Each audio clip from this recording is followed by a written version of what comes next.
Hi, I'm Case Lowe, co-host of the Open the Voice Gate podcast. The one question I'm constantly asked when it comes to Dragon Gate is how do I get into the promotion? Well, stop asking and start listening to the Open the Voice Gate podcast, released every Wednesday on the Voices of Wrestling podcasting network. For exclusive news and show reviews, look no further than the leader in Dragon Gate coverage, Open the Voice Gate. This podcast is a member of the Voices of Wrestling podcasting network. Visit voicesofwrestling.com to hear the rest of our great podcasts, as well as show reviews, columns, opinions, and updates across the world of wrestling.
Welcome back, everybody, to Wrestling Omakase. It is episode number 309.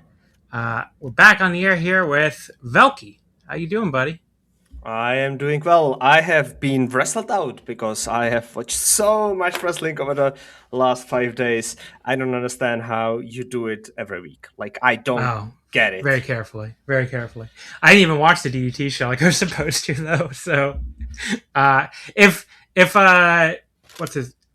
Armet is listening, buddy, if you watch the DDT, maybe we'll do a very late DDT Peter Pan review next week.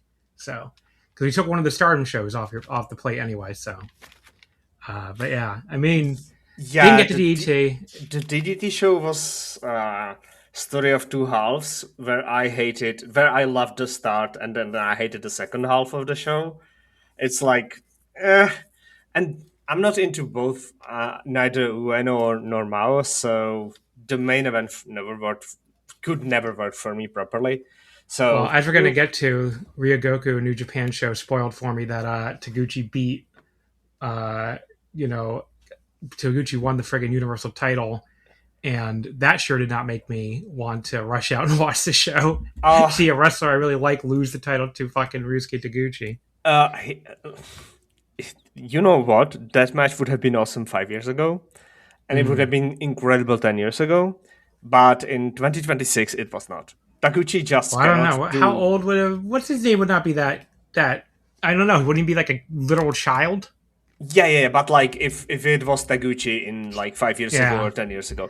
So Taguchi in 2026 just physically, his body does not allow him to do what he should have done with Sumi there. Yeah. Like he obviously attempted, but it was not good. And the title change was dumb as shit. Yeah. Well, I don't know. Well, I'll watch it eventually, and then we'll we'll review it next. Maybe I'll review it next week, either with Armet or by myself. We'll see. But yeah, I didn't get to it for this week. Just had to work stuff really kept getting in the way, and my goddamn job expecting me to do work for my pay. How dare you? That's what has been happening to me this whole summer.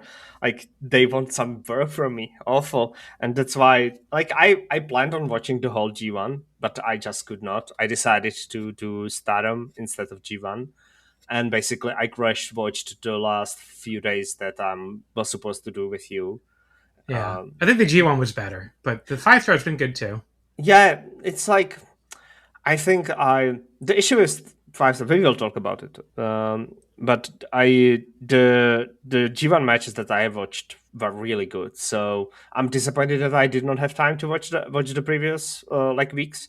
And I'm even, depending on how my September goes, I'm planning on like going back and watching it all, like on my own time, like skipping stuff and just watching match here or there from each day. Just don't make sure you don't skip any Great O'Khan matches. No, I will not watch Great O'Khan. I will watch all the Jake Lee matches though. There you go. They were. I thought it was funny. Even the announcers started making fun of it, like Charlton and Walker Stewart on the last 2 nights when Great O'Khan would appear on the screen. They were just kind of being like, this guy had some tournament. They were saying it in a way like, yep, we know this guy sucks. That was very funny, I thought. But I'll get to all that. What else has been up with you? Nothing. Nothing. Oh, I did a lot of scavenging in the forest, so I had like 5 liters of forest raspberries. You're moving backwards, buddy. First you used to be a farmer, and now you're going back to the hunter-scavenger days. Yes. Because it's so fucking dry here, because it doesn't rain at all. We won't have any mushrooms this year, I think. So I wanted to like do at least some forest scavenging, or like I don't know how to call it. So I went after berries. I had 5 liters of raspberries, which I made into jam and into ice cream. And then I already have prepared some blackberries, and I will be making sorbet and ice cream from that, and probably like putting them in vodka, like around like liter of vodka with them, like so just they can soak in it, and that would be glorious for the winter drinks. I just realized I plugged my laptop in, so if I'm hear weird sounds, I'm sorry, everybody. Yeah. That was me getting my charger. Probably like some hot punch with the blackberries floating there with vodka there. It's going to be really good. That does sound really good. But yeah, so I don't know what's been up with me. Nothing really. What did I do this past weekend? I'm trying to remember. Oh, we did karaoke on Sunday, I guess. One of my friends here is moving to Chicago, so we did like a final karaoke with him.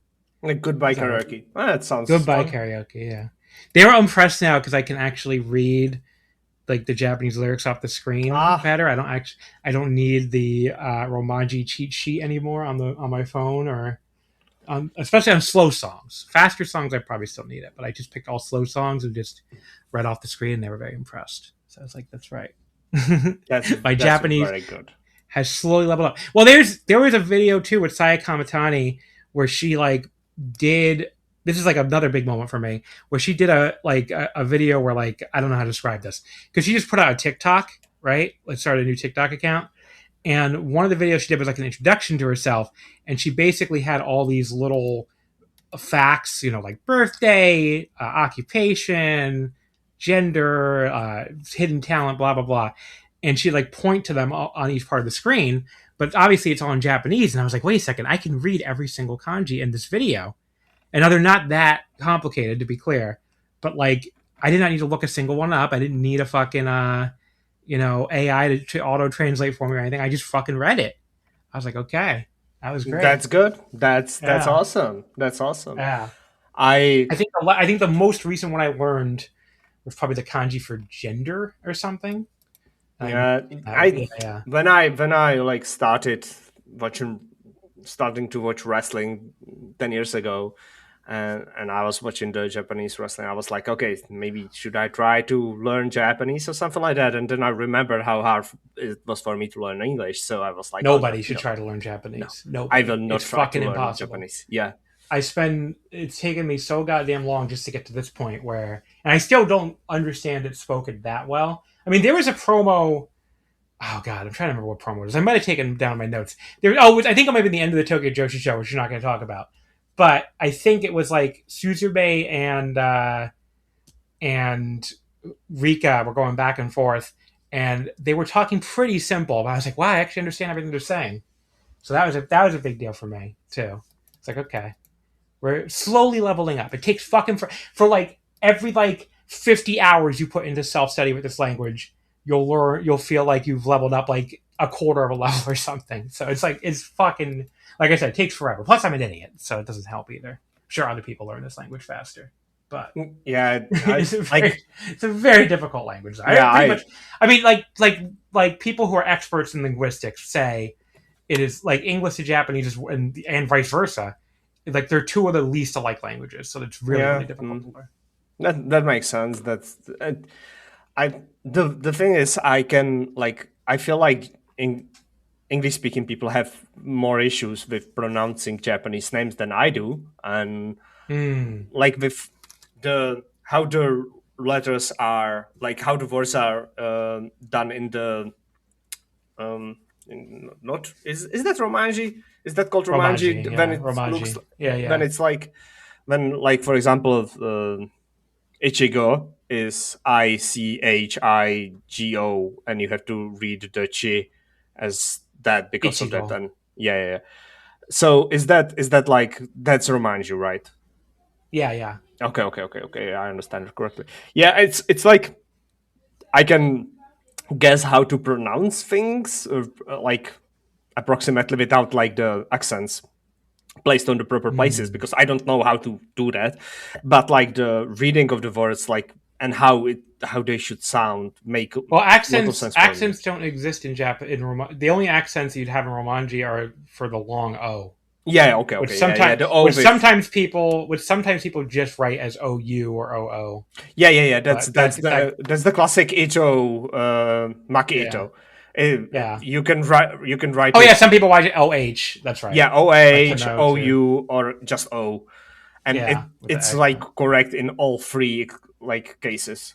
Yeah, there's so many weird things like that where people like debate. Like, okay, the other one I know is like sometimes people write like Shimbashi SHINBSHI, or sometimes they write SHIMBSHI and stuff like that. So like you can really go either way. I don't think it really matters, but yeah, it gets confused. Like, which is correct? I'm like, well, I don't know. They're both correct. The correct method of writing this language is not with Roman letters. So that's, exactly. I mean, that's like, yeah. But you can't really say which is absolutely correct. You got to, if you want to be correct, you got to use kana. What do you want me to tell you? But it's all just a fucking simulation of the kana sounds anyway. But yeah, I don't know. I guess that's what's been up with me. I was able to read that's how we got started on this, because I was able to read the fucking kana off the screen. I did them because my friends, especially, they're very used to me doing Japanese songs in karaoke, but they're very used to me, in America, having to like read off my phone. Mm-hmm. The Romanji. In Japan, if you go to any place that has live dam, it actually puts the Romanji on your remote for you, on the giant remote, which is cool. Like you can actually so I can do like way faster songs than that because I can just read the Romanji off the remote. But yeah, I mean, even then though, there's a lot of weird quirks. Like, how, I don't know if you know enough to know this. Like, the subject particle wa is written with the hiragana for ha. So, if you say... So that's the Kawahata issue.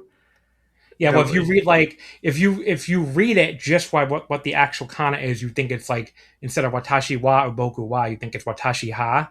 Oh, okay. And there's a million songs that use this, but they all the Romanji, I guess the automated Romanji translation on the live dam remote doesn't know the fucking difference, so it always puts it as ha.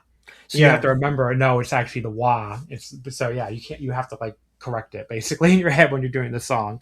So it's just kind of fun. That would be fucking annoying, because I guess like I'm very used to it though. Yeah, I have never done karaoke, so I don't know how that works. But I have watched enough fan subs of anime when I was younger, while that was going on, before everyone was just pirating the scripts from Crunchyroll, and they had to do all the translations. So they had translated opening and ending songs there with like the dancing dot on top of the letters, for example.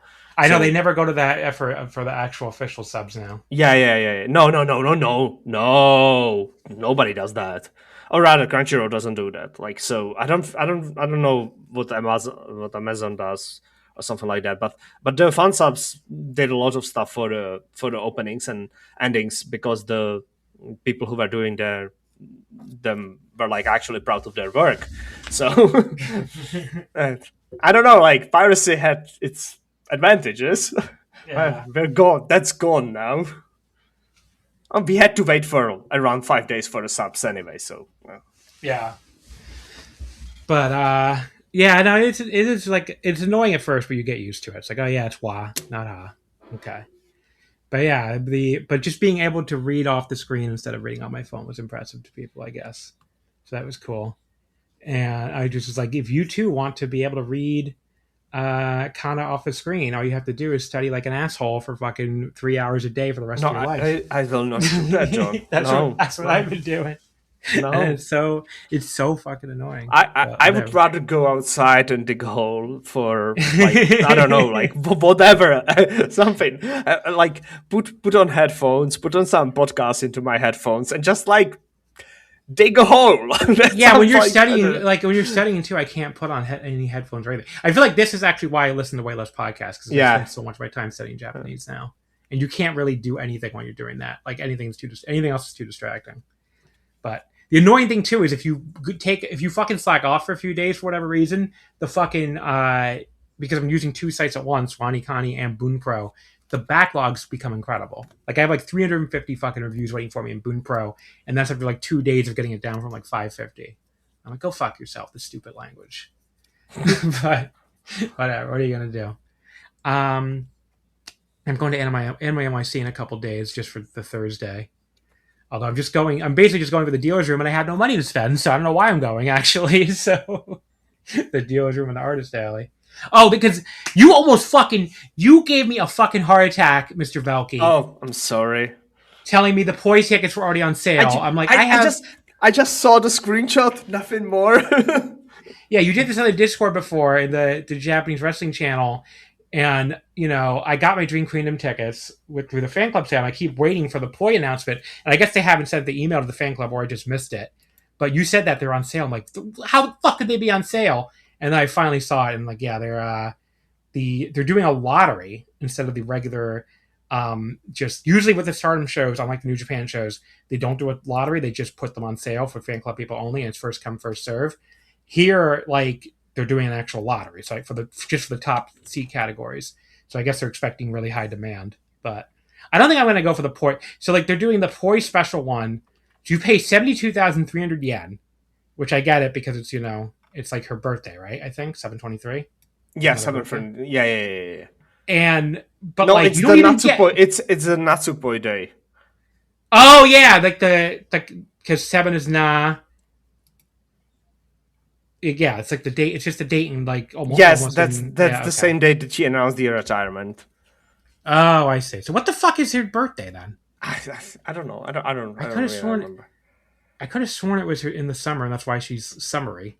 But maybe I'm wrong. Yeah, it's July 19th. Okay, so it's 4 days. I was 4 days off.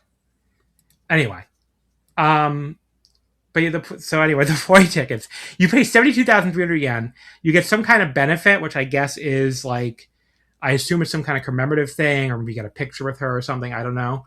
But like, you don't even get front row guaranteed. It's front or second on the north side. Oh my god. Yeah, I'm like, what's bullshit? So I'm probably just going to go, the next category down is 30,000 yen for front row in the other three sections, or at least you'd actually get guaranteed front row. And I guess that's what I'm going to go for. Because it's so much cheaper. I'm like, I don't know. Whatever gift it is not worth the extra 42,000 yen and not even getting guaranteed front row. So I think that's what I'm going to do. But yeah, I was expecting, honestly, higher than 30,000 yen for front row for her show. So I'm like, I'll fucking take it, I guess.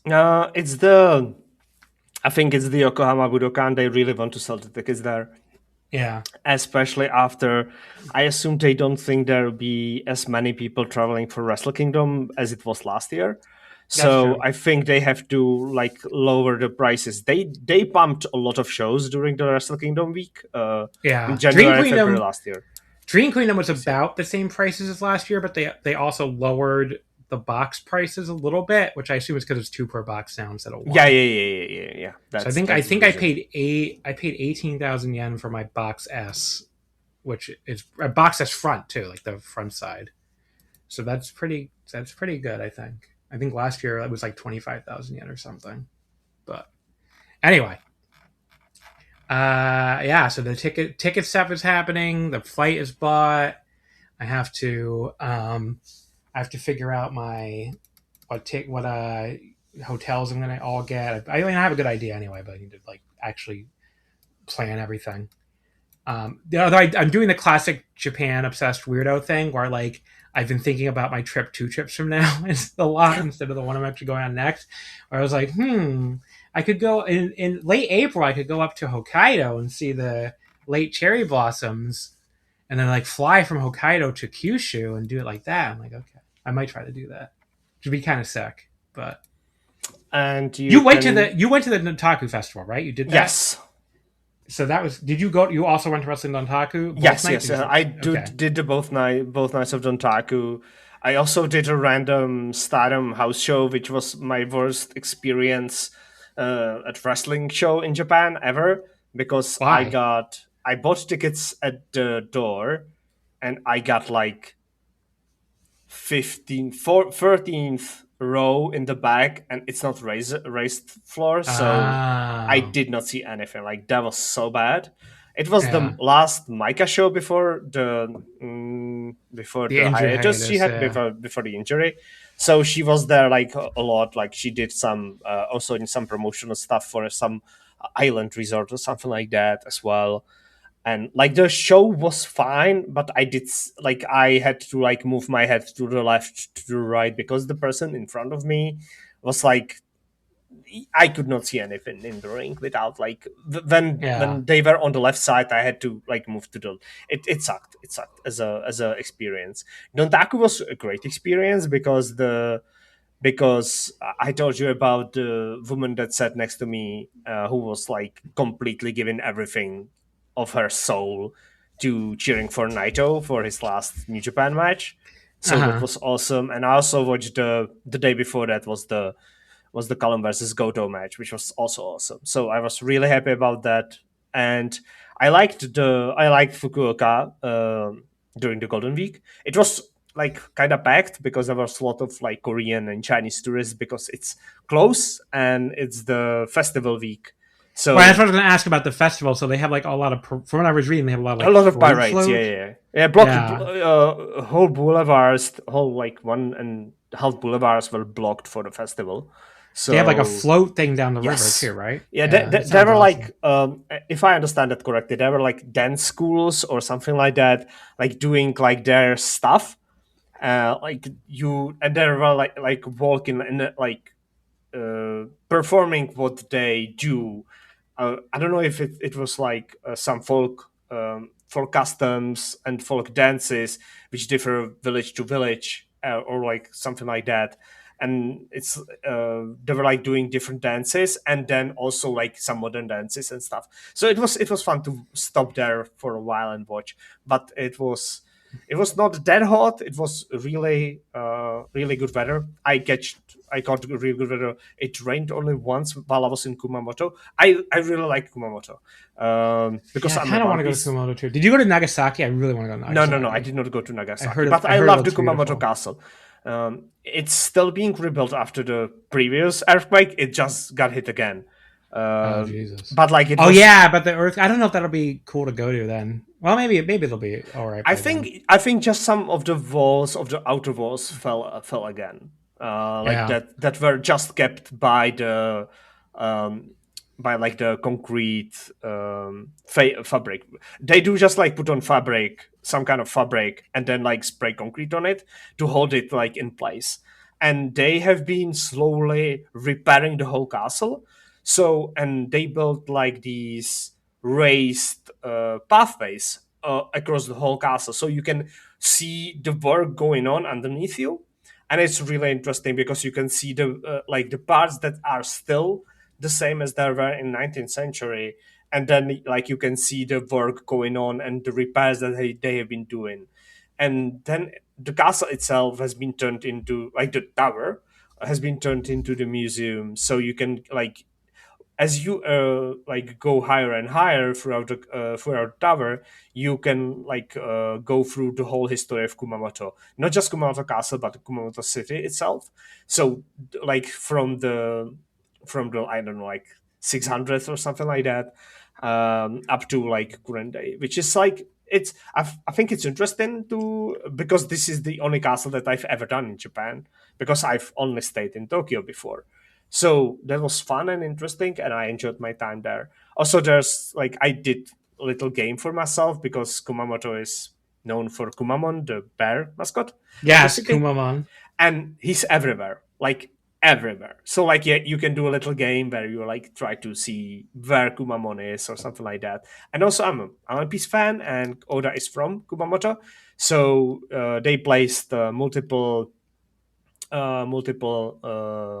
bronze statues of the One Piece like cast members throughout the city and like the area, and you can like do a tour for that as well, like bus tour, which will take you around. But what I did instead was I went to the active volcano, which is like our bus drive or something like that, and you can do like there are like hikes there, so that was fun.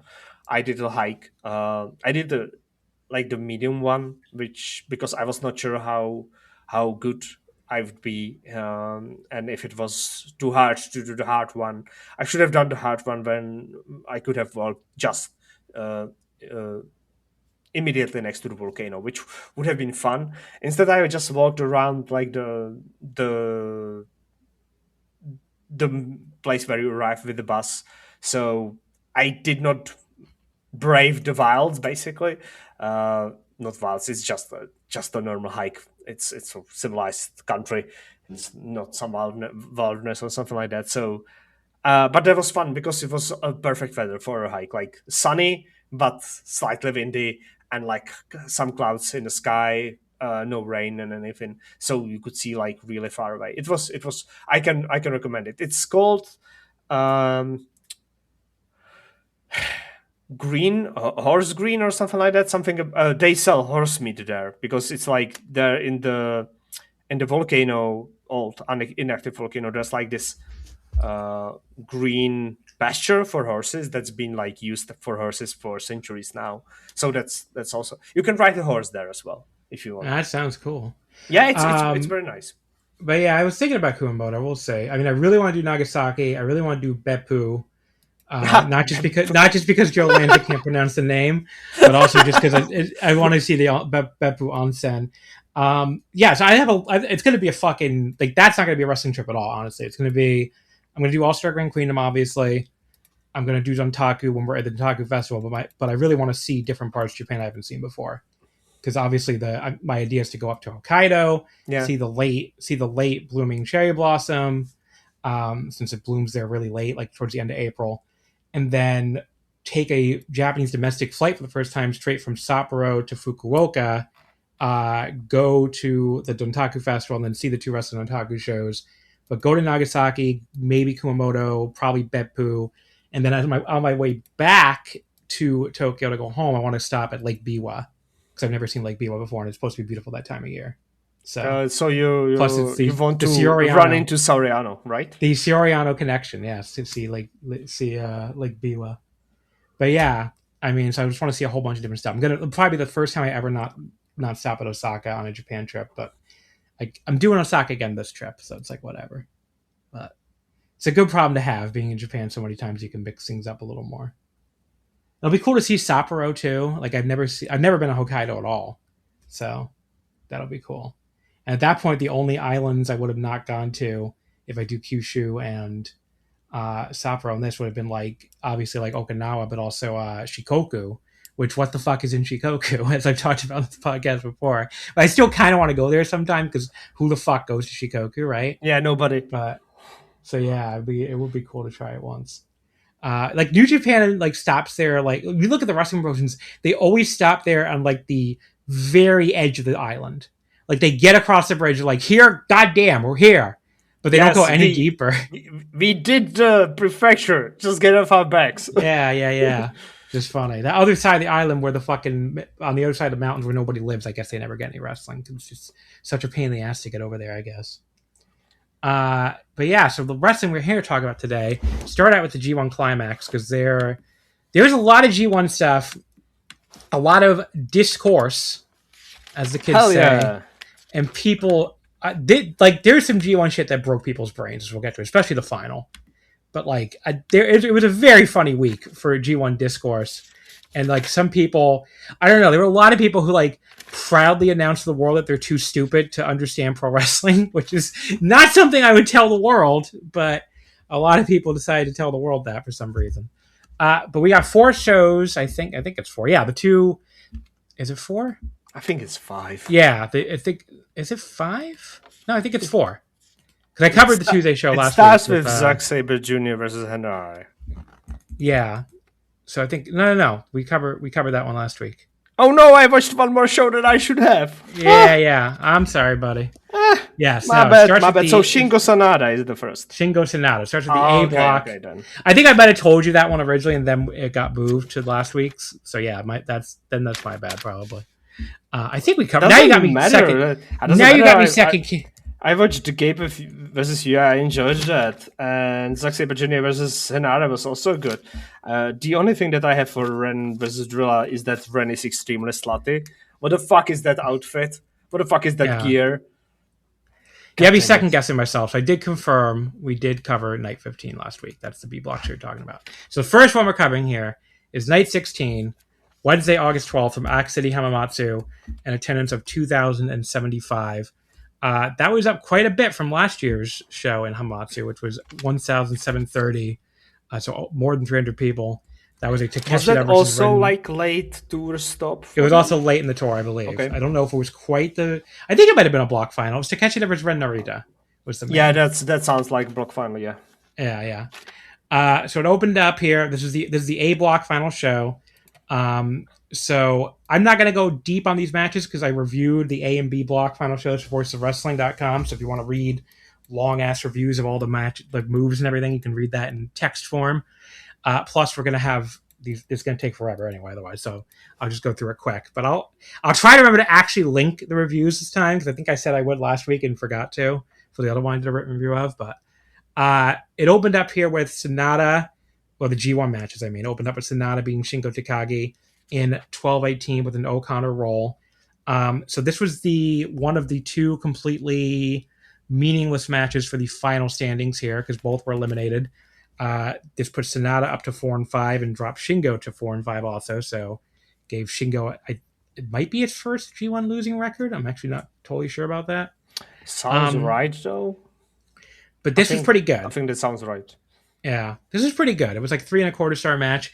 I'm just like, I don't understand the Sonata thing anymore because on the very last show, he was cheating to win.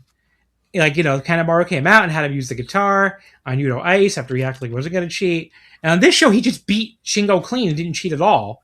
So it's like, what is the story with Sonata at this point? Like, is he just... we're supposed to think he's so unprecedented. We have no idea if he's going to be heel or face on night tonight. I think he doesn't know himself. I think the company doesn't know. He doesn't know. The opponents don't know. Like, nobody knows what Sonata is actually right now because he's the guy who changed factions the most of all. So who knows now? Yeah. So his story is deeply weird. But yeah, the other thing about this match is they were like weirdly insistent on killing off their own finishers. Like they were kicking out of everything. I'm just like, guys, this is like the first match of the show, of the G1 matches, on the show, and it also doesn't mean anything. Like, why are you all kicking out of each other's finishers? It was very weird. And there was also like a weirdly flat dead fall from Sonata, but it wasn't gonna get the pin anyway. So, but yeah, it's just a weird match. It was like 3.25. It's pretty good, but just a deeply weird match. Yeah, it was a match that didn't hold my attention at all. Basically, it was I was like, okay, so let's do this today. I opened the file and it's Shingo versus Sonata. I'm like, oh, I guess these guys are probably not advancing because they're opening the show, which is like the final of the block. And then I got sort of basic match of end of G1 tour where both guys are working to get acceptable amount of points that does not shame them, and that's all. I was like, okay, this is fine, I guess. If I was watching the whole tournament, I would have been pissed by this match, to be honest, because it would be like, you are actually like insulting me and wasting my time. Yeah, but I guess for people in Hamamatsu, which is, by the way, the Ruaka country, got served acceptable match from 2 stars of New Japan Pro Wrestling. So is Ruaka actually from Hamamatsu City? No, or just it's not. She's not, but that's because she was really popular in Hamamatsu. Oh, And I see. also, I thought you were saying that's her hometown. No. Also, if you remember, Hamamatsu is place where Stardom has the tag league finals. And last year, that tag league final was extremely hot because it was between Sakurara, and BMI 2000. So, if I'm not mistaken, and Raka was built through the tag run she had in the fall. So, I wonder if there's any famous wrestlers. I don't think anyone is from Hamamatsu. It's not like Fukuoka, where there are so many people from Fukuoka. Yeah. I'm looking right now to see if I see any from New Japan or Stardom, because this is like my but yeah, I should probably stop scrolling. Microphone fell down. Okay. Actually, there's a few. I'm looking at this now. Okay. The former King of Darkness, now the whatever the fuck his name is, the guy's husband. Yeah, Evil is from Mishima Shizuoka. Okay. So that's a town in the Macy is from Ito in Shizuoka. Okay. Mishima Shizuoka, I mean. Shino Suzuki from Tokyo Joshi is from Shizuoka. Renko Natsu is from Renko Natsu might be the only one from also Tokyo Joshi from Hamamatsu City, yeah. And Kikyo Furusawa is from Shizuoka Prefecture also. Okay. Ozawa is from Shizuoka City. I didn't know that. Yeah, wow. the Furusawa is weird because she's from Fuji, so yeah. And Stardom runs there, so they will not claim Hamamatsu as their hometown. But Ozawa is from Shizuoka City. That's cool. Okay. Yeah, he's kind of a shitty wrestler now, but Shuji Kondo's from Fuji City. Yeah, I guess there you go. I guess that's pretty much all the big ones. I said Shuji Kondo. Okay. Yeah, that's pretty much all the big ones. But I don't see anyone. Who did I say from Hamamatsu City? There's somebody. Oh, it's Renko Natsu. Okay. Yeah, Renko Natsu. Actually from Hamamatsu City. But yeah. Because Hamamatsu's in Shizuoka Prefecture, everybody. I guess I should have said that right away. People wondering why the fuck we're talking about Shizuoka. Anyway, next up, hopefully my microphone won't fall over, make any more loud noises again. Hiroki Goto beat Yuto Ice in 10 minutes and 8 seconds with the Goto Shiki. This was the other pointless match as far as the point standings go, but it moved Goto up to 4-5 and dropped Yuto down to 4-5.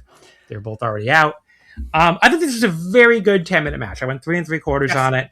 Not quite notebook territory because it's just, it was 10 minutes long and not quite spectacular enough for me to go, 4 stars on a 10-minute match. But I had a ton of fun with it. All right, folks, technical difficulties again. This microphone, I think this is the first time I actually cut around. This microphone's being stupid to me. I need to get a new mic. I think it actually got damaged when I took it to GC and back this time with me. But anyway, hopefully that will actually stay in spot and not make any horrible noises that I have to cut out of the podcast because they're so loud. What was I saying about Goto and Yuto Ice? Yeah, it was a very good match. I liked Goto was the first one to actually pin him because Yuto had lost the other match by knockout.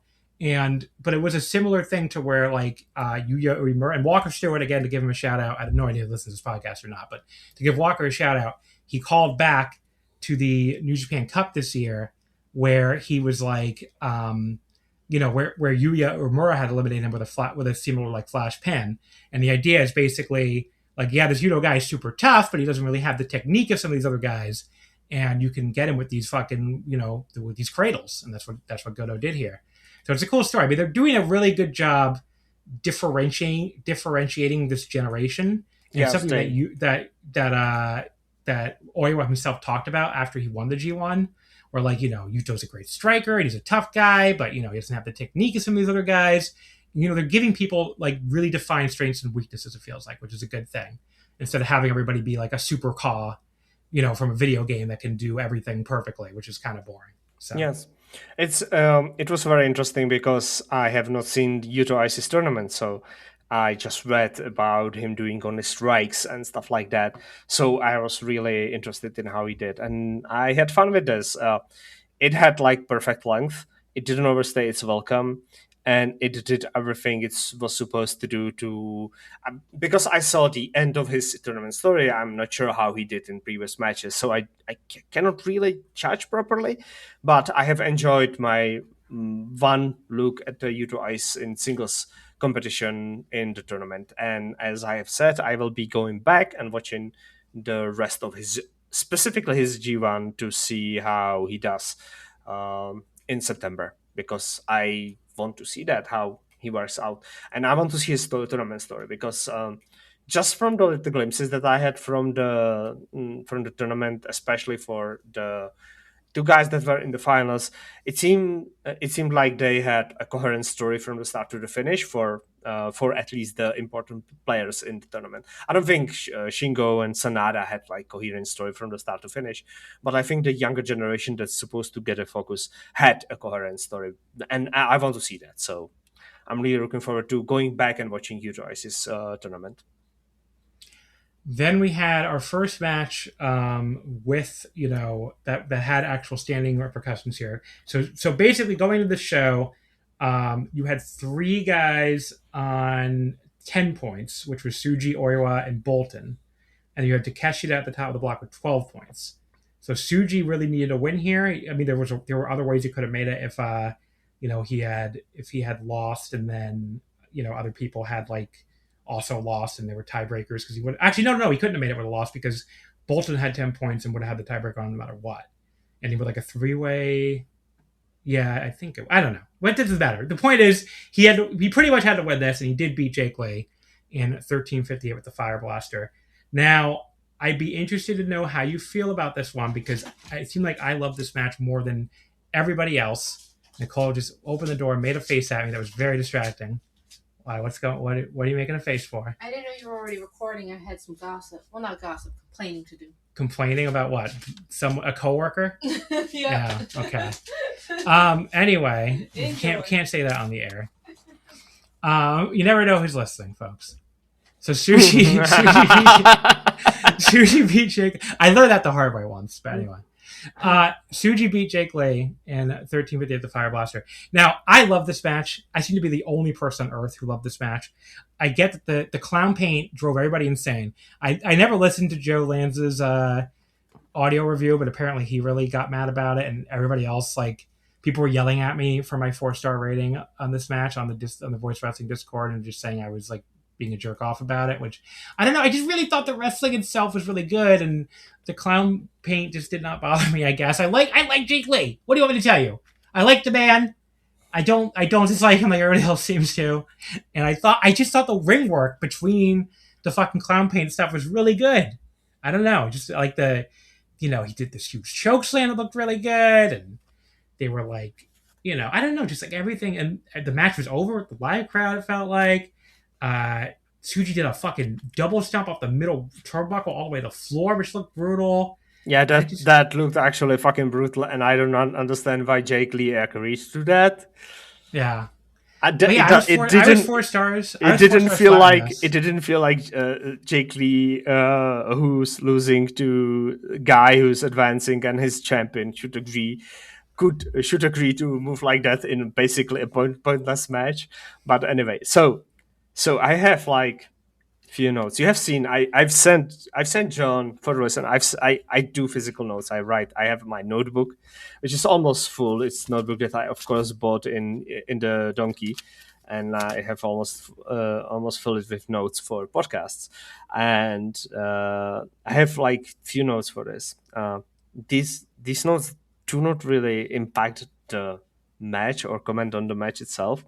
So that's your warning shot.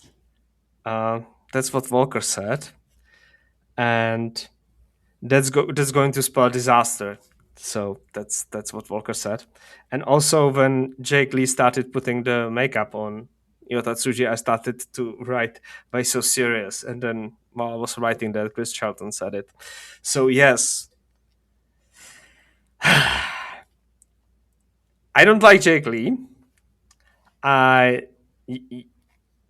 Tsuji is not my guy, unlike Shota or Oiwa.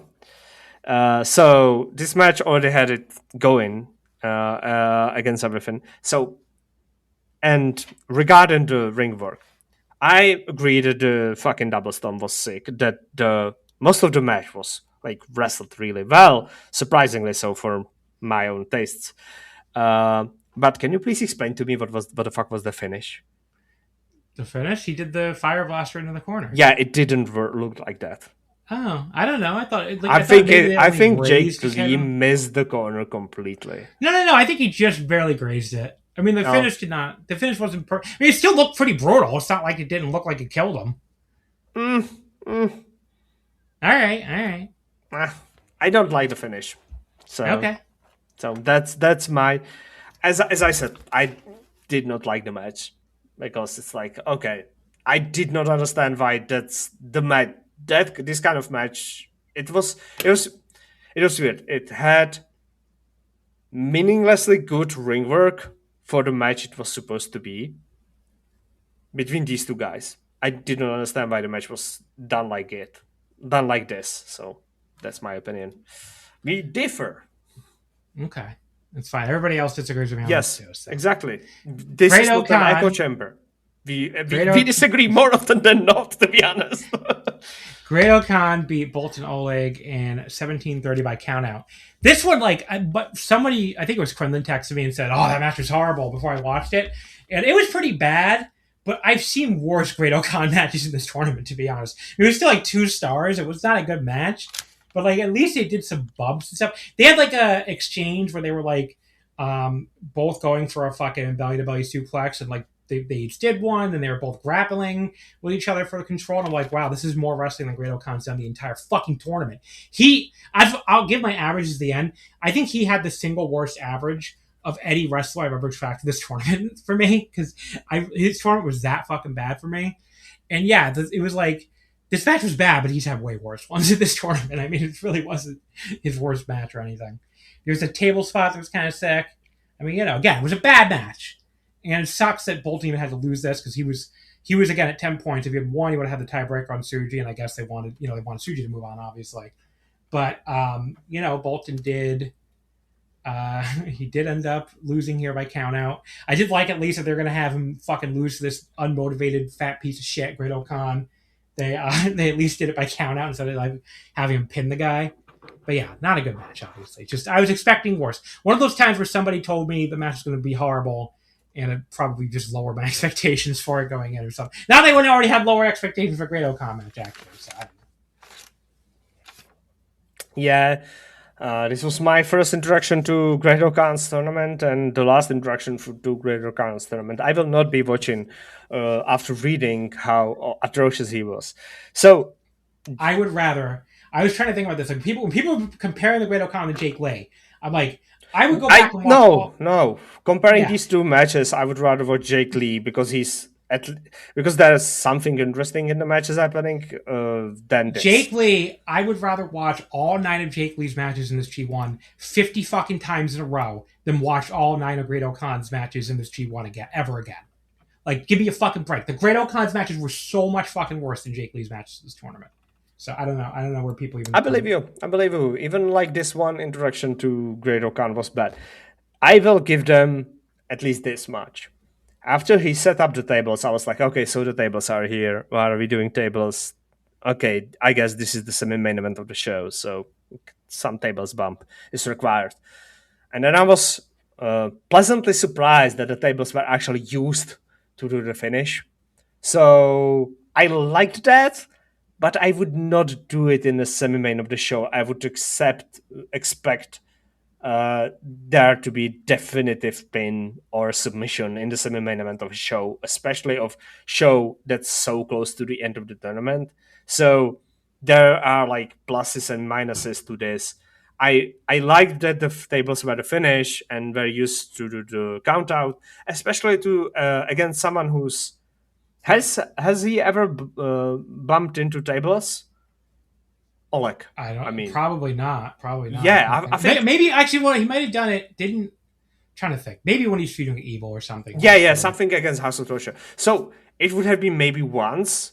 So this is first time he did it and after the long tournament. So it makes sense for a guy like him to fall to a table bump at the end of the tournament. So I get that's good, but it's bad that this was not like first or second match on the card. Rather, first or second match of the tournament matches, but instead it was a semi-main event of the kind of big show. So that's like, I would not do that for the finish there. But I guess they do not want Okan beating Oleg, so good on them. The main event, Ryohei Oiwa beat Konosuke Takeshita in 15-11 with the grip. So by this point, this was just winning your in. Since Tsuji had 12 points and Takeshita also had 12 points, so he would have gotten to 14 with a win. But Oiwa beating Takeshita, which is what happened, had Oiwa at 12 points, Takeshita at 12, and Tsuji at 12. And Tsuji and Oiwa both beat Takeshita. So that meant that Oiwa got in instead.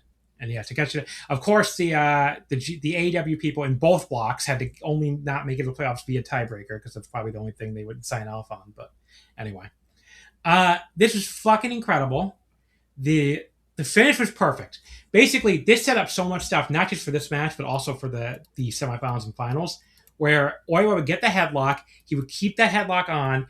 And every time Takeshita would push him off, he would get more and more momentum coming off the ropes until finally the last time Takeshita pushed him off the ropes for the third straight time, Oiwa just uses that momentum to fucking spin in mid-run and do the fucking grip and take his fucking head off for the finish. That was like just one of the best finishes of the entire year, honestly. Just an incredible fucking finish. And obviously they do the headlock stuff. It builds up for the entire match. But it leads to the spinning lariat finish instead of just a tap out finish, which is just really interesting and a totally different way to do it here. And the psychology is really good. Again, I hate to be like, I don't want anyone to accuse me of being a pseudo intellectual, quote unquote. Oh my none God. of this stuff is hard to follow if you like actually look at the screen and watch the match you're watching, which has been a theme lately. That's not pseudo intellectualism to point out that like some people are watching these fucking matches, quote unquote, watching in air quotes while fucking playing Candy Crush on their goddamn phone or whatever. Because like, what the fuck are you doing if you don't know can't follow what's going on here? It's not that complicated. No, it's not. Anyway, 4.5 stars. 4.5 stars. Incredible fucking match. I after this match, did I put it into my my match of the year candidates? I should have. Right. Quick check. I think I did. So, I basically use Twitter as my database of the tournament, of the top matches I watch every year. And yes, I did. Oiwa vs. Takeshita, G1 in Hamamatsu, Ruaka Country. Yeah.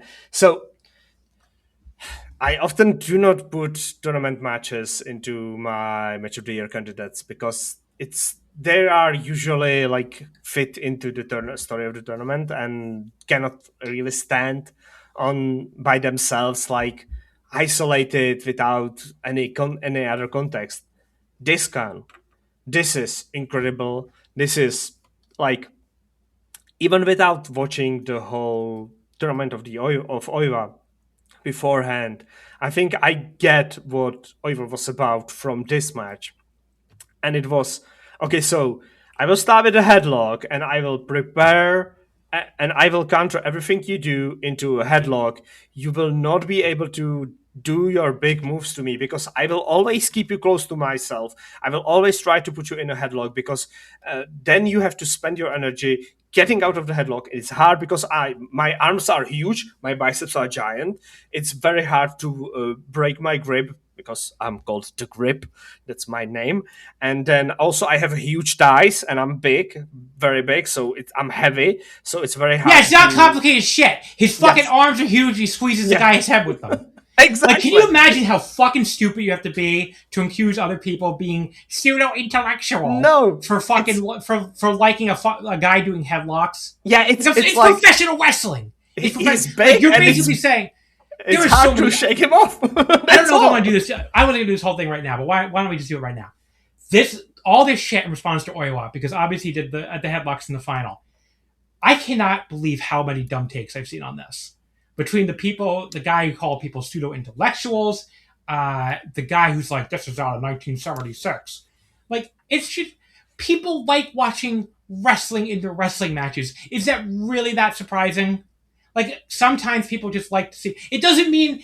Again, to me, it doesn't even mean I never want to see a Canadian Destroyer again or a guy do flips again. But the people who, like, are so aggressively... Like, first of all, you have the AEW people that seem to be angry. There's a lot of AEW fans that seem to be irrationally angry when any New Japan match gets praised, which is incredible to see. It's like they're basically like, well, why are you guys still watching that? I mean, we're AEW now, and we have all their best talent, so you should just be watching us. Like, that's really how they act. And it's like, they get so fucking insecure whenever a New Japan match, especially a New Japan match without anyone in AEW in it, because obviously Okada Tanahashi got widely praised at the start of this year, but that has an AEW guy in it, so that was okay. But yeah, they get really, really upset whenever a New Japan match gets this kind of praise, like the Oiwa Yuya match did. And they act really fucking weird about this idea that someone might actually want to watch a guy do headlocks. It's like, I don't know. I don't really get it. Like, what is the big fucking deal? It doesn't mean I never want to see a guy do a flip again, or a girl. I love watching Azumi do Canadian Destroyers. But, like, it's okay to also want to watch people just fucking wrestle. I love what the match we're about to talk about to start the B-Block show. Aaron Wolf and Zack Sabre Jr. They went in there and just fucking wrestled. That's great. I mean, we could have different styles of matches. Yeah, so, I don't know. It's very surprising and also not surprising at all. The reaction that Oiwa, specifically Oiwa, got and at the headlock stuff got through after the finals, because people like went into the I'm very similar to them, because I also, in air quotes, parachuted into the final because I was unable to watch the previous matches of the tournament. You know what it is? It is before the Forbidden Door season started. It was set on every corner of the internet you can look around, was that there are no stars in New Japan Pro Wrestling, so it doesn't matter. The Forbidden Door concept should be done and done with, maybe only with CMLL people and Stardom people, nothing more. New Japan Pro Wrestling cannot offer anything because they do not have stars anymore. And now everyone is praising the G1 match, and the defensive reaction to that is, oh, so these guys are supposed to be the stars. This match is wrong, because it doesn't fit what we want to see in AEW, so that's the problem. So these guys are not really poachable, because this kind of match cannot be put into the main event of AEW shows. So that's the problem. Oh, no, yeah. It's also, yeah. First of all, American wrestling crowds would probably never go for this, which is fine, because you see what a bunch of the AEW people are like, I don't want to watch headlocks and norm locks. I think the other reason why this offends the AEW fans so much, and this is where I'm going to get myself in trouble, is because it reminds them that they watch a soulless fucking promotion that does nothing but buy other people's fucking talent, can never fucking create any new stars of their own. They try to do the fucking 4 pillars. One of them may as well not even be in the company anymore. One of them was a total failure. One of them is such an annoying wrestler, even though he did become a big star. He's such an annoying wrestler, he turns off half their own fan base. And one of them was Darby's a success. You have one actual success story. Maybe I can grant you 2 if you really want to go over MJF. But, like, that's in fucking, 7 years now? That's your 2 success stories? Like, all they do is buy other people's fucking wrestlers.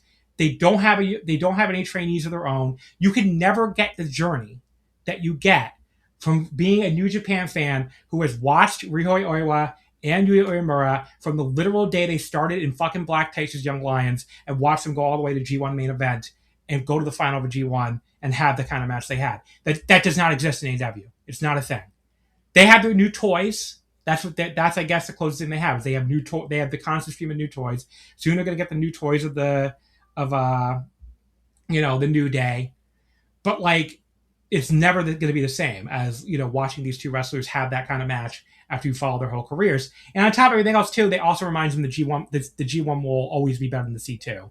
And the C2 will never be as big a deal as the G1. That is true. So that's why I think it's this entire combination of things that's really, like, to use a term, triggered the AEW fans. because it's really that.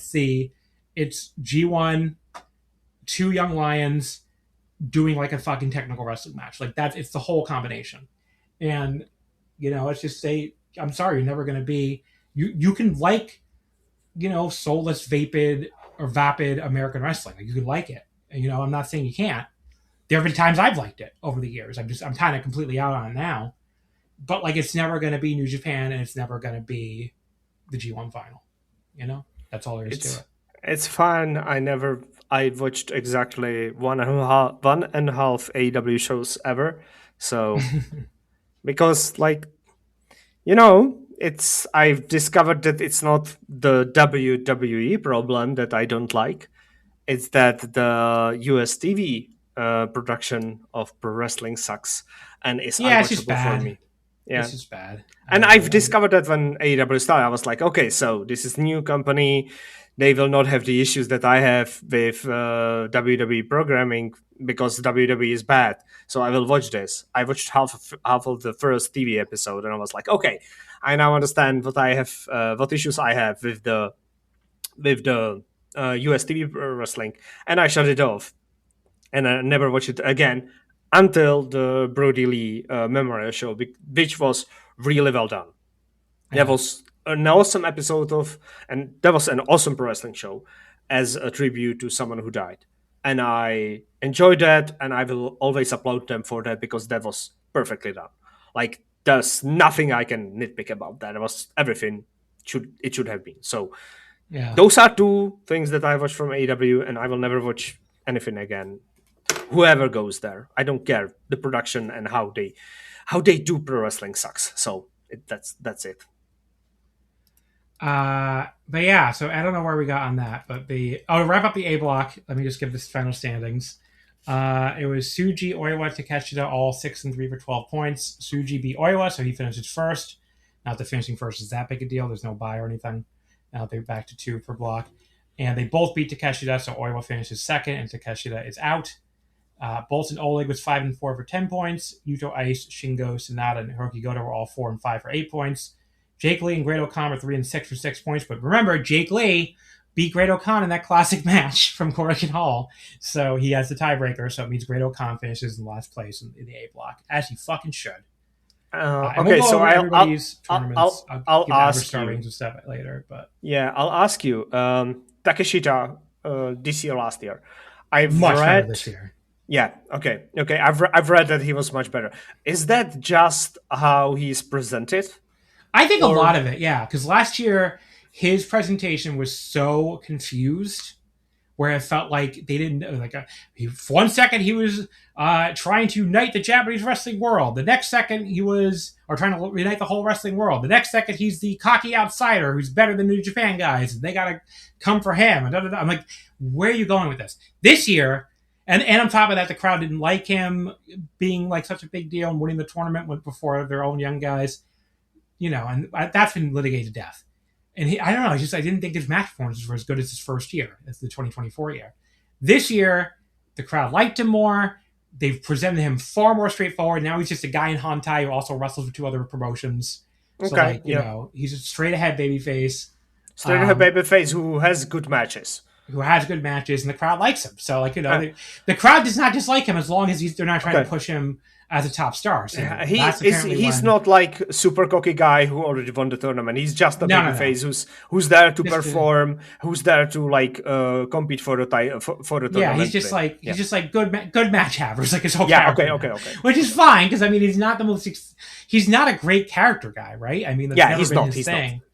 So it makes he's much better in this role. He never was in DDT and outside of their completely vetted out shows where they played characters and had scripts for that. Yeah. As a pro wrestler, even in DDT, he was not exciting and like a character. Yeah. So he's been much better. I'll talk about him more when we do the wrap up at the end. Let's go to the next show, which was the Korakuen show from Thursday, the next night, Thursday, August 13th. That was the B block final show. It opened, so there actually was no totally meaningless match here, believe it or not, because there was a wacky, big, giant 10-point tie scenario in play. Only 4 matches here still since Umino's been out. But the wrestler who would have faced Umino on the last night was Drilla, so Drilla's not on this last show. It opened up with Zack Sabre Jr. beating Aaron Wolf in 15:44. That was your first G1 block match of the show.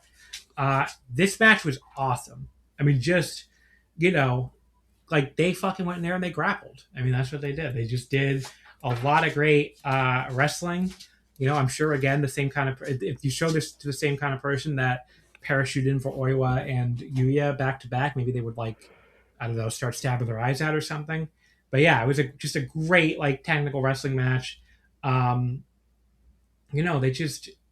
was like this, like, great, like, because I talked about Aaron Wolf's strikes not being great, but like he did this enormous lariat towards the end, which, just killed Zach. And at least he only did one lariat when Zach didn't work on his arm, not like 3 in a row like Hanare did in the match we talked about last week. But yeah, and then it ended up, like, again, Zach did all this arm work, and it played into the finish where he reversed the Olympic slam by arm dragging the bad arm and straight into this beautiful crucifix hold with the pin. He had this huge shit-eating grin on his face too for the entire pin, which made it even better. He does a great shit-eating grin, Zach Sabre. Yes. But yeah, awesome. He's great when he's very cocky. He's awesome at that. 4.25 stars. Awesome fucking match. Okay, so I have a big issue with this match. It kept Zach alive, by the way, at 5-4, but not that he was likely to win. But he would need a lot of things to break his way to go to a multi-way tie, which he did not get. Okay, no, I had 2 giant issues with this match. One ties to another. So when Wolf started to take his shoes off, I got PTSD to the best of the Super Juniors and Kushida and his feet stuff. So it was like, no, don't do this to me. And then I have sent several screenshots to people, and the screenshots always go with caption, he is fucking naked. He looks like he's naked. Wolf without shoes, with dead gear, looks like he's naked. And he's like, because he's big, and he has this big belly and big titties, he looks like he's fucking naked without shoes. Please, never do that, Wolf, again. Please. It's very distracting. So, this was fucking awesome, outside of him looking naked. And the feet, which, like, triggers something with me because of the Kushida. As you said, the Wolf strikes were like the biggest, most obvious issue that I think he still has. I have not seen the previous matches on the tournament. Is that like a thing that he did in his previous matches, or was that just a thing that was an issue with Zach match? The strikes. The strikes? Yeah, his forearms/elbows never look good. Okay. So he's still. Do you think he's afraid of hitting people? I feel like that might be part of it. Yeah. Yeah, because he's big and strong, and he doesn't want to hurt anyone. And you're the new guy, and Yeah. And he's an Olympian. Yeah, right. So it would be like he's So that maybe he'll get over it. I would just stop doing the forearms, honestly. Yes. Like, the lariats look fine, but the forearms always look wimpy. I think he should do, if he wants to do like something audible for his wrestling, like do some, instead of elbows, do chops. Yeah, that's a good idea, probably. Yeah, because when you do chops, you usually invite the other person to do chops back to him, and he has big chest. So I think it would be good, like, for him and for his opponents. I don't know how the roster would look at it, because I think the chops are like reserved to specific people on the roster, and elbows are for everyone. And he's still kind of like Young Lion, even though he has a gear now. So I don't know, but that fucking lariat at the end, that, like, I forgive every bad elbow to Wolf for that fucking lariat. That was incredible. I literally jumped out of my chair because I did not expect that out of him, and I was really happy about that. Don't do a lot of them, like do these big impactful ones that turn around the momentum of the match, and then you go into the either finishing stretch or really like good submission stuff. I don't know what his thing will be, because like it seems like all the younger wrestlers have a big thing for them. I don't know what his thing will be, but I think the lariat to some kind of like, I don't know. I don't know combat sports, so I don't know. Like, does judo have like some specific like submission that they do when they like struggle, or is that just? It's like the head and arm choke, right? That's the big thing. Yeah, I think so. Right, a standing head and arm choke though. Yeah. So that doesn't work after the lariat that much. Yeah. I don't know. Maybe the armbar. Like I'm not a judo expert, unfortunately. Yeah, probably. So I guess that's it. That lariat, that was like one of the better lariats that I have seen throughout this really, really lot of wrestling that I watched over the weekend, basically. The next match was Gabe Kidd beating Ren Narita officially in 2 minutes 11 seconds with the drill a hole pile driver, but there was a much longer brawl before that. Both these guys were 10 points. They both need a win to have any chance of advancing. Obviously, Gabe did win, but he did not end up advancing because, again, AEW guys only lose on tiebreakers. But yeah, like the whole bell-to-bell part was whatever, but like I kind of just, my rule with this is like, if there's a really long brawl before the actual match, just like in Shawn Michaels and Bret Hart in Survivor Series 97, I count the brawl as part of the match when I'm doing my star rating. But yeah, it was like, I don't know, I had mixed feelings about this. The brawl went on forever, maybe a little bit too long, but the crowd was really into it. A lot of the brawling was good. There was a crazy spot, obviously, where fucking Narita went through tables on the fucking cork and stairs and went down the stairs too. That was insane. That was awesome. He could have fucking died. The big, and I liked how they did it too, where like they obviously would have made no sense for the house not to interfere at all. And we had a really fucking funny spot where Gabe is standing at the top of the stairwell, like leading back into the cork and lobby, and suddenly like Dick Togo from behind walks up the stairs. I guess he was eating your favorite fighter chicken. Yeah, fighter chicken. He was eating the fighter chicken down there. He comes up from behind on the stairway and fucking chokes him with the choker. And Gabe is making great faces for the fucking chokes. It was great. Yeah, that was like one of the better House of Torture like interference in the match that I've seen. But like it would have been done with the house didn't interfere at all, but they did it really quickly and got them out of the way because they knew Naruto was going to be the face. So Gabe like fought them off so they could still do like a match with Naruto as the baby face. But yeah, the thing that really annoyed me though was the fucking ending where Naruto is dead. He goes through the tables or whatever. He fucking hits a desperation low blow for a huge pop, which was funny, and the double cross when they're finally in the ring. And he like lays over Gabe. I was like, oh my God, he's going to win this. But Gabe kicks out. But then he tries to climb the top rope. I'm like, you could barely stand. Yeah. Why are you trying to go the top rope? Like, you're supposed to be an intelligent heel. No. That's the thing about Ren. He's a dumb wrestler. He is very stupid as a pro wrestler. He doesn't understand how pro wrestling works, I think. Properly. Yeah, Gabe cuts him off because he fucking can't move and he's trying to go the top rope for some reason and hits the 2 straight pile drivers. I gave this like 3 1/4. I didn't think it was bad. I thought it was pretty good. But like, I just, the finish was so stupid and the brawl dragged on for so long, they couldn't really go any higher than that. So, because I did not watch the Gabe Kids tournament outside of one match against Uemura, which I fucking liked on the previous show. So, I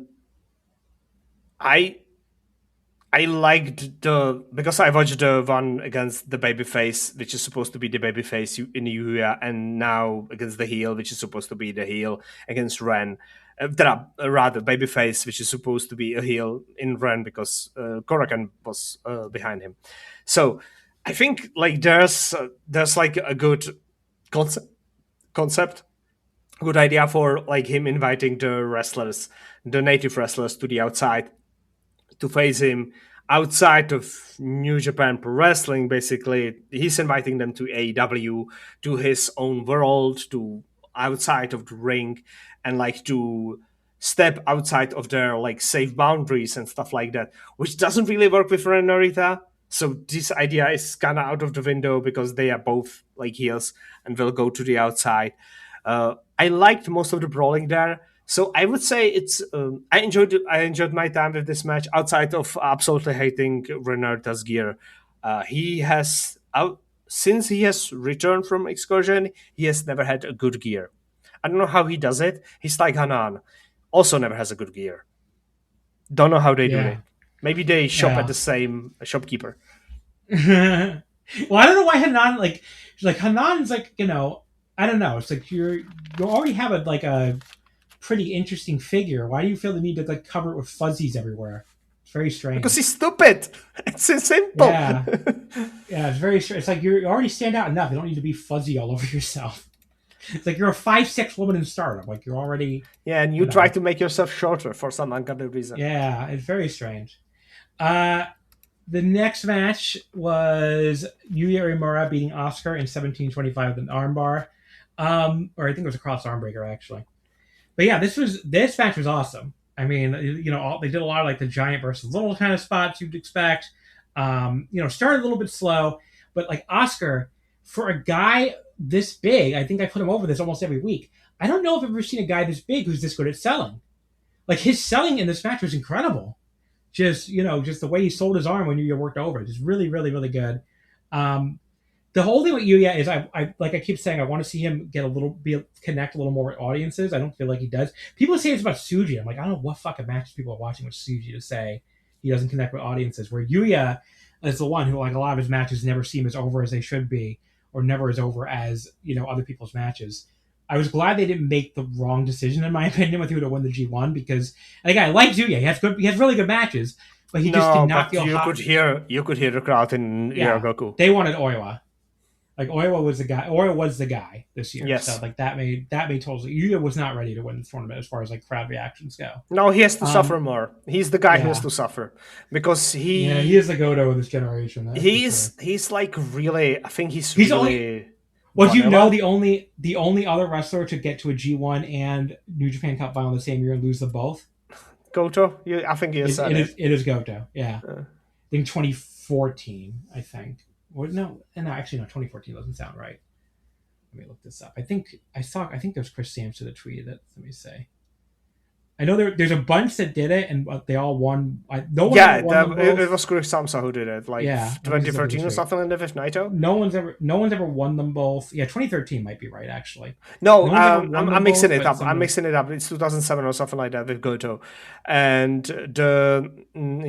that's the stuff for Oiwa. It's the first New Japan Dojo guy who won it for the first time since 2013 when Naito won it. So basically, since 2013. 2016. 2016 was the year where he lost both. Because remember, he lost the G1 final, right. Against Kenny. Yeah, that's true. And the New Japan Cup final, I guess he lost to Naito, like you said. So yeah, Naito, who went on to win the IWGP. Yeah, the other ones who went to the final both years, Yuji Nagata in 2007, he won the New Japan Cup. Shinsuke Nakamura in 2011, he won the G1. Shinsuke Nakamura again in 2014, he won the New Japan Cup before he lost the 2014 G1 final to Okada. 2018, Tanahashi lost the New Japan Cup final to Zack, and he won the G1 when he beat Ibushi. 2024, Suji won the New Japan Cup final when he beat, I think it was Goto, right? I think. Yes. And then he lost the G1 final to Zack. And now this year, Yuya went to both finals. He lost the New Japan Cup, obviously, to Callum, and now lost the G1 final to Oiwa, obviously. But yeah, Yuya must suffer. Basically, is the moral of the story, just like Goto. I guess Yuya can look forward to his IWGP title reign in 15 years or whatever. So, when he's already an old man. But yeah, awesome match. Yuya and Oscar, 4 stars. It moved Yuya. It basically, I think it advanced Yuya at this point. I think he would have advanced no matter what happened in the main. Because if Callum had lost the main, then it would have been Yuya and Gabe advancing. You are right about Oscar being really good at selling. I think it's because he was not a complete wrestler when he went to New Japan, and he learned to sell in Noge Dojo. And then he went to the Fale Dojo. He basically was selling a lot, even though he's so big. So he's young, and he's willing to sell, which is not a thing that lots of big wrestlers want to do.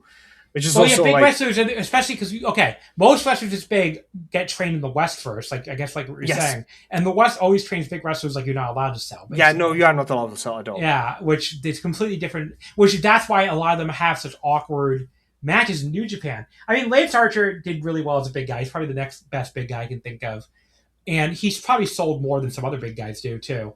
But just Oscar's selling is just so good for a dude this big. Yes. But a lot of like the bigger guys, when they go to New Japan, they just have very awkward matches because they just don't sell at all. The thing about like selling and big guys you have to sell in New Japan. It's just not going to work if you don't do it. And the other part is that if you are young and not a veteran, you have to sell, because otherwise your losses do not feel real. So you have to sell the offensive of your opponents. And then after while you age, you get better. You learn how to absorb and how to avoid and how to combat the offensive of your opponents, because you are wrestling them over and over again, the same people usually. So you can then start no-selling them later down the line, where your physical size, because you know what they do, and now you have the advantage with your physical size, and you can become a true monster. Before that, in your first G1, you have to sell, you have to be kind of an underdog, because you are just big, you have nothing more. And it's part of the journey for the wrestlers, which we talked about, because we, as a viewer, watch the wrestler start from the young lion to like fully formed wrestler. We follow this journey, and we know this. We have watched him sell to Yuji Nagata. We have watched him lose to like juniors, because he was a young lion. And now we are watching him lose to people who will be in the finals of the G1, that can win the G1. So it makes sense. It's logical for him to sell. Also, I have discovered why Oscar hates everything UA stands for. You know, UA is the sun. And Oscar is so fucking pale. So whenever he walks into the sun, he gets sunburned.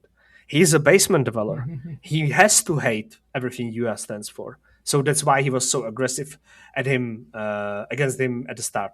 But whatever he did, UA had a perfect counter, which, of course, will tie to the semifinals and the finals, because UA's wrestling is really about, very similar to Oiwa, but in different way, about like forbidding, or rather punishing, really high risk moves that are supposed to deliver big damage at one, like with one strike or with one move. Mm-hmm. The main event. This now, Callum needed to win this, obviously, to get in. He did. He beat Hanare in 23:04 to make way. First of all, I appreciate that they did not insult my intelligence with any, Callum's trying to make Hanare lay down for him bullshit.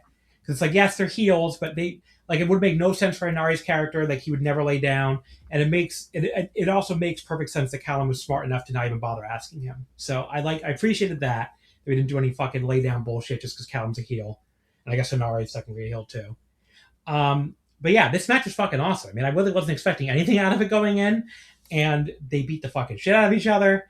Hanare fucking killed him with that fucking what was it through the table? I think it was a powerbomb? Yeah. It was a Hanare shrugs. It was a spear through the table. Thank you. Yeah. I don't know why I thanked you. I found it myself. He spear Callum straight through two tables, really through only one of them, and it fucking, like, that fucking welt on his back. My notice, Hanare does some stuff, so I would not be able to help you anyway. It was fucking nasty. Yeah, it was awful. After that. Oh! Yeah. But yeah, awesome fucking match. 4.25 star match. Great performance from both guys. They just fucking killed each other here. And, you know, they made Callum earn it. I loved, too, after the match where he's like, when I know your loyalties that I think, I can't remember what the fuck he called him. He said something, that guy in AEW, can't remember. It was like that douchebag in AEW or something. But when we're in Japan, I'm in charge. And I gave him a little look like, okay, buddy. But it was great little tension there. But yeah, awesome match, 4.25, and it moved Callum on to the block final, or to the semifinals. I mean, I love this. This was incredible. This was perfect main event for Korakuen Hall. Like I cannot imagine like anything else. This was much better than I expected. This is Callum Newman that I like. This was like nasty. They hit each other very hard. The double stomp to Henare's balls while Henare was sitting in the crowd was fucking atrocious. That was a war crime move. It was incredible. I loved that. The spear through the tables for the bruise. Incredible shit. And then just like this tiny little thing that will tell you that these guys are very good pro wrestlers.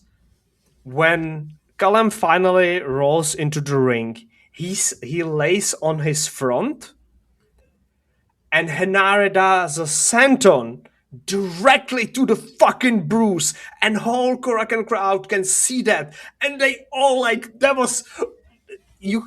I got sympathetic pain out of that. Like I was like I got a goosebumps and like I shuddered in pain because that looked like it fucking sucked to take. It goes directly on the like fresh bruise and and then he turns him around and delivers normal senton to the front and to be able to pin him. So like this like little bit of improvisation because they of course did not plan that. So that was awesome. I love that. The only thing that I don't like is that Callum still does Oscars. I would like remove that from his arsenal. Did he do them in all of his matches? I don't think he did in all of them. So he did it only in this Henare match, right? Not only the scenario match. I just don't think he did in every match. Okay. I would like remove that completely from his arsenal and use it only against Ospreay in their singles whenever they get through it. So I love that. Was Henare this good throughout the tournament, or was he like same as previous years? No, he was not this good throughout the tournament. That's why one of the reasons why I was really shocked. He was fine. He just wasn't this good. Okay, just the basic mid-carder stuff? Yeah. Okay then.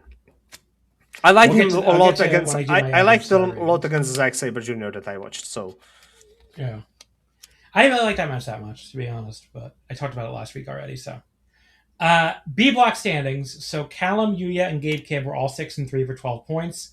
Callum and Yuya were the ones advancing. They both beat Gabe Kidd. Callum beat Yuya, so he finishes first, and Yuya finishes second. Then you had Ren Narita, Drilla Maloney, and Zack Sabre Jr. all finished 5-4 for 10 points. Henare, Oscar, and Aaron Wolf all finished 4-5 for 8 points, which means they all really won 3 matches because they all got the extra bye for beating Umino. And yeah, Shota Umino went 0-9, of course. He lost his one match and had to pull out due to concussion. So he's back on the September shows, like completely no fanfare at all, just on these cards. I found interesting. He's not doing anything important. He's just in tag. So I remember I saw someone speculate that maybe he's in nothing important at first in case he's not ready to come back and they can just easily replace him. But I guess we'll see. The semifinals from Ryogoku, night 18, did a crowd of 7,777. Weirdly specific number. I think it has. Yeah, that sounds like a fake number. But they did sell out though because the tickets. Yeah. But I think they either added a few into the number or used less just to have it sound right. So. But it was way up from last year's semifinals of 4,558. That was at Ariake Arena, not Ryogoku, and obviously didn't have Tenza's retirement match, so that is why. All right, for these shows, these semifinals and finals, I'll go through the undercards really quickly. The opener was Henare, Great Okan, Francesco Akira, and Jacob Austin Young for United Empire, beating Hiroki Goto, Yoshihashi, Masatori Yasuda, and Taisei Nakahara. It was Akira beating Nakahara in 7:54 at the Fireball. I thought it was interesting the United Empire didn't do their normal LIG ripoff thing they do, where everybody get their own entrance music. They just all came out to Henare's theme instead. So it's sad we didn't get to hear Dangerous JAY's most generic entrance theme ever. It's always a highlight for me. Like, he has the single most generic butt rock song in wrestling history. I think it's really funny. But he's the most basic butt rock wrestler ever, so. You said that, buddy, not me. Thank God we got to see Great Okan trip Yasuda and laugh about it. If I didn't get my daily fucking fix at that spot, I don't know what I would have done. So my boy Okan came through for me there. Yasuda Mongolian chopping. Okan got a big pop. Obviously, since it was Tenza's retirement show. But yeah, deeply average multi-man opener here. It really didn't have that extra everyone is working hard big show factor some of these undercard tags can have on these bigger shows. So yeah, 2.5 stars, very average match. As Velkej frantically types away in the background. I'm so sorry. I will now mute myself to type. It's okay. Did you think anything of this open at all? So I'll be honest. I did open every match that started, and then I skipped ahead, and then I was like, okay, I don't need to watch this. Okay, so I'll go through this even quicker then. Yeah, I did not watch any of these. No, I watched one. I did watch Wheeler Yuta because I wanted to see Wheeler Yuta. Okay, so we'll get to that. Match 2, the House of Torture, Red Narita, Sanada, Doki, and Sho beat Konosuke Takeshita, Taichi, El Desperado, and Taguchi. Narita pinned the DDT Universal Champion in 9:17 with the double cross. I realized before this match came on, I was like, oh, I'm going to get this match, the DDT Universal title match, spoiled for me. Because I'm still unspoiled on that whole show somehow besides this match. But I'm going to get that match spoiled for me for the Peter Pan result, whether or not Taguchi has the Universal title belt here. And he did have the belt. Womp womp. I also knew Shun Skywalker debuted here before I watched this. Sonata's robot screen, by the way, was glitching out. Because he had the robot outfit on with the screen that has something written on it. And it started with BY something. And I think it was going to be by Tenzan. But he never got a chance to get through it because the screen kept glitching. Sho dedicated beating up the Hantai squad to Tenzan for his retirement. That was very sweet of him. I also thought it was funny that Desperado didn't bring out his IWGP Junior Tag belt specifically because he knew Doki and Sho were going to steal it if he brought it out, which I thought was funny. Takeshita hit a nice tope to the outside here, but he got cut off by Dick Togo with the Spoilers choker. That was just after the 5-minute call. Taichi saved him, though, and the two of them did a cute little double rocket kick on Doki. Dick Togo did the fucking dick-to-dick contact. We did the fucking Mongolian chop version. That was funny. But, yeah, this is a fun undercard house tag. I enjoyed it. I went 3.25. Pretty good little match. Yeah, I've skipped ahead to see the Shun Skywalker debut. So, yeah, after the match, they tossed Takeshita back in the ring. They were all stomping on him. They took turns telling someone to come out, and we got Shun Skywalker walking out from the back in the full gimmick. He has the fucking gimp outfit. He has, he's got everything. He pulls off the overmask. I mean, he says he's Shun Skywalker. He makes it clear he's targeting Takeshita, which is funny if you know some of the rumors that have been flying around about why he jumped to New Japan. And then he got Shun's Dragon Gate. We got Shun's Dragon Gate theme song, too, which is the coolest part because his Dragon Gate theme song is incredible. I wonder if they had to pay them to get the theme and the gimmick and everything. But I'm sure Dragon Gate could use the money at this point, so I'm sure that probably made sense if that's what happened.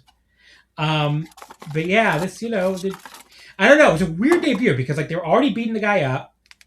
He just kind of gave some stomps, and then Taichi saved Takeshita and ran them all off before he could even do anything. But I don't know. Very Taichi and Despa murder. Yeah. And the Desperado threw a chair and it hit Shun Skywalker and almost hit a person behind Shun Skywalker. So Shun saved some poor fan there. That's funny. But yeah, we'll get to the actual match debut on the next night because I thought it was maybe even weirder. But yeah, Takeshi and Taichi also shook hands. I wonder if that could be a tag team in the future. That'd be a cool team in my opinion. So the next match, Gabe Kidd and Wheeler Yuta beat Drilla Maloney and Daiki Nagai when Yuta pinned the guy in 11:33 with a pile driver or running knee or whatever. Wheeler Yuta, he's one of the funniest fucking wrestlers. His attempts to look tough are so funny.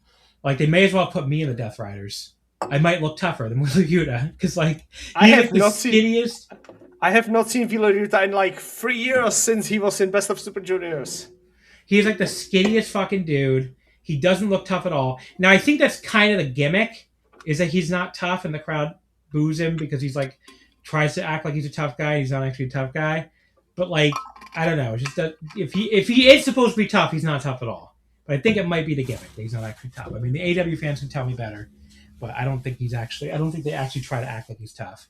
He thinks he's tough, which is very funny. Yes, it's very good. But yeah, there was a spot too where like Daiki would, he did this Rana, hit this tope to the floor, and they tried to do the Rana into a DDT back in the ring. But unfortunately for Daiki, no fault of Daiki's, Wheeler Yuta fucking fed for it way too early. Like it was fucking first day in wrestling school. He had his fucking head down like, all right, I'm ready. Like, buddy, you can't be doing that shit in the King of Sports.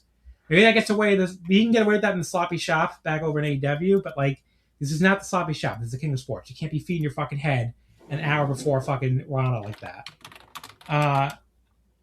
But yeah, the opening few minutes were super boring. The rest of it was a lot better. So I went 3 stars in the whole thing. But Yuta did not impress. Keep his ass in America. So what do you think of I loved my once 3 years checkup on how does Wheeler Yuta fare. So last time he was shut in Japan. This time, while he was on tour with Best of the Super Juniors, at least Desperado was there to help him get out of his hotel rooms. He did not get out of his hotel rooms. At least that's how they told it about his tour in Japan. While he's half Japanese, so he has some I think he has a grandmother in Japan as well. So it's very weird. Unlike Nick Wayne, who looked like he loved his life, Wheeler did not enjoy his life on tour. I enjoyed this because I think Wheeler Yuta is pretty good in technical wrestling, and I enjoyed his exchange with Daiki Nagai. And I'm like, look at this, Daiki Nagai against this rookie from AEW who is like almost 10 years veteran. He's rookie. Like that. I know. He's been wrestling like a fucking decade, hasn't he? Yes, he does. But he squares to Daiki Nagai, and Daiki Nagai wrestles Daiki as Nagai's well a as much he better does. Wrestler. It's no, very it's much very better good. Wrestler. Wheeler Yuta, okay. So to give you an idea of how AEW quote unquote development works, Wheeler Yuta has been wrestling since 2015. Yes. He's wrestled 595 matches total. So 35 this year, 58 last year, 32 in 2024. I think he was injured for part of that year. 54 in 2023. 71 in 22, 81 in 21, only 15 in 2020, the pandemic year, 55 in 2019, the first year of AEW. I don't think it was actually in AEW yet then. Meanwhile, Daiki Nagai, how many times has he wrestled this year? Let's say. Daiki Nagai has already been wrestling, only been wrestling since 2024. He only wrestled 41 matches in 2024. He's wrestled 244 matches already. Yeah, that's how 116, it goes. 116 matches 2025, 87 matches already this year. So he's gonna hit his 595 total in 2 more years probably. That's why he looks so much better than the guy who's been wrestling for 11 years. This is a similar thing that I told you. I think I told you that, or I posted it on Twitter and in Discord, when there was this rumbling about Evie. What's her Dakota? No, is it Dakota? No, King Kota. Whatever, the New Zealander in AEW, rather in WWE, who was who wrestled in Stardom as part of Hyper Destroyers back in 2015, 2016. I looked at her cage match, and she has a lot of matches, like 600 or something like that. Lady C, who is a 6 years in, she has already surpassed her. So, she's Evie is 15 years veteran or something like that. And Lady C, who wrestles on every show that Stardom has and has never been really injured for a long stretch of time, has more matches right now than she has had in 3 times as longer time as she wrestled. So it's these Japanese companies that run both days of the weekend, they do 100 matches a year for every wrestler. So they do get reps and they wrestle a lot. And that's why Daiki Nagai is so good already. And he will be awesome in 3 years. He will be champion without an issue of the junior division. He was going to be an ace of the junior division. And Wheeler Yuta is basically a pin eater for a faction, and has been pin eater for a faction his whole 5-year-long career in AEW. So, and they'll probably be a pin eater forever because they don't there's no develop anybody movement. and they don't push anybody. So Yeah. whatever role you start at is the role you have forever. It's one of the most. It's like such a boring company to follow for that reason. So it's like guys are basically slotted where they're slotted, and like who is an example of a guy who like really started at the bottom of AEW and worked their way to the top? I don't know if I can think of any. Like is Willow Nightingale. Yeah, but the women's division is a little different. I mean, Women's division is a little different. There's some advancement and some movement. Yeah. Men's division, nobody. Yeah, really nobody. Everyone, because the signings will be slotted above anyone who is underneath. I mean, MJF already was clear they were going to try to put him as a big star. He started his feuding with Cody, so no. Yeah. He was mid-carder. He was not an undercarder who started from the bottom. Yeah. He started as upper mid-card. I mean, Takeshi, I guess you could kind of argue. But his first match was with Kenny Omega. That doesn't count. He was presented as a big deal. He still never made the top either. I mean, he's never made the actual top of the promotion. It's Okada above him, so. Yeah. Anyway. So I know everybody loves the AW burials, but Wheeler Yuta, not a very good wrestler. Next match. I like him. Yeah. He's fun. Togi Makabe, Toru Yano. How do you have almost 600 matches and you're fucking feeding your head for Rana an hour before the Rana? I don't understand how you do that. But Togi Makabe, Toru Yano, Yuji Nagata, Yo, and Master Wato beat Unbound Company, Shingo Takagi, Yuto Ice, Asuka, Taiji Ishimori, and Gato. Yano pinned Asuka in 6:26 for the roll-up. So Shingo called out Nagata to start. We got a big Nagata chant from the crowd, and they used some Mongolian chops on each other. That was cute. Mr. Move Thief Yo nearly pinned Ishimori with the Gato clutch in front of the man himself. Maybe it's actually tribute to Hina. We don't know. Hina does that move a lot too now. And Yuto and Makabe throwing forms at each other got the big reaction of the crowd. And Yuto hit this big middle kick to his chest. But then Yano pinned Asuka with a roll up after the double low blow to both Knockout Brothers. So that sets up something on the next tour where they're going to have a number one contender match. And this is okay. Nothing that special. It was like 2 3/4. Almost 6.5 minutes, so I did not watch that because I value my time. The next match was TMDK, Zach, Hartley, and Kosei Fujita beat Aaron Wolf, Bolton Oleg, and Tatsuya Matsumoto. It was Fujita beating Matsumoto in 9:42 by submission. Just like some kind of wacky arm stretch. This was pretty good. It was just a match for a while, but like towards the end, it got really spectacular all of a sudden. Matsumoto,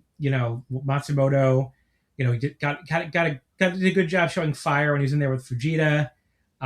Bolton did this gut wrench directly on Fujita out of a German suplex, but then Fujita running him out of that directly into a Jackson lariat. It's a really, really cool sequence. And then Wolf front suplex Hartley Jackson for all that, which always looks impressive given how big he is. And it got the crowd really into the match when they hadn't been to end it before it. Zach immediately leapt forward at Wolf going for this triangle, but Wolf escaped by lifting into a power slam. And I think he did the same thing in their Korakuen match. And then Fujita drop kicked him out of the ring and then Matsumoto wiped him out with a nice running European uppercut and then got the water wheel suplex for a 2 count. Great name, by the way, for that move. Fujita got Matsumoto into an arm stretch and the Matsumoto tapped. So 3 1/4 the whole thing. Because the start of it wasn't that great, but the end was really spectacular. Afterwards, we got Fujita challenging Wolf for the Never instead of Zach, which is a surprise after Zach beat him on the Korakuen. So I guess they're gonna. That match was not announced for Kobe either. So I guess they're holding off on Fujita Wolf for until King of Pro Wrestling, which makes me think if they're really trying to hold off on Zach Wolf again until until all the way at Wrestle Kingdom maybe, but we'll see. The next match, finally we get to the G1 semifinals. So this was the first of 2. It was Ryohei Oiwa beating Callum Newman in 1844 at the grip. So our second place in A block finisher beats our first place B block finisher. Before the match, we got the announcement of Wrestle Kingdom 21 on January 4th, 2027. which is the official kickoff to the New Japan's 55th anniversary year. It's kind of weird when they try to make 55th anniversary a thing. Like, who cares about the 55th anniversary? I mean, maybe they're trying to do that because the 50th anniversary year was during COVID. Yes, Like, I think so. Yeah, they're like, 55, that'll be a big deal. Also, this was where we got the AI Noki.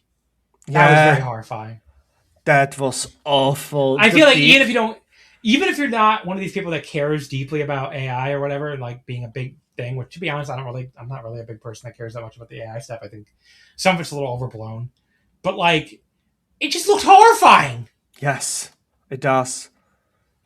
AI Noki looked like he was fucking trying to come through the screen and fucking kill you or something. Like, it looked like a fucking some shit out of a horror movie. Those teeth and everything. I'm like, please, never show this again. Never show this again. Oiwa was wearing like an orange version of Tenzan's famous horns for the entrance too, which was cool. There was this huge Oiwa chant for the bell. It was very obvious he was going to be the crowd favorite right away. Got it off to a fast-paced start. You know, Callum notably avoided the side headlock the first time Oiwa went for it, and Oiwa had to settle for controlling his arm with the arm drag instead. Callum's back, like I said, just looks so gross. And I don't know if it was selling or not when he was selling it early, because it just, I'm sure it fucking hurt. That has to fucking suck to get that. Like, that has to hurt. Whenever you take a bump, that has to fucking suck. They did some crowd brawling early, which I was really sick of by this point, as I mentioned, on last week's show. But at least Callum did his really cool jumping dropkick into the rows of chairs. So already better than all the Great Okan crowd brawling we got in this tour. Didn't last that long either. They went back to the ring pretty quick. Callum went for the Princess Curse back in the ring. Oiwa escaped and got the side headlock for the first time. Callum was able to get out of it after a few tries by reversing into a head scissors on the mat. When they stood back up, though, Callum just runs him over with this huge shoulder block, which Callum took this great spinning bump for. He just went fucking flying on it. Oiwa went back after his arm some more. That made sense since his shoulder was all taped up, and Callum was selling very well here. They 10-minute call. They did the sensational sequence where Callum escaped an attempt from Oiwa at like a standing arm breaker. Oiwa ducked a kick and Germaned him. Callum no-sold it and Germaned him right back. Oiwa no-sold that and also shrugged off a running knee before hitting the Tenzan suplex, which is kind of like modified backdrop suplex. That left both guys down. Oiwa blocked a tip to the roaring form with this huge headbutt. Callum ducked the grip spinning lariat and tried for the Oz cutter, but Oiwa just swatted him out of the air. That looked great. And hit a deadlift German for a 2 count. Callum came back, though, with the cradle driver for a 2 count, then the kiss the crown standing lariat. He went for the make way. Oiwa countered with a spinning arm drag from his shoulders, then hit the Devil's Bridge arm breaker and locked in the arc clutch, which is that arm lock he does, of course, named after his time in Noah. Callum was selling it really, really well. He was teasing he might submit even as he got back up to a standing position. Oiwa, though, dragged him back down to the mat. I was waiting for interference or something, but instead Callum was able to stand up a second time and get him off. Oiwa no-sold a super kick, though, and fucking killed him with a standing lariat, and Callum landed right on his neck for it. Very sick. That got a 2 count, just as we got the 15-minute call. Then we got some bullshit, though. As much as I was enjoying this match, we had to get some bullshit. Callum shoved Marty into him, low blowed Oiwa, inside cradled him. Oiwa kicked out at 2. That low blow did get the crowd to chant for Oiwa even more loudly, though. So you can't say it didn't work, at least. Callum ran in with a running knee to the jaw. Then he did the Princess Curse, but Oiwa kicked out again. Oiwa suddenly got the side headlock when he landed on his feet when Newman attempted a powerbomb. That was an incredible-looking counter. Newman stood up out of it again and couldn't push him off. That got a big pop from the crowd. Crowd was chanting for Oiwa. It's just, I don't think, I feel like everybody's going to put this over, but it's incredible how over he got this headlock. Yes, I don't know if I ever thought I would see a crowd, almost 8,000 people chanting for a man for doing a headlock again in 2026. Like, that cannot be overstated enough, or like as what an incredible achievement that is. Like even in Hamamatsu, the first time like they started a match against Takeshita, and the first headlock got a pop. It got an immediate pop from the crowd. Like, it's really obvious that the headlock from Oiwa is very fucking over. So anyone who argues otherwise does not watch and does not. Well, okay. One of the idiots who was in the Discord trying to put down this match, of course, an AW superfan, he was arguing, trying to put down Oiwa's final match, but I guess it could work for in general. I was like, okay, because he was like, oh, only the people who are pseudo intellectuals like this. And I was like, well, what about the crowd in the building? Like, do you think, like, to the AEW superfans, I guess, it's like Oiwa, the crowd being so into Oiwa is like some kind of conspiracy to make AEW look bad or something. Like, that's like the attitude they kind of have. And I pointed this out. I'm like, I don't think they were trying to do some wrestling culture war shit or whatever. They just really liked Oiwa and they liked this match. And then he was like, well, I don't care what live crowds do. WWE crowds yeet. I'm like, what the fuck does that have to do with anything? Just such a weird. Yes, WWE crowds like catchphrases. It doesn't mean you can, like, a guy getting a headlock over in 2026 isn't with live audiences isn't impressive. But anyway, such a weird fucking response. Where was I in the thing here? So Callum hit the second running lariat. I might have skipped some stuff actually, but whatever, it's fine. The Oiwa went up. He lifted Oiwa up and went for the make way. Oiwa dropped him down in front of him, though, right back in the side headlock. Callum was about to spin out of it and headbutted him. Then the two of them kept trading lariats. That was a very, very bad idea for Callum because Oiwa bounced back off the ropes and hit the grip for the pin with an enormous pop. So yeah, I went 4 1/4 on this. The only big issue I had with it is the arm work kind of went nowhere and didn't really lead to anything with the finish, nor did Callum really sell it towards the end of the match either. So not quite 4.5 star plus level for that reason. But all the cool shit they did, especially toward the finish, absolutely rolled. And I still love the headlock stuff for. Are you okay there, buddy? Coughing over there. Okay. It's the and it jumped into wrong hole in the throat. I'm sorry. I hate when that happens. Yeah, it's really annoying. But yeah, so Oiwa won this. He felt so much hotter than you at the moment. I was really hoping he win the tournament, which of course he did. 4 1/4 stars. Are you able to talk about the match now? Or are you still trying to breathe? Yeah. Maybe slightly worse off. I love this match because it had because both of these guys do great lariats, and sorry about that. I muted myself at time. Still coughing. Still trying to not to drown myself. That's great, awesome. And also, Oiwa, I wrote down this note. Oiwa is like a Stardom wrestler because he sells Germans and knees to the face. Because that's what Stardom wrestlers do. Unless it's a spinny, you will no-sell a German. And I fucking adored. There was this one anti-air lariat, which sadly I had to rewind twice to discover what the fuck happened. But I don't know what move Callum did. I think it was that it crossbody? It might have been the cross. Yeah, it might have been the crossbody. Yeah, he unless did you're talking when he swatted him out of midair when he just yes. The Oz cutter. Sadly, that we had a bad camera angle for that, so we did not see it properly. If there was some other camera that was shooting the action at the moment, it would have been fucking awesome. But because of the camera being behind Oiwa's side, we did not properly, because the hitting arm of the lariat was shielded by Oiwa's giant body, giant torso, because he's giant. So we did not see it properly how it hit, but the idea was excellent, and it looked like from the other side it would have probably looked fucking awesome. This match was wrestled for me as a great example of the two young guys who are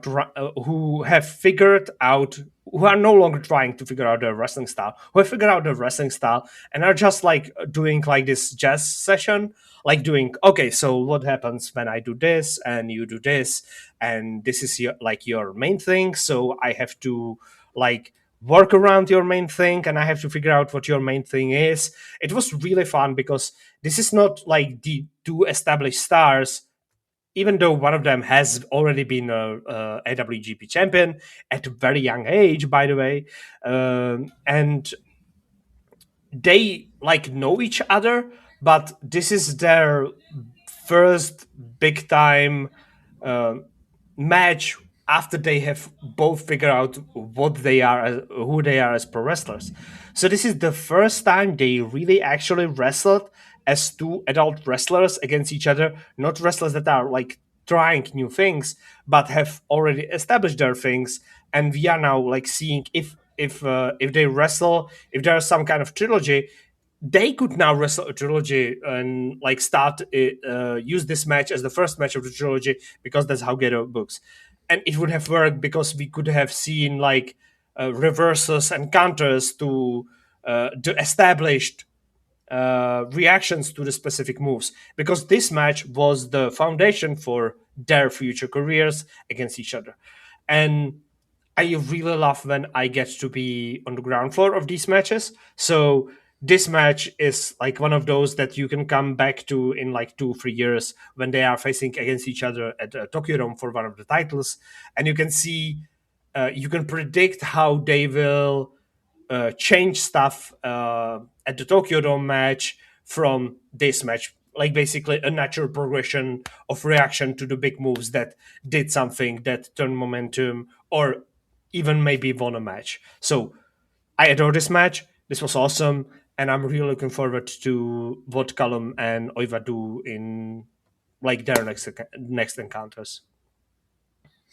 The main event was Uemura beating Yoda-Tsuji in 25-10 with not the main event, the semi-main, excuse me. Sorry, Tenzan.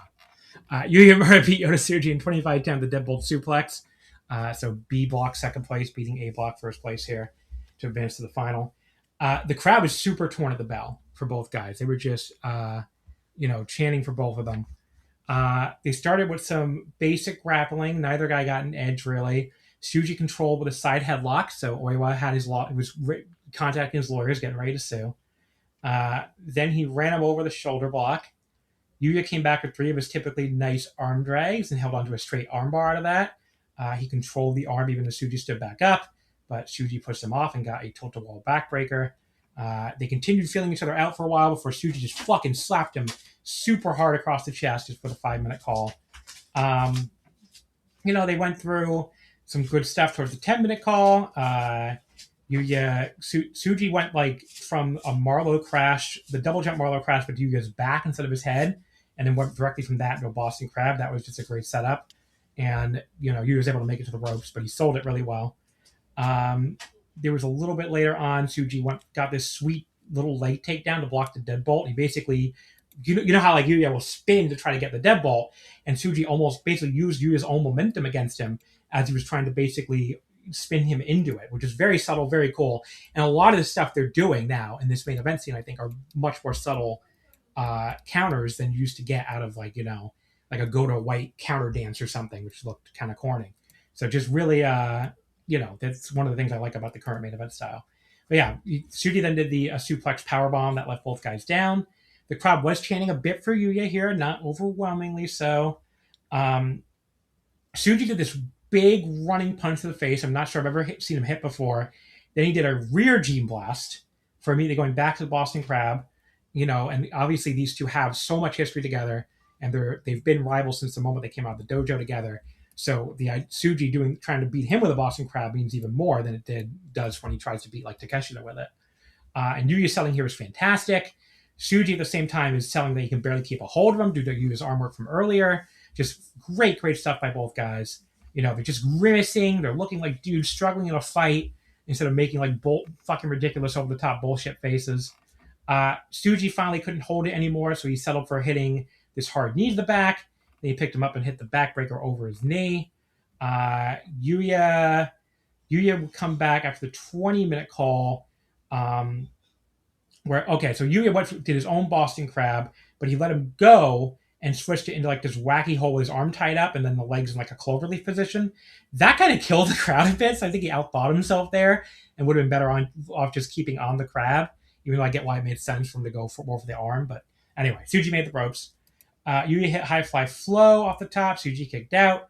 Yuya went back up to go for his cross body, but Tsuji Gene blasted him out of midair for a 2 count. That counter always rolls, and Tsuji made sure to sell the arm the whole way. Tsuji put Yuya on the top rope and hit the Guerrero special. The inverted DDT off of there. Then this enormous Gene blast when Yuya staggered back up to his feet, but Yuya kicked out. The crowd was going completely nuts for that whole sequence. Now we had the loudest Yuya chant in the match. Some fans did try to chant Yoda right back too, though. Tsuji went for the Fire Blaster. Yuya countered mid-spin by catching him in position with a deadbolt. That looked really cool. Tsuji tried to headbutt his way out, Yuya just headbutted him once himself, then hit the release deadbolt. He hit like a new shining elbow. I think he debuted in this match. Basically, a shining wizard where you leap up the knee and hit an elbow on the way down. I saw some people say they didn't think that move looked cool. I think it looks cool. It's a little weird for him because he's such a back to basics guy that he has this flashy new move, right? But it's not really like a throwback or anything. It's just a new variant on a shining wizard. But if he dropped the Pele kick, I'll allow it though, because I still think the Pele kick, the flipping back kick, is a much worse move for him than the shining elbow. I do not like the shining elbow though. I'm one of those people who do not like it because I don't like how it looks. He does get nice air, but I don't like how the other guy has to take the move. That's my biggest issue because he has to jump off their knee and then they have to lie down to receive like a flying elbow. Yeah, which I guess sucks. So. That sucks. Like that, I don't mind the idea of the move, but the execution of how the guy has to take it, I don't like that how that looks. Yuya then hit the Lion Shiner, the crossbody, which I don't really like as a finish for him. Honestly, it was kind of annoying me that was winning matches with it. But I will say, Tsuji took this big leaping bump for it that made it look as good as it ever has. And then Yuya went for hit the deadbolt suplex hold just after the 25-minute call, and it got him the win over Tsuji. He beats IWGP champion to move on to the final against Oiwa. I will say, so they have Oiwa in the tournament, obviously. They had better not try to run Tsuji or Uemura off of Yuya just beating him in the G1, because I think that's kind of a shitty reason to have someone get a Wrestle Kingdom title shot. Like, if you want to run that for, like, Power Struggle or something, that's one thing. But if we're going to Tsuji Yuya as the fucking Wrestle Kingdom main event, then they should have just done Tsuji Oiwa as the Wrestle Kingdom main and gone back to Oiwa challenging there instead of challenging Camp Pro Wrestling. Because, like, the excuse for the guy getting the title shot Wrestle Kingdom just feels really lame. But it's just like, oh, yeah, I beat him in the tournament. It's like, well, why the fuck didn't we just, like the same thing? Yeah, just win the tournament then. I don't know. It's just really weird. Like, it didn't work for Shota at all, and that was his excuse to get the shot at Zach. Like, the crowd didn't give a shit. So I don't know if it'll work for him. Yeah, it's not worth it. You have to actually beat him after the title shots, and you have to have like story with him prepared beforehand. So like Tsuji had a good reason last year when he was global champion. He wanted to be double champion. And I get people are sick of the double thing, but that the crowd was much more into that. I don't know if they're going to be into just walking out at the end of Camp Pro Wrestling if Tsuji retains and be like, yeah, I beat you in the semifinals. I'm like, I don't know. That's kind of a lame reason to get a Wrestle Kingdom title shot to me. But anyway, match is fucking awesome. Easy 4.5 stars for me. Just a step below the best stuff Tsuji did with Bolton and Yuto. They went 4 3/4 on. And the Takeshi one, I guess, although I was live for that one, so that's probably live bias too. But I think I liked it a little better than Tsuji Oiwa. That I also went 4.5 stars on, but it's really close. So I have really liked this one. I am not. These are not my two wrestlers. As I said, that's Shota and Oiwa. So basically, these are the other two guys that I have to accept that they are rivals for my guys. But I have loved the high-speed exchange at the start. The only bit that I did not like is that... no. Wait, I'm reading wrong note. Oh, sorry. I liked everything. I liked everything in this match. This, like, flowed really, really well. And, like, everything worked properly towards the story of the match, which was... I will weaken one of the shoulders, so you will not be able to get out of the... you will not be able to get out of my deadbolt. Is that called deadbolt or deadlock? The move. Deadbolt. Deadbolt. You will not be able to get out of deadbolt with this arm because I have been working the whole time on this arm, on this shoulder, and you will not be able to get out of it when I catch you. So when he caught him at the end, you can see that Tsuji is able to get out of the deadbolt with the other arm. And Yuya has to fight to keep that arm like into the deadbolt, but that hurt arm is unable to get out, which is like good continuity and good match structure, match story. I like that a lot. There was a headbutt from Yuya, which was like extremely mistimed, and it almost hit Tsuji into the face, which is how you want to hit the headbutt in actual fight, in actual combat situation. You want to hit your head into opponent's face and break their nose or bruise their or break their orbital bones and shit like that. You don't want to do that in pro wrestling because you would have caputed your opponent by that like that. You don't want to do that, and he almost got him like that, which was like really really dangerous. I have adored the idea of the Boston Crab and the wrist lock and then the headlock being like these ultimate moves for these three guys, because these three guys, each one of them has chosen one of the basic submissions and perfected it to the level that it can win matches in the main event or in the semi-main event of the Tokyo Dome, which is like incredible if you like look at it, because that's not a thing that like that should work. But when Tsuji locked in the crab and when he dragged Yuya back into the center, which is like a basic spot that every fucking Young Lion match will do. That's the spot. You lock into Boston Crab. The Young Lion is shouting. He's suffering in the Boston Crab, and he will drag himself to the ropes. But no, the Young Lion who's holding the Boston Crab is much stronger, and he will drag the Young Lion back into the center. The match could have ended there, and nobody would have been mad, because everyone watching, me included, has bought into the idea that is a finisher. That is a finish. That is a possible finish. How you can end a semi-final of the G1 Climax. It's like saying it out loud. That's bonkers. That's mad. A Young Lion move, a basic Young Lion spot can end main event spot. That's incredible, and I love it. So, like that, even though I have not watched the rest of the tournament, that like sold me on the tournament even more. And I am actually mad that I watched the 5-star instead after this. So I loved it. And I'm happy that Yuya got in, because I think he's better than Tsuji for me. Wow. Not by much, but he is. The main event was Tanzan's retirement match. He lost to Satoshi Kojima in 9:22. So Chono came out to do commentary. They did an intro video, which was excellent. They always do a good job with that stuff, but just the right length, not too long, and showed so many of his big career highlights, and particularly highlighting the team and rivalry with Kojima, which makes sense. This was Tenzan. Some match trivia here. Tenzan's first match, since April 2nd, 2025, so been about 16 months. That match was Makabe, Honma, Wato, Tiger Mask, and Yo, defeating Tenzan, Katsuya Murashima, Ninja Mac, of all fucking people, Toru Yano, and Bolton Oleg on a Road to Sakura Genesis house show in Yamanashi in 9 minutes and 7 seconds. I'm sure he wrestled a ton in that match. A 9-minute, 10-minute tag. Now, fun fact, though. I was there live for it to end up being his third to last match a few days earlier. Hell yeah. Red Narita. Well, okay, let me finish the story for you. Hell yeah. Oh, no. Red Narita and Yujo Takahashi beat Tenzan and Toru Yano on the Road to Sakura Genesis house show at Axidi Hamamatsu on March 30th. Now, I went back to look through my picture when I saw that. I went back to look through my picture to see if I had any photos of that match. And I don't have any photos of it. I'm like, why is this the only match I didn't take any photos of? And I was like, oh, I remember now. I used that match as my own personal intermission to go to the merch table. So I apologize. I didn't know it was going to be a third to final match. I don't think I saw fucking any of it. I think I was like, because the merch table was very crowded before the match show started. So I was like, I'll just use the stupid Tenzan and Yano against Narita and Yujiro match to go browse the merch table. So sorry, Tenzan, buddy.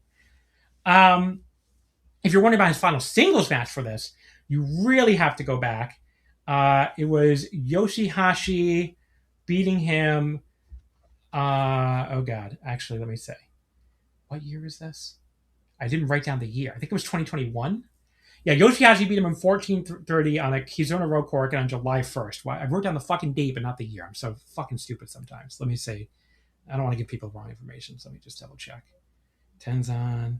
But yeah, the last person to eliminate him in New Japan Cup was Will Ospreay earlier that same year on March 7th. So I think that was 2021. But let me just make sure. And the last person to face him in a G1 was Sonata on August 12th, 2016. So yeah, some fun facts about Tenzan there. Yeah, it was 2021. That was his last singles match, July 1st, 2021. So yeah, there you go. Tenzan obviously was not moving well at all, and that's why this was what it was. Now, he's walking very gingerly. He did grab the mic and asked, before the match started, to throw out the 5-minute time limit the match was planned with. That got an enormous reaction. Apparently, Tanahashi had to approve this, but he did. And, Tenzan, there's no point in star rating this. Tenzan could barely move, but the crowd loved everything he did. And he went out on his back via the Koji Lariat. Great stuff for what it was. But do you want to say anything about the match itself, or get to the post-match, which was amazing? The match was great and incredibly hard to watch at the same time because of how physically limited Tenzan is. There was a spot where he almost fell down while delivering a lariat into the corner. And then he took an actual fucking bump for Kojima. And on one hand, it's incredibly ballsy for him and for Kojima to do an actual match instead of an exhibition or like 5-minute time limit, something which is like perfunctory, like some pushes, some chops, maybe some running to the ropes, maybe one back bump for Tenzan or something like that. They actually attempted to have actual match, which, considering, as I said, the physical limitation of Tenzan, is kind of stupid, and at the same time, as I said, the ballsy. I think that I'm not sure where I stand if they should have done it or not, because at any point of the match, Tenzan could have gotten himself hurt the really grisly way, because he just cannot walk. He cannot stand straight, as is going to be seen during the 10-bell salute. He cannot fucking stand anymore. So, I don't know. I don't know if I agree with this match, because I have watched a lot of, I love watching Joshi retirement matches because I enjoy them, the shows and the matches themselves. And there are some that are sad to watch, and there are some that are really fucking celebratory. And this one was sad to watch. So the match I did not like. Well, also I think it was awesome. It's very weird. I'm very torn on that. So post match ceremony was incredible. That was fun as fuck. But the match itself is I don't like, and at the same time I think it was great. It's weird. The post-match, though.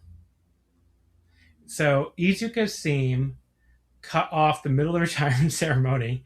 He looks as crazy as ever. He looks in great shape for his age. I mean, I guess he looks fucking incredible. The gray beard with the muscles and the wrinkles. He looks like the old crazed master sitting on top of the mountain who will teach you secret martial arts. So you've never seen... So he's rampaging through the crowd to come down through the sumo boxes. You've never seen people happier to get pushed out of the way by somebody. They're like, yeah, Iizuka, thank you for pushing me. That was so great. So Iizuka just immediately attacks Tenzan as soon as he gets to the ring, of course. Goes to the Iron Fingers. But so Kojima gives him the Koji cutter to save him. And Kojima tries to hold up Iizuka for Tenzan, but Tenzan doesn't want to hit him. Tenzan's like, Iizuka, can you please finally wake up? And the crowd starts chanting for him. Tenzan offers him a handshake, and he says something like "Owari," basically this is the end of the end, basically. So that's kind of the theme. So it's kind of like the theme. I don't know what I'm trying to say here. He's basically saying this is it. I'm retired now. You're retired. There's no reason to keep doing this.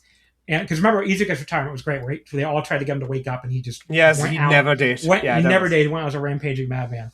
So he keeps encouraging him. The crowd is chanting for him, and they finally do shake hands and embrace. I couldn't decide if I wanted him to just beat up Tenzan again or actually embrace. Once the next thing happened, I think this was better. So because he shakes hands with Tenzan, He leaves the ring. Then he's happy. He's happy for babyface Iizuka. He's awesome. He's great. He woke up. He's not deranged anymore. He sees Shinpai Nogami. Yes. In the front row, right behind the railing at the announce table. He walks over and Nogami, he's like, "Let me shake your hand too, Nogami." And then he pulls him over the barricade and yanks the fucking trench shirt off him. Yes, and he's back to rampaging himself. And Tenzan, the funniest fucking part is Tenzan's watching from inside the ring. He just goes, "Go men." Like, he's like, sorry, but like, he doesn't give a shit. He's basically like, "Yeah, whatever, go men. Sorry, buddy." He tore your shirt off again, but he didn't give a fuck about your shirt. And Chris Charlton honestly was funny on commentary too. He's like, "Yeah, I never liked him anyway." It was just very, very funny. Just all funny all around. It was awesome. Then he rampages out of the. Then he rampages out of it. What a great fucking moment. That was like a perfect retirement ceremony bit, which is like two old friends finally break kayfabe with each other, embrace for everyone to see, say goodbye to the pro wrestling ring. And then one of them returns back to his insane ways and rampages away. And the guy looks fucking insane. He looks great. I love him. I hope he returns for every one of these retirements and does the same shtick over and over again, because I will love it every single time. The ceremony stuff is pretty typical, you know. I don't know if there are any shocking names over there. Kendo Kashin I didn't see coming for some reason, but he is 3rd gen, so I guess it makes sense. His overdub music kicked ass, though. Kendo Kashin. So, I don't remember what it was. He just wrote down they kicked ass. I guess I must have really liked it. Jun Akiyama, I remember his overdub music was very weird. It's like, what, you guys couldn't get this theme approved? If you're owned by half the same company that fucking plays at every DDT show. You know how Japanese are with the IP rights, unless it's for AI. Akiyama, they've obviously fought Tenzan in the 2003 G1 final. That's why he was there. Keiji Muto got his actual theme music, unlike a lot of the other old guys. And Ricky Choshu did too. Ricky looks cool as hell still. How is that man that old? He still looks that cool. Yeah, I don't understand. Cool until the day he dies, I guess. He's just an cool grandpa. He would be fucking awesome grandpa.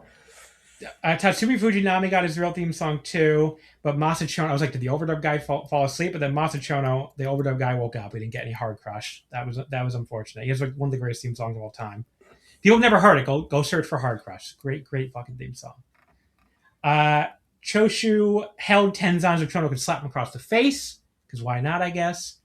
And then Chono... So, actually, one of the funniest moments is Chono told Tenzan to take a seat because it was so hard for him to stand, and he'd been staying the whole time. And Muto pulled up a chair for him. And Chono was like, well, I blabber on a lot, so he pulled up a chair, too. That was really great. And you can see Kojima, in particular, was dying in the background on the outside. And yeah, Muto needing to get his selfie is one of my favorite retirement ceremony running jokes now. And I like Tiger Mask in his suit, too, sneaking in there for the active Hontai roster photo. I guess he's like, well, I just retired last month. And then I'll retire to go work a fucking produce show anyway, so I'm gonna sneak in here anyway. And then Despy kept taking pictures of him and Taichi together, Tenzan and Taichi together, and handed the phone back to Taichi. That was also pretty funny. And whatever Tenzan, the young guy, and Yasuda said after they hugged, Yasuda was crying at the end of that, which was interesting. So I makes me wonder what the fuck he said. But yeah, Tenzan could also barely climb the ropes, but he did get up one turnbuckle at least, you know. But yeah, awesome ceremony, awesome retirement match, awesome show. Yeah. The king of fucking sports, baby. And I loved the retirement. But retirement as a whole package was fucking awesome. The post-retirement ceremony, the post-match ceremony was incredible. I said I loved the Iizuka stuff. That was like perfection for me. And the old guys coming in was also fun. One of the baseball guys had one of the most glorious hairs that I have ever seen on an older man. When I grow up, I want to have hair like him. As I said, the only bit is that Tenzan unable to stand up properly for the 10 count, 10 bell salute, and then falling back, and the roster that well goes by rushing him because it looked like he actually fucking hurt himself, And then they were like very careful about him and him walking around the ring, because it was obvious that his ability to stand up and walk properly has been spent, and he needs to sit down and rest up his broken down body. So that's kind of sad, but that's what pro wrestlers do. They destroy their bodies for us. So good rest of the life, Tenzan. I hope it's not as painful as it looks like. Yeah, so hopefully not. All right, now the final show here, as we can finally get through the rest of this New Japan, so we can move on to Stardom. And then I'll go over everybody's G1s too. But yeah, we've been going for a long time. Night 19, Ryogoku, 7,260, so down about 500 from the Tenzan Retirement show the night before, but up from 6,870 last year, Ariake. So definitely good that they're up a little bit at least. The opener was the House of Torture, Yujiro, Doki, Sho, and Kanemaru, beating Yoshihashi, Desperado, Taguchi, and Yasuda. Doki beat Yasuda in 650 at the Darkest Stretch. Match was not good. Below average, even for a house match, like 2.25. I have not watched anything on this card outside of the finals. Okay, cool.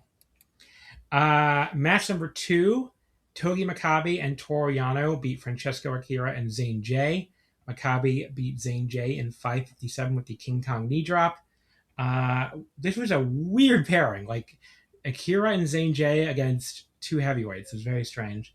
I think it changed based on. Did it change based on Wolf or something? I don't know. Akira imitating Makabe by doing 10 punches in the corner was funny. Like, he's not the only one who's ever done 10 punches in the corner, but it was kind of funny. But yeah, 2.5, dead average match here. Match number 3, I keep pausing for you to talk. I'm sorry, I'll stop doing that.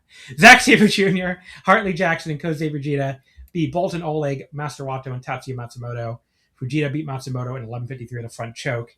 This was supposed to be Wolf in Matsumoto's place, but on the Hontai team, but he was out due to illness. This is the first thing that was actually good in the show. It was nothing mind-blowing or anything, but a quite fun 6-man tag. 3.25 stars. Pretty fun match here.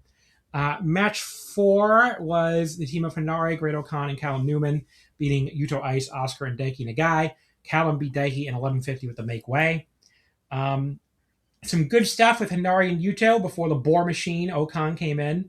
The fans started chanting Kaile at him, so they want him to go home, which I agree. He should go home and never come back. Some really good stuff with Oscar and Newman. Oscar almost took his head off with a big boot. Daiki did his incredible flying DDT, which he gets incredible height for on Newman. And the whole final sequence of the two of them was really good. Daiki got this super close near fall off of Rana. The crowd was going apeshit for it. Then he just slapped him upside the face. But then Callum took his head off with a lariat and hit the make way for the pin. 3.25 for the whole thing. Would have been even higher without the great old boar dragging things down there. After the match, KOB beat up the tag champs, Hinare and Okan, and grabbed hold of the belts. But then Yano and Makabe attacked them from behind and picked up the belts. And again, they did beat, Yano did pin Oscar the night before.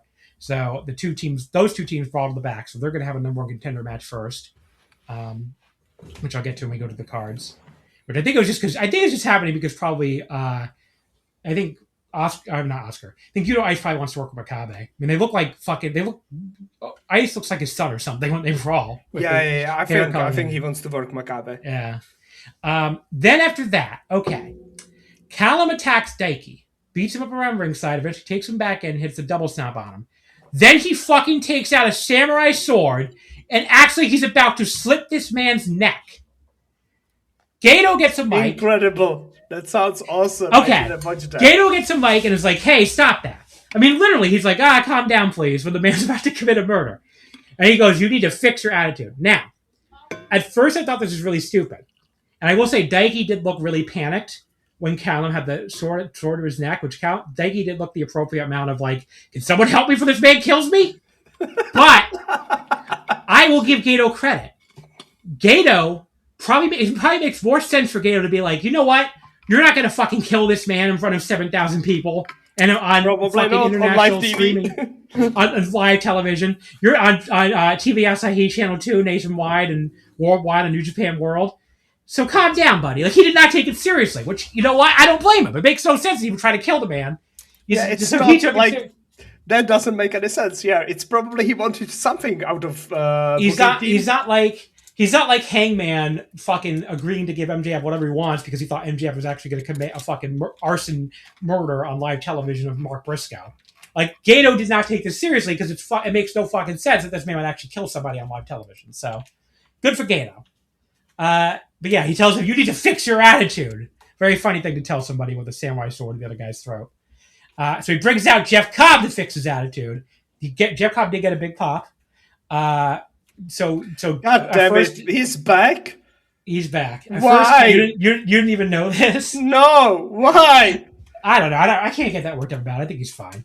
God damn it. I did like that Callum was like, oh, you're United Empire, right? And Jeff Cobb just knocked his ass down. I think Jeff Cobb just was like, I don't want to be a heel. Put me in Unbound Company instead. Because United Empire were still faces when he left.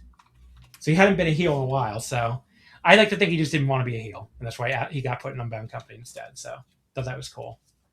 But yeah, we're getting Callum and Jeff Cobb now. Everybody, very exciting. Next match, it makes sense because Callum took his slot for the world title, so it makes sense. Our next match was Drilla Maloney and Shingo Takagi beating Gabe Kidd and Wheeler Yuta. Shingo pinned Wheeler in 13:31 with the Blast of the Dragon. The crowd, we got some crowd brawling to start, of course. Gabe gave a pile driver to Drilla on the Sumo Hall stairs, and Gabe and Yuta then double teamed Shingo after that back in the ring. Gabe did the giant swing so Yuta could drop kick Shingo as a shout out to Claudio, who Shingo challenged after this match apparently. I don't know when that's happening because they didn't announce it for the next tour, so maybe it's King of Pro Wrestling. But this is just so boring, early on at least. But Yuta, he looks so tiny and skinny. Like, watching him try to do a strike exchange with Shingo, and then they kind of screwed it up too. Like, he almost threw a strike out of turn, so the two of them had to awkwardly stand there. So, like, I don't know, buddy, even Great O'Khan can do a strike exchange correctly. Like, what are you doing here? But after Maloney came back, this match got really, really good. Like, Maloney came back on the apron. He tagged in and ran wild. The crowd was going crazy. The crowd was really into Shingo tagging back into and beating Wheeler's skinny ass. And Wheeler took this ridiculous full course at the end of the Pumping Bomber, Drilla Killer, and Last of the Dragon for the pin. So it got really good by the end after the rough, annoying start. So I went like 3.5 on it overall. It was a good match. And nothing you got to rush out and watch if you missed it, but definitely it was good. The next match, this was really weird to me. So it was the House of Torture team of Ren Narita, Sonata, and Shun Skywalker making his debut, beating Konosuke Takeshita, Taichi, and Satoshi Kojima. Shun pinned Kojima in 10:53 with a moonsault knee drop. So Shun teases that he's going to start with Takeshita, but then backs off and just tags out to Narita just so he can attack him from behind instead. Shun, finally tags in after that and doesn't really do anything. He just chokes Taichi in the corner and tags right back out to Sonata. He trips Takeshita up from the outside when he's about to do a dive from the floor. Then finally gets in there where after Dick Togo did the dick-to-dick contact. He gave him a nice little running boot to the face. When Takeshita kicks out at 1, he immediately runs away and tags Narita back in. I'm like, okay. Then Shun comes back in and gets dominated by Kojima. He keeps trying to run away from Takeshita too. Their exchange was weirdly clunky, with Shun actually falling down when he's supposed to drop behind him to escape the Blue Thunder Bomb. And then Kojima comes back in and largely dominates him again until he takes the whiskey sip from Kanemaru and a cane attack from Yujiro. And then Shun hits a single standing moonsault knee drop of the pin. I was like, why would you debut Shun like this? I don't know why either he or the company would book him like this. It's like, he just looks like another House of Torture goof who's okay, he's this big, muscular dude, and he never actually acted like a coward like this, really, in Dragon Gate. Like, he would, he would cheat and stuff, but he would not, run away from people, constantly, and he would not struggle to beat lower-ranked people on the roster. So, he showed absolutely nothing here. He got his ass kicked or ran away for the entire match, and then got a single move to pin a dad. And then Taichi ran the entire unit off of the chair for the second night in a row. So, it wasn't a horrible match, but just a very bizarre and bad debut for Shun. So, yeah, 2 3/4. I don't know what they were thinking with this.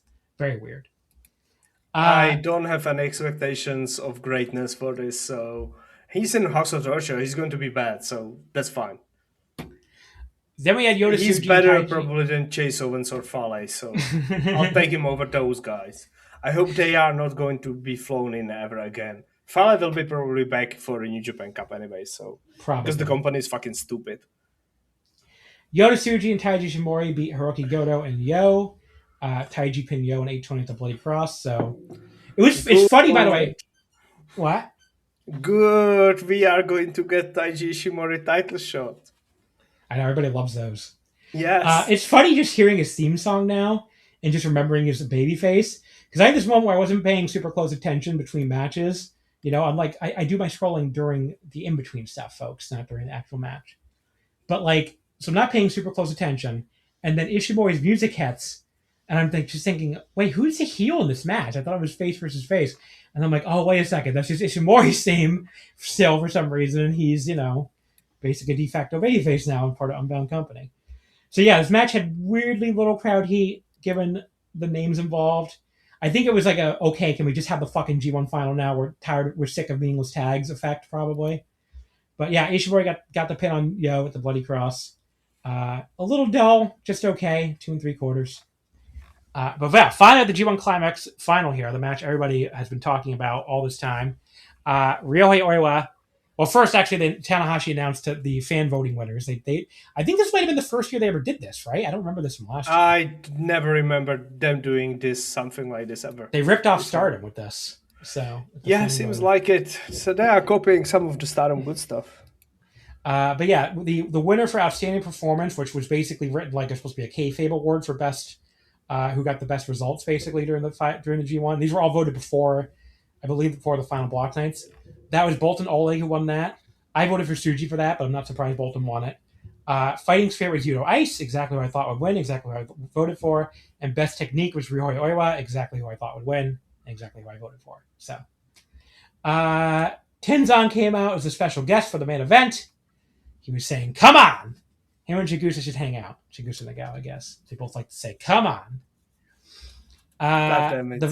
The main event final, Ryohei Oiwa beat Uemura in 35-10 with the big lock, whatever. Oiwa coming out with the orange horns, acknowledging Tenzan again, really did make me think he was winning, but obviously remained to be seen. Now, obviously, this is the match everybody's been talking about. We already talked a bunch about the reaction to it. But yes, this was, for the entire first 15 minutes or so, they really just worked holds. It was mostly just a headlock and a wrist lock. And what I liked about that is it inverted the New Japan big match formula, where if you go back and watch a lot of these, especially Okada was famous for these, he would do a lot of like little chain wrestling or mat wrestling and stuff for the first 15 minutes of his match. But unlike with these two, it was completely meaningless. Like you could basically clock out and fucking fast forward 15 minutes to an Okada match, you miss absolutely nothing. The worst, I think, offender at this of all time was the Okada Kota Ibushi one at Wrestle Kingdom in 2020, where like they did absolutely nothing for the first 15 minutes of that entire match. And then they turned on and had one of the most spectacular endings in probably wrestling history. But I couldn't go higher than 4 stars in that match because I was like, you didn't do anything for the first 15 minutes. It had nothing to do with anything. And I think Okada was always like a really bad offender at that. Here, everything they're doing holds, they're doing headlocks, they're doing wrist locks and arm locks, but it all builds to everything else in the rest of the match. Now, I saw some people arguing that Oiwa didn't sell the arm. I don't fucking know what match they were watching to think that Oiwa didn't sell the arm. That's bullshit. He did sell the arm. He sold the arm constantly throughout this entire match. Like, people are like, oh, well, he kept going for the headlock. Yeah, but the headlock got less and less effective as the match went on. He eventually won with it, but he won with it for the same reason that Yui's arm locks were making the headlock less effective, because it was the cumulative effect of all the headlocks. But he was able to keep it on for less and less time. Yuya was more and more able to get out of it throughout the rest of the night. On top of that, his lariat started becoming less effective. The roaring lariat, the fucking grip that's been pinning everybody else, Yuya kicked out of it because he'd been working on the arm and he weakened the arm. So again, this felt like something where people were announcing, I'm too stupid to follow a pro wrestling match. And it's the same rant I've had a few times where, like, I need to be less hard on American wrestling, because I guess the reason why they do these incredibly cliched and stupid fucking stories with mid-match promos and guys making fucking faces, to the camera. And shouting, basically guys shouting into the camera the story they are telling. It's because American wrestling fans are actually too stupid to follow a story otherwise in 2026. Yeah, Vince McMahon was actually right. Vince McMahon was actually right. You have to shout your story really loud to get through to people fucking, scrolling fucking Instagram or whatever on their fucking phones during the match. So, if you don't pay it, I'm sure this match looked like a bunch of 1976 stuff if you don't actually pay attention to it. I'm sure that's what it looked like if you're not actually watching. But it's not even that much of a throwback of a match because they used the headlock and the arm lock to build to a fucking classic New Japan closing stretch. So, I don't know. People had some incredibly stupid takes about this match. And I feel like now I'm making it more about the takes of the match and I should really just keep putting the match over. So let me get back to doing that. Yes. The whole closing stretch. There's, Oiwa is controlling the head. I'm going to fast forward all the way to the 25-minute call at this point. And Yuya's almost pushing him off, but Oiwa is able to take him right back down to the mat. Yuya backdrop suplexes him. Oiwa still had a hold of his head anyway. Red Shoes kept checking and kept teasing he was going to stop the match.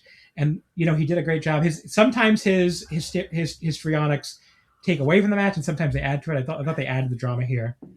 Yuya was able to stand up and finally pull his arms apart, only for Oiwa to immediately headbutt him. But Yuya no-sold it. As my microphone falls again, at least it took a long time that time. Okay, I'm going to mute myself as I lift it back up. Hold on.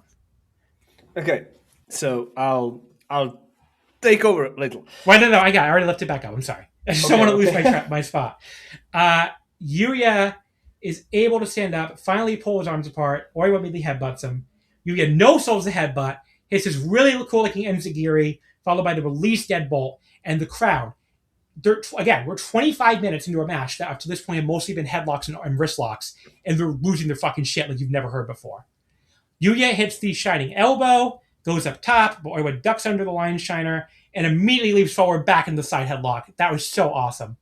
Yuya pushes his way out again. Oiwa tries to use the momentum off the ropes to hit the grip, just like he had before, but Yuya catches his arm in midair with the arm and hits the arm drag, which is one of the most spectacular arm drags I've ever seen in my life. Just perfect counter. He turns that straight into a cross arm breaker. The crowd is roaring for it. Oiwa briefly reverses into a roll-up, but Yuya still has his arm as Oiwa kicks out and he turns it back into a wrist lock. He even briefly gets a pin attempt out of the wrist lock. Oiwa answers with a standing lariat, but Yuya still has control of the rest as we get the 30-minute call. Oiwa hits another pair of lariats, which finally gets him out. But the second he tries to headlock, Yuya gets the wrist lock right back on. The crowd is chanting loudly for Oiwa to get out of a wrist lock. Again, a wrist lock. Oiwa slams him with his other arm, but Yuya still has the damn wrist lock on. This part was one of the most incredible things that I have ever seen, because Yuya controlling the wrist the whole time, but Oiwa is hitting actual fucking big bumps on him. I don't understand how they are able to do it, because that looks like it's incredibly hard to do, to not hurt yourself while you're delivering these moves. A single little mistake could have torn his shoulder apart, or something could have went really, really wrong. This part is one of the most incredible showcases of physical strength and trust into your opponent that I have seen in quite some time. Yeah, it was incredible. Yeah, I don't understand how they did it without hurting each other. My brain was blown that he was able to hold onto his wrist through 4 big bump moves, the slam, the turnover, and some kind of power bomb or something like that. It was I had my hand hurt watching that. It looked fucking awful to do moves like that. Oiwa, you still have the wrist lock on. Oiwa finally managed to get behind him and hit this low angle German with a bridge for a 2 count, but Yuya just gets the wrist lock right back on again. Oiwa finally hit another Tenzan suplex. By the way, he never let go of the wrist lock in that German. He held through the pin attempt. He held through that pin attempt. That's crazy. It's incredible. As I said, that's fucking incredible. Yuya ducked a lariat as they got back up after the Tenzan suplex, which did finally break the wrist lock. Yeah, Tenzan suplex broke that was what broke the wrist lock, the Tenzan suplex. He tried to get the deadbolt again. Oiwa hit this crazy, desperate half lariat with the other arm. Finally hits the grip, but Yuya kicks out because, again, his arm is not strong enough to pin him with that anymore. Oiwa got the headlock back on immediately. The crowd was chanting for him again. Yuya rolls him up out of the headlock for a 2 count, but Oiwa still has it on and is twisting it more than ever. Yuya's able to sorry, stand. again, this while Yuya rolls Oiwa up, the way Oiwa is able to get the headlock back on is because Yuya does the basic thing that every single wrestler does. He goes to ask the referee if it was not free. And it's that little heartbeat of like not being like completely focused on his opponent. Oiwa jumps him and grabs the headlock again. Like in that little bit of like like not keeping focus on the other guy. Incredible match. Like the attention to detail and what they were able to do with like simple shit. So good. Then we had Oiwa got the headlock back on it. Immediately the crowd was chanting for him. Yuya is able to stand up out of it briefly. Oiwa keeps cranking it for leverage and bring him back down again.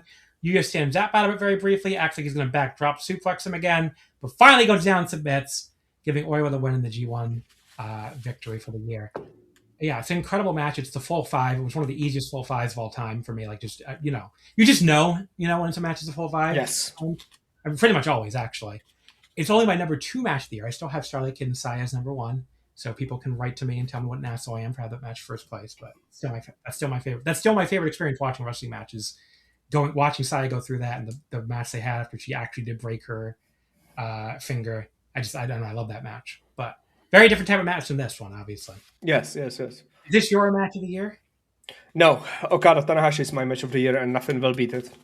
I think that's everybody's match of the year except me. So yeah, Saya versus Starlight Kid is my second match of the year. This is the third match of the year. Oh, okay. There you go. See, 2 people both have Saya Starlight Kid above this one. Yeah, that was fucking incredible. So yeah, but so is this match. Incredible fucking match. Yes. I am actually in awe of this match. Another very dumb critique. I saw somebody on the Voice Wrestling Discord earlier say that they thought Yuya tried to push out of the headlock too many times. I was like, why would he? Okay, you have somebody in a headlock, and they're just like, you want them to be like, I'm trying to push this man out of squeezing my head too often. I should do something else. Like, of course he tried to keep pushing his way out of it. What the fuck is he supposed to do? So one of the outside of the match bits that I absolutely adored about this match is that both of these guys have their like faction mates, their friends on the outside, and it's Zack on the one side and Taichi on the other side, and they are shouting and supporting their guy. They are actually doing what like in the UFC and in like combat arts the cornermen do, where they shout whenever like the camera is showing the corner guys as well during the action, they are like always in motion, always like shouting advice, telling them well, if they are in like submission, telling them where is the closest rope, shouting from that closest rope because so they can hear where the closest rope is, shouting some advice. Zack is like completely bought into this match. He's like us. Zack Sabre Jr. is there at the best seat in the house watching this match and is jumping with joy, a huge smile on his face, watching this incredible match unfold in front of his eyes. 2 young guys that have like constructed a match that is basically a perfection. I don't think he has. I didn't see all Zack Sabre Jr. matches, but I think he is. If I was in his shoes, I would probably be prouder of this match than of any other match I have personally done, because this is like your people you have trained doing something as good or maybe even better than you have ever done, which is, I think, incredible feeling for someone like him who loves pro wrestling. So I think he have enjoyed this match a lot as much as we did. And I loved it. Like, it felt like they were there with us. Like, they were our avatars, basically. Like, when I was, like, shouting at Yuya, like, stand up, fight, or at Oiwa, like, yes, hold it on. The same was happening for the guys there in the ring, so around surrounding the ring. So that's like one of the little tiny aspects of the match that I also loved, and I think it's worth bringing up. So there you go. There was also it's Dangerous Stackers. It's Dangerous Stackers doing watching the Dangerous Stackers match. So that's fun for me. I like that thing. Incredible match. It broke so many people's brains, which is always fun. Just you wouldn't think a wrestling match could break people's brains like that, but it can. It can. Like, I don't know. I don't even know who had the funniest take. We talked about a lot of them already. I'm trying to think if we missed any big ones. I don't know if we did. It's just a lot of funny shit. Dave Meltzer arguing with people about whether or not a headlock actually... Oh, the people who think MJF's doing the same thing. That is fucking funny. No, he's not. Like, talk about having no idea what you're watching. No, because they did not watch it. They did not watch it. Yeah. It's like, you have no idea what you're watching. You think MJF's doing the same. Oh, he beats people with a headlock too. After he hits like a low blow or fucking some bullshit. Yeah, he fucking hits them. There's a headlock takeover as a joke. As a fucking meme. Yeah, it's the same thing. Fucking dumbasses. Anyway, incredible fucking match. Like I said, full 5 stars. Really, really great G1. All right, let me go through my average star ratings for everybody in each block real quick, and then I'll give my top 10 matches, and then we'll move on to 5-star. A block. And keep in mind, these averages only include each wrestler's block matches, because it would be unfair to give the semifinals and finals to people who, wrestled them, because, no one else got to wrestle those, so. Yota Tsuji, my top wrestler of A block and the tournament in general. I think he had an incredible tournament. Solidified himself, I think, as the wrestler of the year to me right now. He had an average of 4.11, the only wrestler in either block to average over 4. Takeshita in second with a 3.83. Again, thought he had a much, much, much better tournament than he did last year. Just a lot of really good stuff out of Takeshita this year. Oiwa right behind him with a 3.78. So those top 3 all had higher than anyone in the B block did for me. So it just says, because obviously when you have guys that are really good and they all work with each other, it's going to help a lot. Although A block did have a couple, one big anchor, I should say, really pulling things down. Shingo in fourth, 3.61. I saw some people really down on his tournament. I thought he had a good tournament still. I get being sick of his stuff, and I thought he had some matches, like the Takeshita match was pretty disappointing. But I don't know, I still loved his Tsuji match. I loved his match with Bolton. I really liked his matches with Goto and Yuto Ice, so those really helped his averages for me. Bolton in fifth with 3.56. Unfortunately, he got screwed kind of by having, he had the Great O'Connor match at 2 stars dragging him down. He had a 2.25 star match with Sonata and a 2.5 star match with Goto of all people that really dragged down his average. But his high level stuff was really, really high level. Tsuji 4.75, Takeshita 4.5, Shingo 4.25, Oiwa 4.25. Even Jake Lee 3.75, but just kind of dragged down by some stuff that I did not like at all, but just really, really had a great tournament. 6th place, Yuto Ice 3.42, very up and down, but his good stuff was really, really good. He had that horrendous match with Jake Lee that I went 3/4 of a star on, which was my lowest rated match in the entire tournament. That drags down both his average and Jake's average, where they fucking took an hour trying to get tape off a pair of handcuffs. So. Match 7, Hiroki Goto, or ranked number 7th, Hiroki Goto, 3.36. He was good, but you could see him slow down throughout the tournament and really, I don't know. I think his days of being in this tournament are numbered for sure, and they probably should be, because like I said, he was really good in the first half and just started falling off in the second half. Sonata in 8th with a 3.06. He was fine and had some really strong performances, especially the Oiwa match and the Tsuji match were both awesome. Other than that, he was mostly pretty good. He just only had a couple matches I didn't like. The Great O'Connor match was horrible. The Bolton match really wasn't very good. Jake Lee in 9th with 2.97. Again, dragged down by the horrendous match he had with Yuto. But other than that, he was pretty good. Had really good matches with Tsuji, Shingo, although I was live for that, so a little biased. Very good matches with Bolton and Takeshita. Great O'Connor, 10th place, a 1.97. So yes, a full star below Jake Lee for last place. Everybody else in this block was at least fine.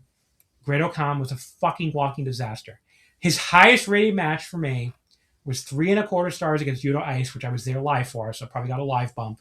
Other than that, 2.5 stars against Oiwa was his highest rated match. So he never cleared 2.5 stars for a match I was watching, not live, from Japan. Incredibly bad. Just a horrendous tournament in every way possible. He had an amazing 4 matches below 2 stars, which I don't think has ever happened on a G1 I'm watching. I'm a very generous star rater, as people on this watching this know. I don't think I'm not one of these people that has 10,000 5-star matches a year. I only have a few of those usually, but like, I'm not a person that rates a lot of things under 2. And, I tend to think 2 stars is like a normal bad match, and anything under 2 is really bad.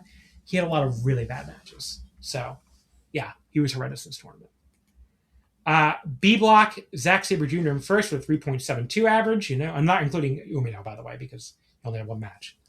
If I did, Umino would win because I gave his 1 match 4.5 stars. But, but yeah, Zack Sabre Jr. first place, 3.72. He had that awesome match against Umino in Chicago. He had some other really awesome stuff. Just, I feel like we kind of take him for granted for how great he is in this tournament now. Just really carried this block to a degree. Uemura, though, right behind him with a 3.66. His ring work is not a problem at all. He had a great tournament from that perspective. Like I said, sometimes it feels like he struggles to connect with crowds, but his ring work is not an issue. Just really, really good tournament. Callum Newman in third with a 3.59. Thought he had a strong tournament. Really only the match at Oscar was bad. Pretty much everything else he did was really good. Gabe Kidd in fourth with 3.50. He was really annoying at times, but I would never say he was bad. He has a very high floor. The worst rating I gave him was a couple 3s. He had a couple 3.25s. And he didn't have a high ceiling either. He had a 4 for me as a ceiling. His persona was so annoying, and he had so much of the crowd drawing that got annoying. I never had him any like classics or anything. But he had a low floor, but a high floor, but a low ceiling was pretty much his tournament. So no surprise he lands at 3.5. Aaron Wolf in fifth with 3.41. Thought he had a strong debut tournament. He's just dragged down by a horrendous match with Narita, which I lied. That's the actual worst match of the tournament for me. I gave that 0.5 star. That match was just horrendous because he just didn't sell the leg at all when it was a leg match. But other than that, he had a really strong tournament. So that match is just dragging down his average. But a couple 4-star matches against Oscar and Gabe, 4.25 against Zach, a couple 3.75 against Yuya and Inari. He had a strong debut tournament. Sixth place, Oscar with a 3.31. He was kind of all over the place. He had a couple matches in it. Well, he had one match I really didn't like against Callum. Had a match against Driller I thought was very underwhelming. A match that was just fine against Narita, but some strong 4-star matches against Yuya and Wolf. 3.75 against Gabe. So he was good. He just again didn't get above 4 for me. So he didn't have low ceiling compared to a lot of people in this tournament. He had the one bad match with Callum dragging things down, but other than that, he was pretty good. Hanari in 7th with 3.28. Kind of like a lot of 4 3-star matches with me. So he was in Gentleman's 3 territory a lot, and then also 2.75 against Zach. But an awesome match against Callum, 4.25. Again, and then that we just talked about in this episode. Really good match against Wolf. I went 3.75 on. Those were his highlights. But yeah, just kind of there, 3.28. Drilla at 8th for 3.13. Some people really loved this tournament. I don't really see it. I had him with a 4-star match against Gabe and a 4-star match against Callum. I didn't really have him with anything else that great. A lot of 3-star stuff, some 2.75 star stuff, just not a lot that really grabbed me. And also dragged down by a horrendous match against Narita. I went 1 star on. And Narita 2.56, obviously last place in this block. Nowhere near as bad as Great Okan, though, for worst overall. He's dragged down by some really horrendous stuff towards the end of the tournament against Wolf and Drilla. But, he had some totally fine stuff, too.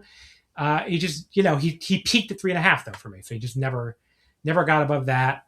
He wasn't horrible for a lot of the tournament. He was a fine heel for a lot of the tournament, but once we got towards the back half, he started going back into old habits of being very boring in between too many run-ins. So, he is what he is at this point.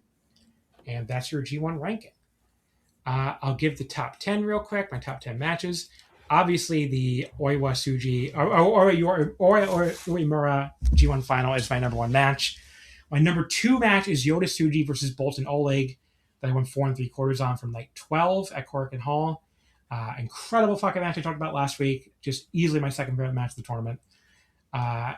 The other 2 matches I'm 4.75 on are third place Tsuji versus Yudo Ice from night 8 in Yamato Arena, the infamous chop match, and Tsuji versus Takeshita from night 1, which I seem to be higher on a lot of people. I assume part of that's live bias. I thought that match was outstanding.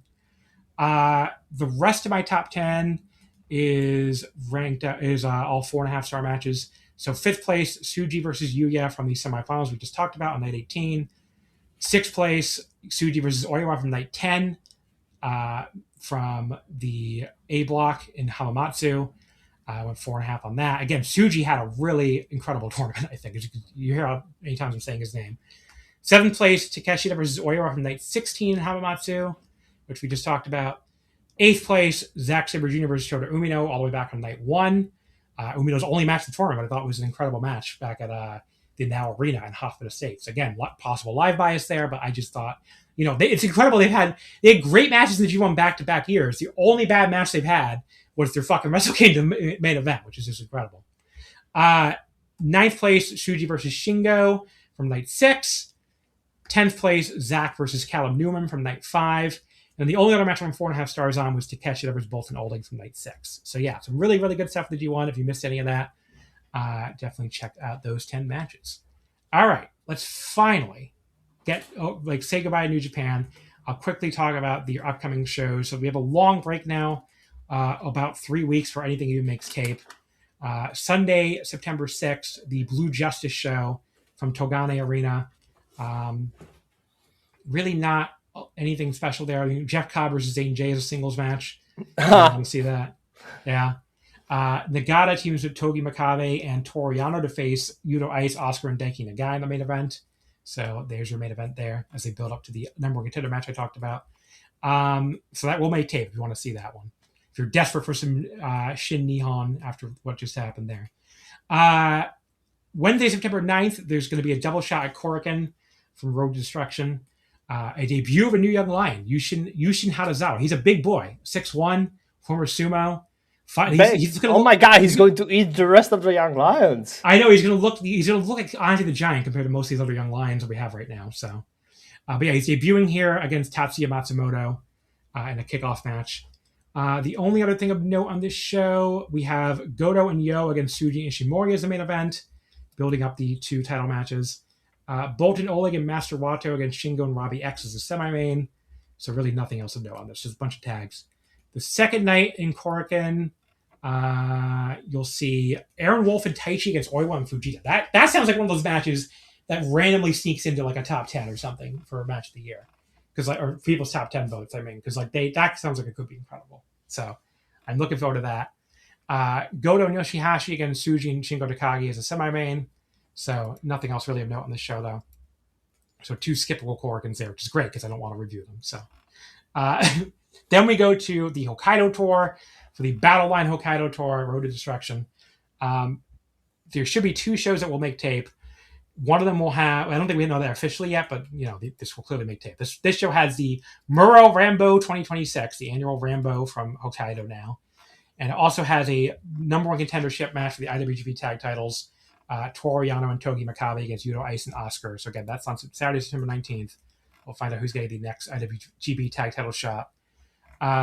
Then we have another Hokkaido show from Kitagawa Arena Sapporo 46, which is the end of the Hokkaido tour. That will have the Yo versus Taiji Ishimori IWGP Junior title match. Yo goes for his second defense. Also, right now it just says special tag match, Desperado and Mystico against Doki and Sho. So I guess Despy is refusing to give them a title shot at first, but I bet that gets changed for a junior tag title match. Probably when they steal the belts, to be honest, because the house doesn't know how to do anything else. But yeah, really the only 2 things to note on that show. Destruction in Kobe World Hall. We don't have the full card yet, but we know it's Goto challenging Tsuji. So Tsuji making his first defense of this reign for the IWGP Heavyweight title. Gabe Kidd also makes his first global defense against Drilla Maloney. We'll also see Jeff Cobb versus Callum Newman in a special singles match. Takeshita goes for his 5th defense of the New Japan World TV title against Shun Skywalker. I think Skywalker's probably going to win the belt there. And then Aaron Wolf, Yuya, and Taichi face Oiwa, Zack, and Fujita, which that sounds awesome, actually, for a 6-man tag. So, and yeah, the actual title shot for Oiwa is a few weeks later at King of Pro Wrestling in Ryogoku. So that will be on October 12th. Monday, October 12th is a holiday in Japan. So he'll face the winner of that aforementioned Goto and Tsuji match, which I think will obviously be Tsuji. And then I think Tsuji probably does retain, but we'll have to wait and see. All right. Let's go to Stardom now. Stardom! I have watched the whole tournament, unlike the G1. Yeah. We're already 3 hours into this show, so I'll try to keep some of these match reviews brief, especially the before the Korakuen night. So it starts out with the show from Kobe from this past Friday, which was Night 12, Friday, August 14th. An announced crowd of 758 people, so it was a sellout, according to them, from Kobe Sanbo Hall. It opened up with a Blue B. This was mostly all Blue Stars, except the one random Red Stars match with Mei Sierra again. So it was Saya Kamatani beating Yuna Mizumori in 9:29 with the Star Crusher. So at this point, that moves Saya up to 3-0-2 for 8 points. Yuna dropped to 2-4 for 4 points. Very good match. Really fun opener here. Fast-paced kind of 5-star opener you'd expect.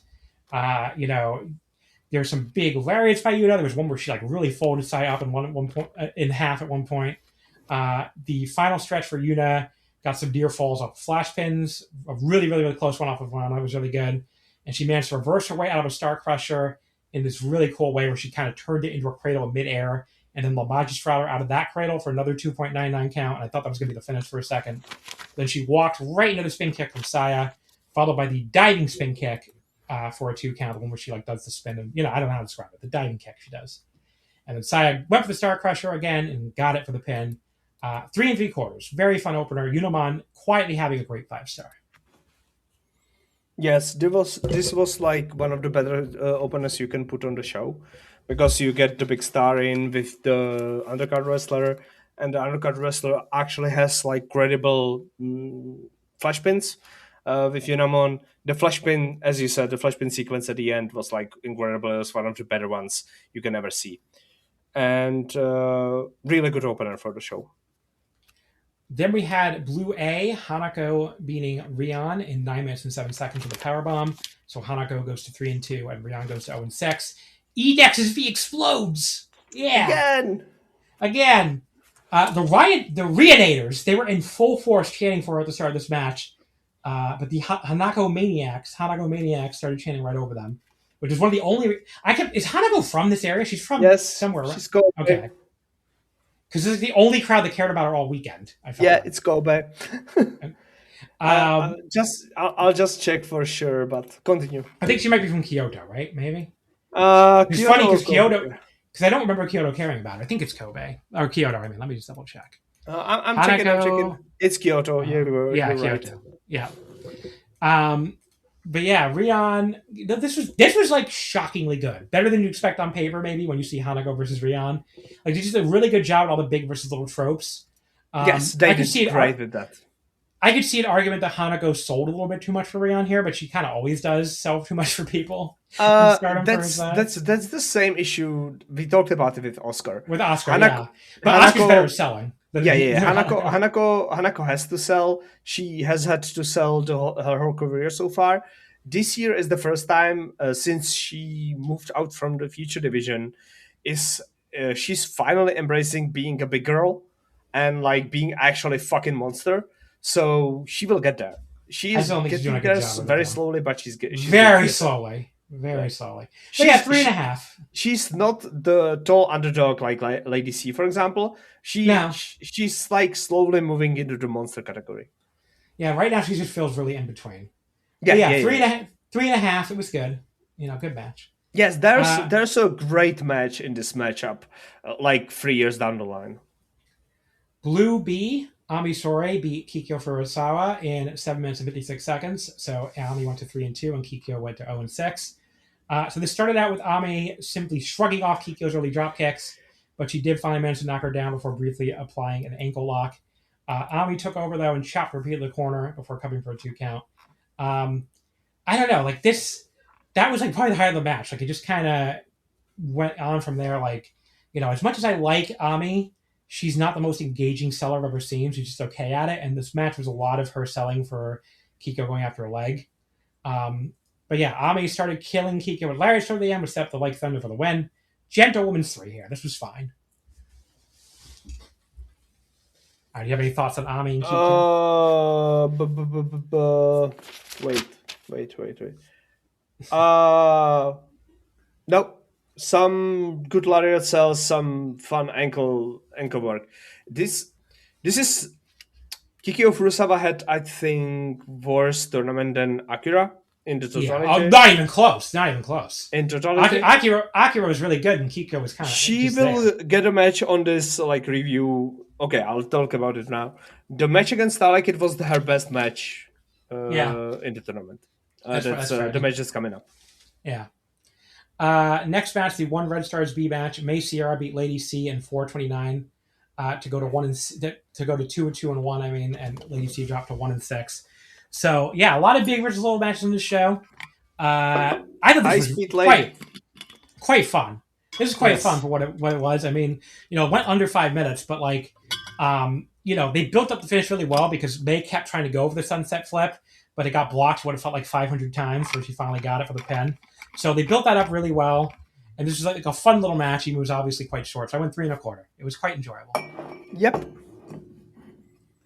That was high speed lady was fun. I love high speed lady. I love high speed lady too. And I was really happy when she got to do the proper high speed because she did really well with that as well.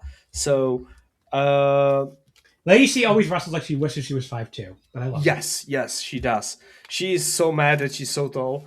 And May Sarah hit several awesome drop kicks in this match. Like fucking incredible form on the drop kicks as well. A really fun match. I love this. Blue B, Starlight Kid beat Koguma in 9:49 with the moonsault. Moved her to 3-1-1 and dropped Koguma to 2-4. It was a lot of comedy and wackiness for the first 5 minutes, but once they got past that, the entire rest of it was really good. Starlight Kid escaped this German suplex attempt from Koguma, hit the 6 sunset flip powerbomb for a 2 count, I guess a code red, followed by a moonsault at the top of the pen. 3.5, it couldn't go any higher because it was too goofy for too long, but once they got past the goofiness, it was a lot of fun. Yeah, I did not like this match because the goofiness overtook it too much. It was too long, so no. And also, I'll give my judgment about Koguma. I don't want her in the tournament next year anymore. Yeah, she didn't have that great of a tournament or anything. Blue A, Julia Hart beat Miyu Amasaki in 7 minutes and 5 seconds with the Heartless. Miyu moved to 2-4, and Julia Julia got into 4-1, and Miyu dropped to 2-4. Julia looks like such a fucking dork, mouthing her entrance theme every time she comes out. Like, can someone fucking tell her to stop doing that? Like they told her to stop looking into every camera. Just looks so stupid. It's like a TV entrance that doesn't work in these tiny fucking gymnasiums. The crowd was chanting for Miyu at the bell. Again, she's also a local girl. She's from Kyoto also. Julia, this match, it was fine. It really wasn't bad. This is when I was like, oh, you know what? Julia doesn't look so bad anymore. I mean, you're going to talk about it in the next match, especially where she looks like she was scared to bump. But I don't know, maybe she wasn't doing quite as much that I noticed it here. And, Miyu is probably not as scary to wrestle as Suzy Suzuki either. Yes, I think so. I think that's because she can do, she does the front roll through the DDT. She never bumps properly with her head on the DDT. She always does the lucha roll through. So she never actually takes a DDT. Everything Julia does is just a step slow compared to this roster. You can see the gears turning in her head way too many times, especially for any kind of longer sequence. But Miyu is so good now that she could cover for her a bit, and she did cover for her. Miyu, she just teased that the ending was kind of lame and flat finish though, which took it down. I was actually enjoying it, and the ending took it down a little bit, where Miyu went for the Tensei DDT, and Julia escaped and just kind of kicked her down, applied the Heartless for an immediate submission. I don't know. I went 3 stars, which still made it the best Julia match to this point. Miyu is I just really want to put over Miyu. She's really, really good now. But she's actually a good wrestler. Just crazy. Because there was a point where she was not at all. Do you not agree with me with Miyu? Is that why you're being so quiet? I was disappointed with Miyu in this tournament as a whole. I thought she was good. Yeah, I thought she should have been better. Yeah, I mean, I have her in, where do I have? I have her 3rd place in the block out of 8. So I don't know. I have her behind Ayasaka and Hina. I mean, I don't know. I liked Hina more. Yeah. No, I did too. I just said I have her behind Ayasaka and Hina. Oh, okay. I'm sorry. I misheard. I have her 2 4-star matches with Hina and Suzu. I mean, we'll get through all this next week when I do the recap. Yeah. But yeah, I don't know. I liked her tournament. I get what you mean, maybe a little, but she was in this was a rough block. Yeah, it's a bad block. It's a bad block. It's not a block that will probably help her a lot. Yeah. Yeah. Blue A, Hina beat Uraka in 11:31 with the Mad Splash.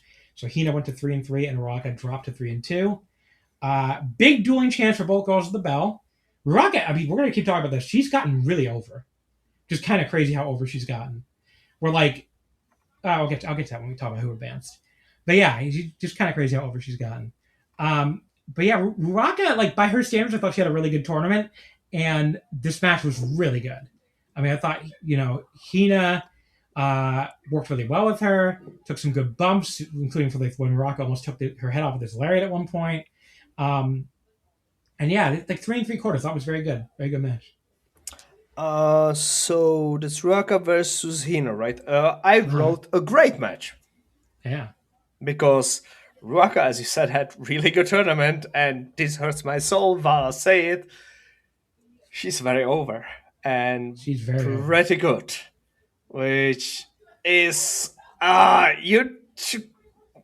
don't like saying that at all, because I am Ruaka hater and has been Ruaka hater for years now, and she has delivered on all she was asked to do. She had a good Julia Hart match. She delivered in the closing stretches of the tournament as well, which we will come to, and I think she finally figured it out or something. I don't know. I don't understand what happened with her. Then we had Blue B. Hanan and Momo Watanabe went for a time limit draw in 15 minutes, so it moved Hanan to 3-1-1 and moved Momo to 3-1-2. This match was fucking awesome. We just did a super physical match. Momo especially was just laying into Hanan with kicks at one point. There was one kick to the jaw of Hanan with her lying over the top rope that looked like it fucking killed her.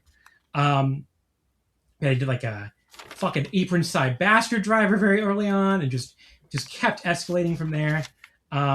The end of the match, they're trying to fucking put each other away. Momo, Hanan goes for the wrist clutch backdrop with 30 seconds left, but Momo went to the ropes to break it, and she grabs Hanan from behind with a dragon suplex. Hanan kicks out. Momo gets to Peach Sunrise, but as time expires, Barb couldn't finish counting, so it goes to the barest of time it draws. But yeah, I just thought they both killed her for 15 straight minutes. 4.25. I thought about going even higher, honestly. And both these two girls are having an amazing tournament. So. Yep, I love this. The only issue that I have with it is that it was just another time limit draw, which we had too many of those during this tournament. It felt like, fair. But it was fitting that this match was one of those. But we should have had less of them. So there's like this, and I agree that Momo had an awesome tournament. I disagree on Hanan. I think she has. I think she has gotten. Yeah, I have her tied for 4th, but she's in a ridiculously stacked block. Yeah, so. The thing is, I look at the not like block wise, but like the whole tournament field. I think she's in the bottom of people that when I put on a match on this tournament, when I saw that it's Hanan match, I was the least expecting a match that I will enjoy, which outside of Julia Hart. So basically she is just above Julia Hart because the other people I always had something to look for, while with Hanan I just had nothing. I don't connect with her right now. I don't like how she wrestles. I don't like how she looks. I don't like anything about her right now. So it's hard for me. While she is technically sound, she does have tendencies that I just cannot stand anymore. And I want her to go away for at least a year or something like that. Well, there you go, folks. Velkej hates Hanan. Yes, I Main event. Suzu Suzuki beat Aya Sakura in 11:55 with a German suplex hold. Don't, Hanan fans, send your hate metal to Velkej, not me. Yes, exactly. I like Hanan. Yeah. So. I'll take your hate mail. Send it. Suzu Suzuki beat Aya Sakura in 11:55 with a German suplex hold. So Suzu Stays undefeated, 5-0, while Aya Sakura goes to 2-4. This was another really great match. I went 4 stars flat on it. Just not quite as good as the last match, but still really great. I thought they worked really well together. There was like a brief period in the middle of the match where I felt like they lost the pace they were on, which is, for a match that only went 12 minutes, it felt like they could have kept that pace going. So that's my big flaw with the match, but still really good other than that. They got it back anyway too. So, really great match. I just said that, and Suzu won. I don't want. Yeah. I have a lot of notes, but I feel like I'm going too long. I am sorry, I cannot say anything about this match because I don't remember it at all. I think my eyes glazed over because this was the last match of the voice session that I was watching, and I was completely tired and shot during this match. I don't have any notes. Well, I have at least something for everything, and I don't remember it at all. I'm sorry. Yeah, great match though, and all the stuff they did towards the end where Suzu hit this there was I remember the huge tequila shot where it looked even better than usual where she spiked Eye on her head for it. That was really cool towards the end of the match. But yeah, and then Sakura escaped the first German towards the end and got this really cool rolling crucifix hold for the super close near fall. For Suzu hit this low super kick and a buzzsaw kick that Sakura just barely kicked out of. But yeah, really, really great match. 4 stars. And there's your Kobe show. Great. This was a heck of a show here. Great way to start the weekend for Stardom. Saturday, the next night, was the Night 13 from Kyoto KBS Hall.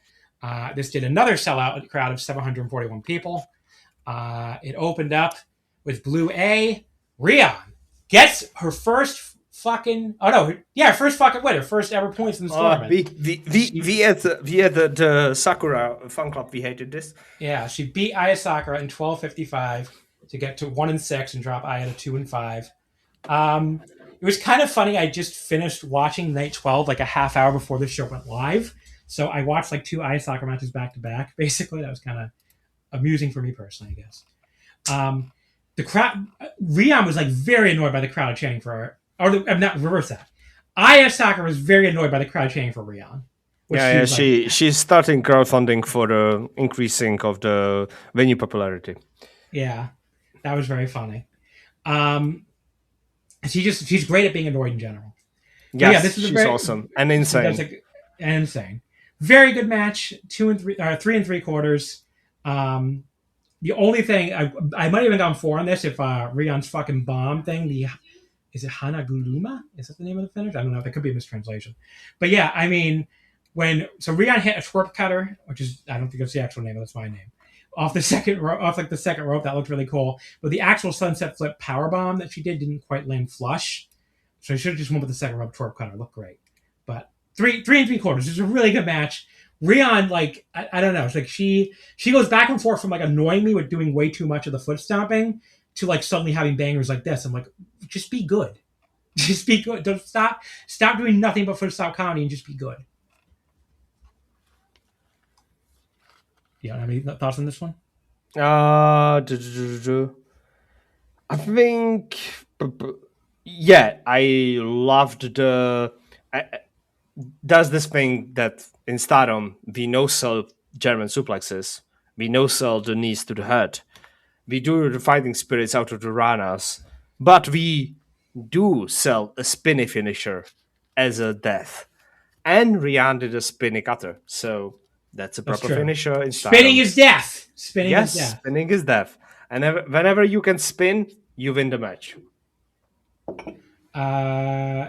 The next match was Blue B. Starlight Kid beat Kikyo Furusawa. This is the best Kikyo match of the tournament. And 7:53 the Black Tiger Leg Killer. See, I didn't really like this match that much. I thought it was. I loved it. I loved it. Okay, well I'll let you go then. She won with the Black Tiger Leg Killer to go to 4-1-1, dropped Kikyo to 0-7, end your tournament.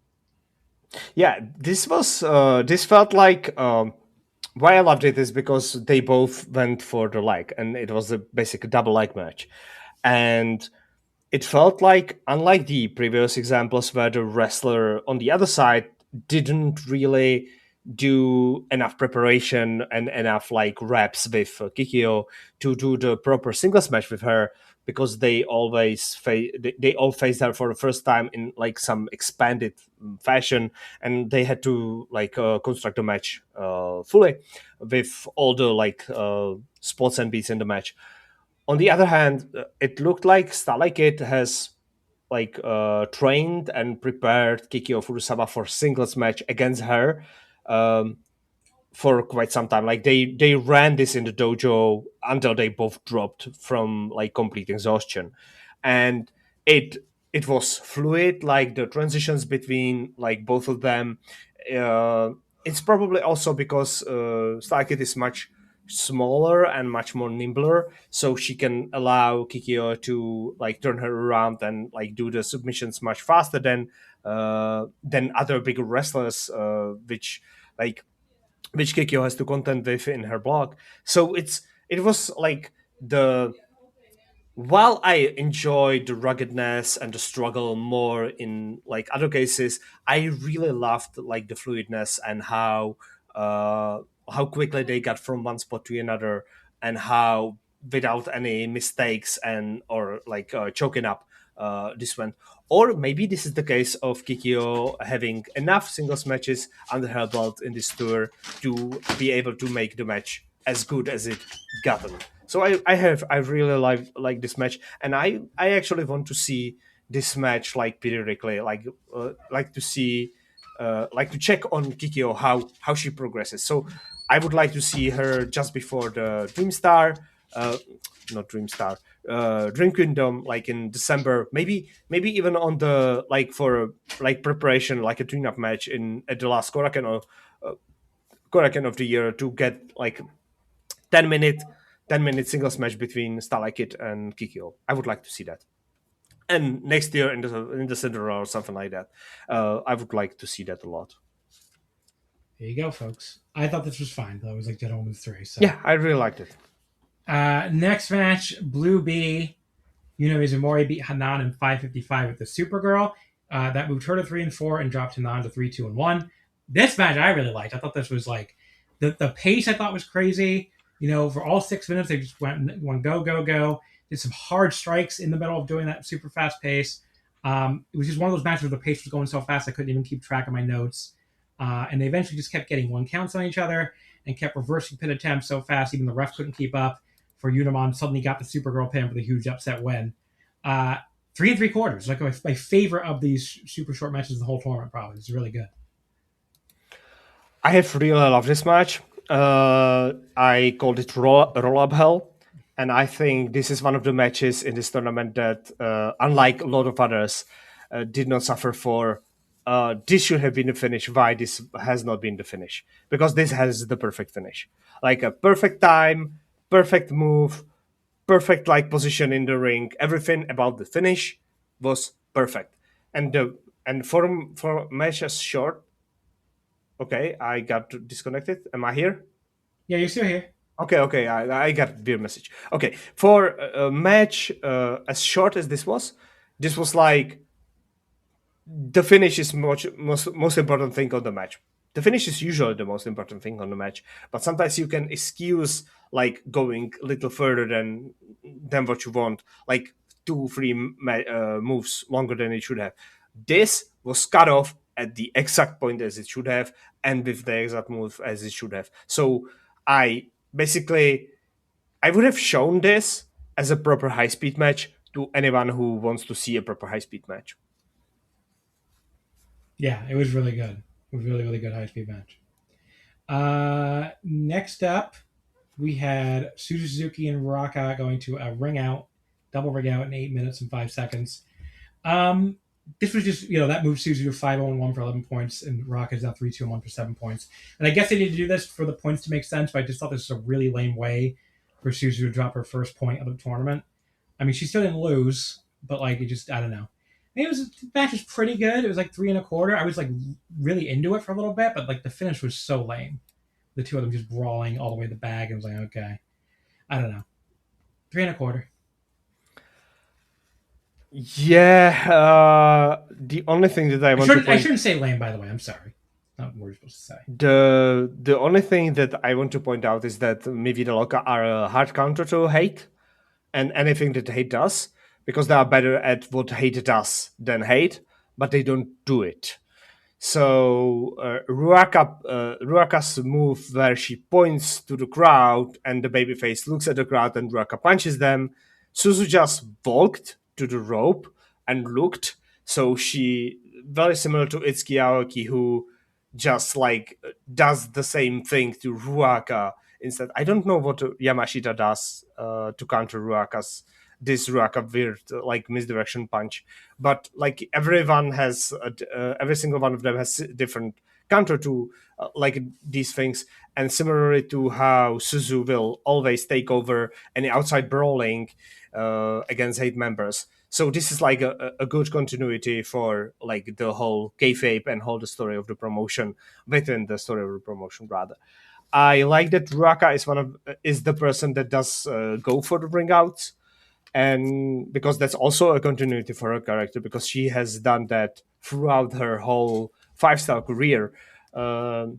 Whenever she's in the 5-star, she does the over the top rope in the Cinderellas, always tries for that, and she does the ring outs in the 5-star because she knows she cannot win or she cannot advance, so she fucks up other people's tournaments. That's like her philosophy. I don't know if that's going. I think it should have changed after this 5-star, and we will see if that changes and if her character evolves, or if she stays the same, which would be stupid and dumb, and I would criticize that next year. Then we had a Red B match, which was Mei Sierra beating Saya Ida in 10-27. Mei went to 3-2-1, and Ida went to 4-2-1. In Red B. So yeah, very fast-paced match, like you probably expect. You know, Ida was using her hard chops constantly. Mei finally had enough. And to be fair, her chest was very red already at that point. He started like duck them repeatedly while Ida tried them on the floor, and then led Ida in a fucking chase around the ring. Well, Ida was just on that track show, so there was no problem for her. But yeah, really just super, super fast match. It started going so fast I couldn't take track of the notes again. And there was this one lariat by Ida towards the end that Mei took this sick neck bump for. That was a big highlight. They were trading 1 counts, before Ida got a second straight sick lariat for a 2 count. And Mei won with the checkmate, her crucifix flip thing, just after the 10-minute call. This fucking ruled. Not a surprise with these 2 wrestlers. It was 4 stars. Yeah, this was awesome.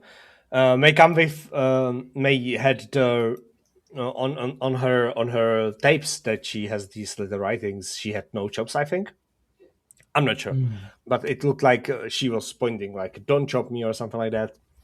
And she was suffering throughout the whole match because, of course, Ida's going to chop her if she asks her to not to chop her. And like these two, after this tournament, and especially after the Azumi match that's coming up, I really want to see Ida high-speed title reign, right? Because maybe she would know that she can do like high-speed power wrestler stuff instead of Unamon is trying with the roll-ups, because Unamon is trying to do a proper like speedster stuff without the power stuff, which is stupid. And whenever she does the power stuff, she slows down, while Ida should be able to do like the high-speed power stuff, which I would like to see like in singles matches, because we have seen it in this tournament several times, and I think it's a genre of pro wrestling that I enjoy with in Stardom. So I would like to see that. I love this match. I think Mei had an incredible tournament as well. Then we had Koguma beating Momo Watanabe in Blue B in 12:51 with the German suplex hold. So Koguma finishes the tournament 3-2, and Momo at 3-2-2 for 8 points. This kind of bored me early. Yes, I was a little distracted though. I was buying Eric from the show, from obviously a repeat guest, his Path of Thunder tickets for October. So no, don't worry about it. I was also bored at the start, and I was not distracted. But yeah, I thought it got really good by the end. Yes, it did. It did. I went 3.5 on the whole thing because, like I said, boring early, but got good by the end. Momo the end of it with Momo, like, well, Koguma started throwing Momo around suplexes. Momo got this release half Nelson. Koguma survived it, headbutted the crap out of her, and pinned her with a German suplex for the big upset win. Yeah, 3.5 overall. Yeah, as I said, it was really boring and bad at the start, but at the end it got to like really fucking good, and the Germans at the end were fucking incredible. I loved that last German, even though it killed Momo, and that fucking sucks. But I expected her not to get to the KO rounds anyway, so I was not sad about that. But it kinda showed us that Koguma just didn't have a good tournament, because this match is perfect example of how her tournament had gone. She has potential to be an incredible pro wrestler, but she chooses not to be, and that's why I don't want to see her in the tournament next year. Give that spot to someone else. Next up was Julia Hart losing to Hanako in 8:30 of the JP Coaster. So Hanako moved to 4-2, and Julia dropped to 4-2. A few weirdos actually chanted for Julia here, but the Hanako hometown people did chant for her. They drowned her out. We spent some time early on establishing that Hanako is large as usual. Julie did a little jump to reach for her hand. The test of strength was kind of cute, I guess. But after that, so it started just being a match that happened. But then the first standout spot was for a bad reason.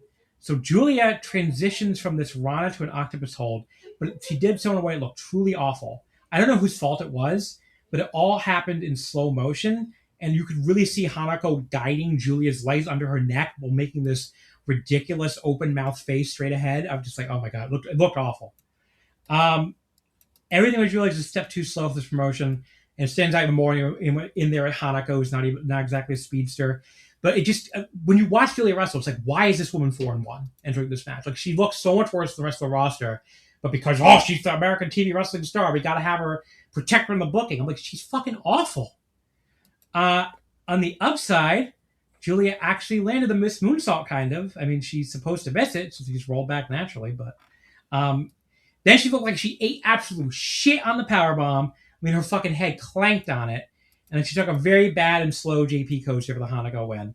And yeah, I've been easier on Julia lately, but between the fucking booking moves, the booking annoying me, and how slow everything looked, and everything looked bad in this match, this was back to being pretty awful for her. So it's 1 3/4. Quite bad. So, Julia took the JP coaster bump the way that looked like it sucks to take it more than if she took it like normally, like it's supposed to be taken, because she took it like on the side or somehow instead of her front. I was like, why are you doing? Like, you are an ex-cheerleader. You are supposed to be in perfect control of your fucking body. Why are you doing the things that you are doing? I feel like all of her athleticism is gone, and like she's just afraid of being hit and hit people. And I don't say this lightly. I do not say this lightly. I don't say this just to shit on a person. But if you are this scared as she is from being hurt or hurting other, go find another job. It's much better for you, your own physical health, your mental health, and physical health and mental health of everyone else with you in the ring. Go do something else. You are young. You still can learn like life skills. You are not a lifer who's 50 and their only job that they have ever done is pro wrestling. Go out of the wrestling. It will be much better for you. Wow. If you heard it here, folks. You heard it here first, folks. Velkej Bracha to Julia Hart. Retire, bitch. Exactly. Without the bitch word. I don't call her bitch. Look, You're right. Bitch for a woman is too much. Retire, bitch is kind of the catchphrase, but you're yes. The thing is, retire, Julia. The thing is, I went to this tournament and I looked at her as a basic rookie that has had 7 matches in her career in Actress Girls. I watch Actress Girls. Some of them are horrendous and they never get good. Some of them start bad and get really good at as they go along. Julia Hart, when she started in the tournament, I was like, okay, I'll think of her as a Actors Girls Rookie. And I thought about her as Actors Girls Rookie. She has things that not even like 7 matches in Actors Girls Rookie do. And it's the fear. She fears for her own health. And I think it's like, why are you doing this full contact sport, which can like accidentally like fucking paralyze her? I have watched Shinjiro. I have watched live on stream Otani get paralyzed. Julia Hart is so afraid for her own sake. She should not be doing this. It's actually fucking dangerous to be this scared. Like, go to something else, please. Then we have Miyu Amasaki beating Hina in Blue A in 12:23 with the Tensei DDT. So Miyu ends her tournament 3-4, and that's also where Hina ends after this loss 3-4. So of course, Kyoto Girl, big champ for Miyu at the bell. She offered Hina a handshake, which Hina took, only to immediately pull her in and slam her. Hina, you're supposed to be the good twin. What are you doing? Not the evil twin. But yeah, this match was awesome. I mean, just really great stuff. Two young strong wrestlers here just kicking ass. I have a lot of notes here, but I'm just trying to get through this faster. I keep putting this move over every week. It somehow gets better every time I see it. That deep knee bridge exploder where she comes all the way down to her own legs. Like, she did an extra deep one here when she traded one exploder towards the end with Hina. They both no sold it. That was like the fucking Royal Idol Road. They both they no selling exploders. That was awesome. Hina got a near fall off the Gato clutch, only for Miyu to fucking crack her in the mouth with an elbow. That's the other thing Miyu does much more now. She just fucking hits people. Like, this girl never used to hit anybody like that, and she just fucking cracked Hina in the mouth with his elbow. And she hit another DDT here, the floating variant for 2, followed by the Tensei DDT for the pin. 4 stars, great match. Everybody needs to stop disrespecting Miyu Amasaki, including you, Velkej. Okay, I'll take it down to earth. This was sauceless for first 10 minutes. It was not sauceless for 10 minutes. It was sauceless at the start. Because I had so much wrestling already watched while I was watching this. I was like, they didn't grab me at the start of the match at all. At the end, they really got there, and the finishing move was incredible because Miyu got so much fucking air on that move. She has gotten so good with the finishing move. She looks like that. Looks like an art piece, like that move, from specific camera angles. Otherwise, it was like maybe if I was not watching so much wrestling, the ramp up would be I would really appreciate it. But it was just another match among like plethora others that I watched throughout the 5 days. Inmates are more closer to you. They gave it a 7, so they're like 3.5. Yeah. So congratulations on agreeing with the inmates, Velkej. God damn it! I don't want to. No, I hate that. I don't want to be same as the inmates. Oh my god! You played yourself. Blue B, Ami Sourei beat Saya Kamatani in 14 minutes and 2 seconds. Ami goes to 4-2, and Saya drops to 3-1-2. This is the tall girl battle. Although, like, Ami is so much like thicker and bigger than Saya, it looks like she has more than a single inch on her. Because Ami's like 5'7" and Saya's 5'6", and whatever that is in centimeters. So they're close, but they don't actually look that close when they're because Ami's just such a thicker girl. She caught her midair early on, just backed her up into the corner where she repeatedly chopped her, but they couldn't get up on the floor where Saya took over with the usual hate stuff, of course. Ami actually hit like thunder in this. Saya was able to kick out, I guess, unsurprisingly. But yeah, like, I was like wondering what the fuck, because Ami had like a so-so Rainmaker that was thankfully not the pin. Saya kicked out of it, and I was like, what does Ami even have left in her arsenal at this point? Which made it obvious to me she was going to lose. But then she fucking beat Saya when she rolled through a Rana for Saya's first loss. I was like, whoa, okay, never mind.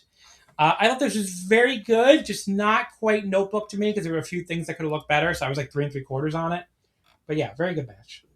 I loved it. I loved it because it felt like such a big deal through this tournament because nobody else was able to do what Ami did. She fucking finally did it, and it felt like a big deal. And the last 45 seconds were so much fun. I was like so into Ami winning this, really fun. But yeah, another really good show. I mean, the last weekend here was really good. I mean, there were parts of the 5-star that weren't that great, but not these shows. Also, it ties to the next show because Kamitani is such a loser that she goes from the main eventing the previous show to opening the next show. Wow. Shots fired by Velkej Bracha. Yeah, exactly. Such a loser. Sunday, August 16th, in Shizuoka, Ak City, Hamamatsu. So yeah, Ruaka country. Shizuoka. 1,011 people here. This is the biggest crowd ever, I think, in Hamamatsu. I think so, yeah. Unless they had some incredible attendances for the tag leagues. Oh no, actually, last year's just barely beat it. My bad. 1,045. It beat it by 34 people. So there you go.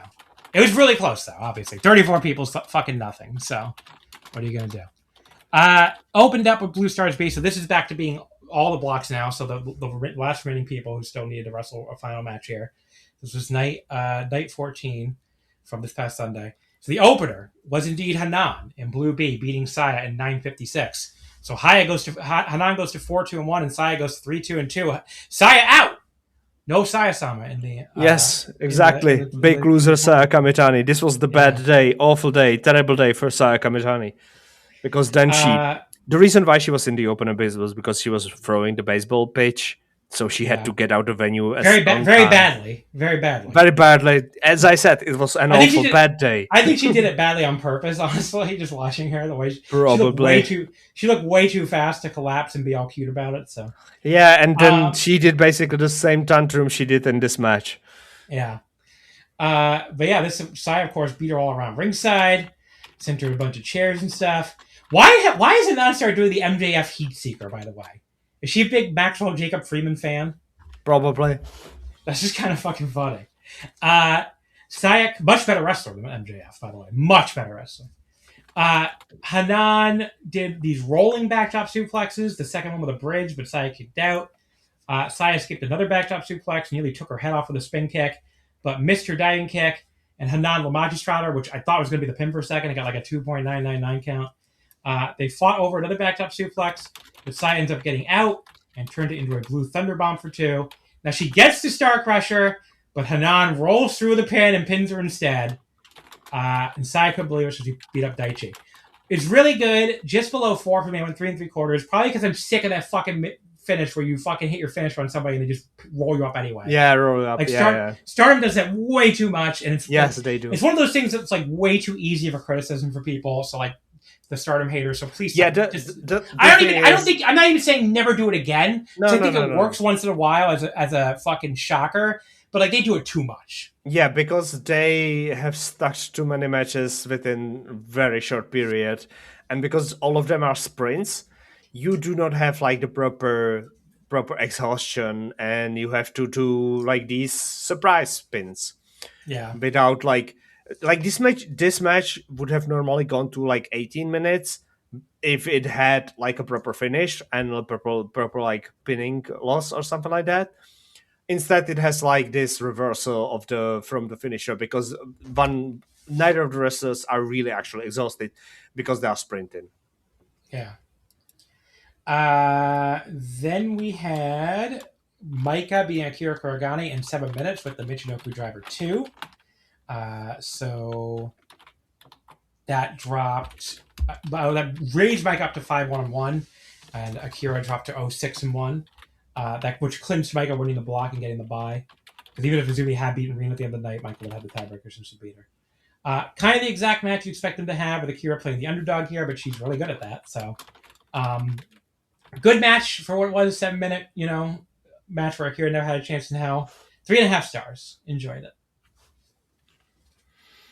Yes, this was like one of those matches where Akira basically stood no chance, but she was against her own like trainer. So Maika was able to give her a match enough for enough to like showcase at least some of that. But I think Maika is not good like opponent for Akira. She doesn't feel proper with Akira. It's like I think styles do not fit together. So this was like a weird match for me. Then we had Blue A, Suzuki beats Julia Hart. Thank fucking Christ. In 5 minutes and 6 seconds. I thought for sure. I was so scared that Julia is going to beat Suzu and challenge for the red belt at the Sumo Hall. Suzu went to 6-0-1 for 13 points. Julia dropped to 4-3. Match still sucked. You know, Suzu beat the shit out of her early with forms and running to the face in the corner. That looked like it just crushed her. And I was just like thinking, like, oh my god, if Julia beats this woman, it's going to look even more absurd than her previous wins have.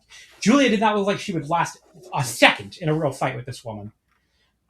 Julia took over with her painfully slow offense and a kick that barely even touched her, if it even did at all. Then locked in, I guess, I don't know if it was the Heartless or not, some fucking stretch. Suzu made the ropes either way. Julia running the ropes is actually painful to watch in that like mid-2000s WWE Diva kind of way. Suzu hit her with the tequila shot, but she kicked out. And Suzu hit her with the German, which Julia looked incredibly scared to take, and pinned her.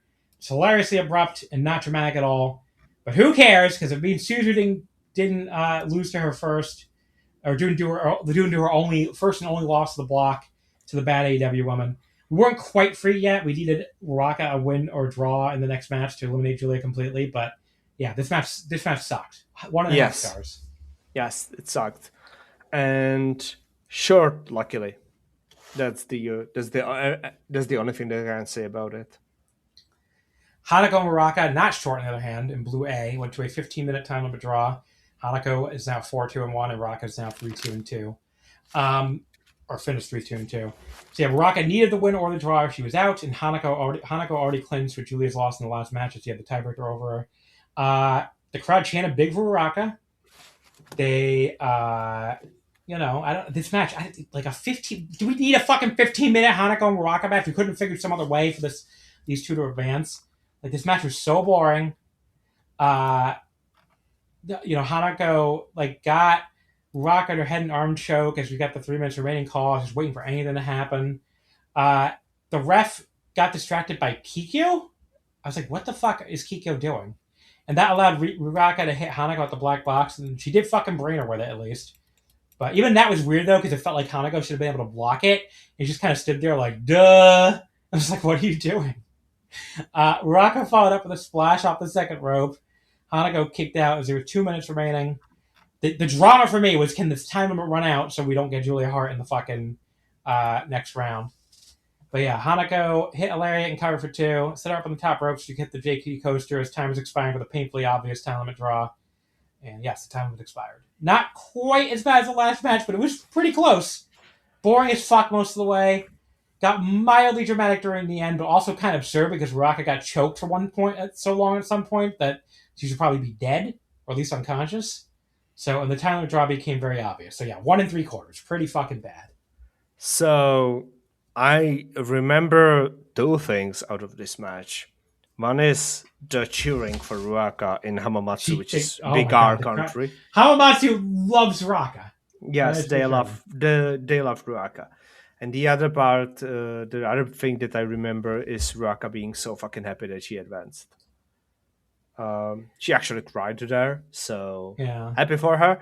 And as I said, I hope this leads to a change of her character within tournament setting. It should. I don't know if it would, but I don't remember anything about the actual body of the match. I'm sorry. Well, because it was very boring. Yeah, it was. Red B, not very boring. This match was fucking incredible. Red B, Utami Yasushita beat Mei Sierra in 11 minutes and 16 seconds. So Utami went to 3-3-1, and Mei also went to 3-3-1 at that point. So Mei got eliminated. She has still had a chance to advance at this point. Because she had a tiebreaker on Rina Mashita. Utami was already out, though. Yeah. This match, like, just a fucking mile a minute. I adored this match. I mean, they did so much shit in that 11 minutes. They packed everything you could think of under the sun in that 11 minutes. And Mei, the way she makes herself look credible, even if they were girls much bigger than she is, Like when she just jumps up for this great like hard back elbow against the ropes at one point. Like her offense is so good in general. I don't know if there's another wrestler her size because she's even smaller to like she's really tiny. She's like Starlight Kid size tiny, and she managed to make her. But she's a little like she has a little more muscle on her, but maybe it helps. But like she managed to make all of her offense look credible without having to go to like the Starlight Kid route of doing mostly like flying / submissions. Well, she does flying, but she also just fucking beats people up. And she just does a really, really good job. Utami, though, catches her in midair, charging in, and turns it into this sick real battle German and fucking kills her with a lariat for a 2 count. May countered the torture rack bomb by dropping to her feet, nearly sunset flipped her with a pin. Utami just dropped her on her goddamn head again with an air raid crash. May very nearly rolled her up for the pin anyway, which landed even harder. We've seen that happen so many times in this match. Of this show, but Utami kicked out and dropped her with a Hangul German from the torture rack position for the pin. I would have made him move on instead of Rina Yamashita so badly, so I was really bummed by that. But yeah, incredible fucking match. 4.5 stars. My second favorite of the whole tournament to this point. There would be one I like even better that we'll get to on the Korakuen. But yeah, incredible match. Yes. This is an awesome match. I sent my notes to John about this. My notes are basically, because I do physical notes I write, I wrote 4 A's, as in,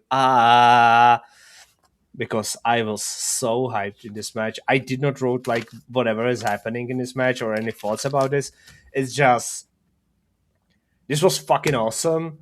And I loved this because this is Utami that I wanted to watch. And I didn't really get it in her and Marigold, so I'm really happy that she's doing this in STARDOM. Yeah, I mean, it's just like, I don't know. It's like Utami, like if I was a Marigold fan watching this, which most of them probably aren't watching, and the ones that are probably like coping and trying to convince themselves she's not that good, I would be mad. Like, she is so much better in this promotion than she was for your promotion for most of her fucking run there. And I don't know why. I honestly don't know why. I mean, if you take her at face value, she said she was getting pretty bored of being like babysitter for everybody. Like, she didn't say it quite that harshly, but she basically said, that she kind of just didn't find, she wanted to go back. I just felt like she wanted to go back to a place where like she could be like an equal to everybody else and not be everybody's senpai.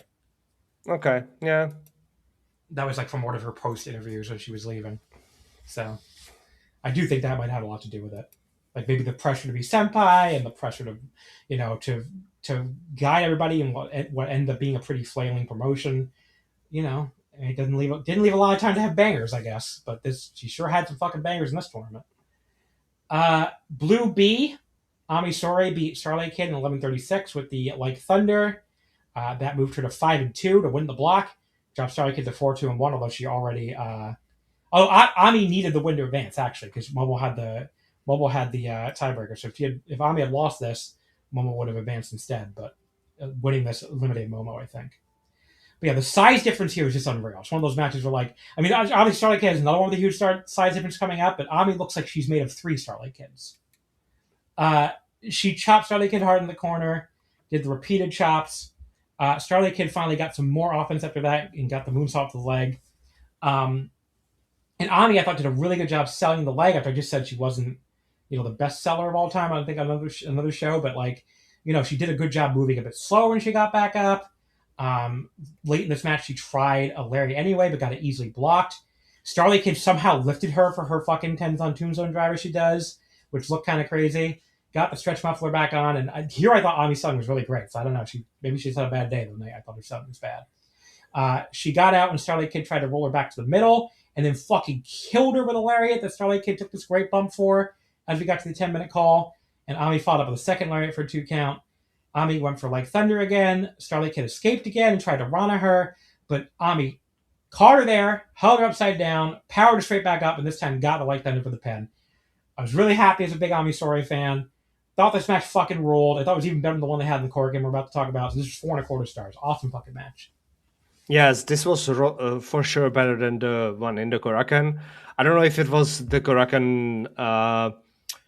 It was because Starlight Kid was already beaten up from the Hanako match, probably because she got through a really physical match before that, or I don't know.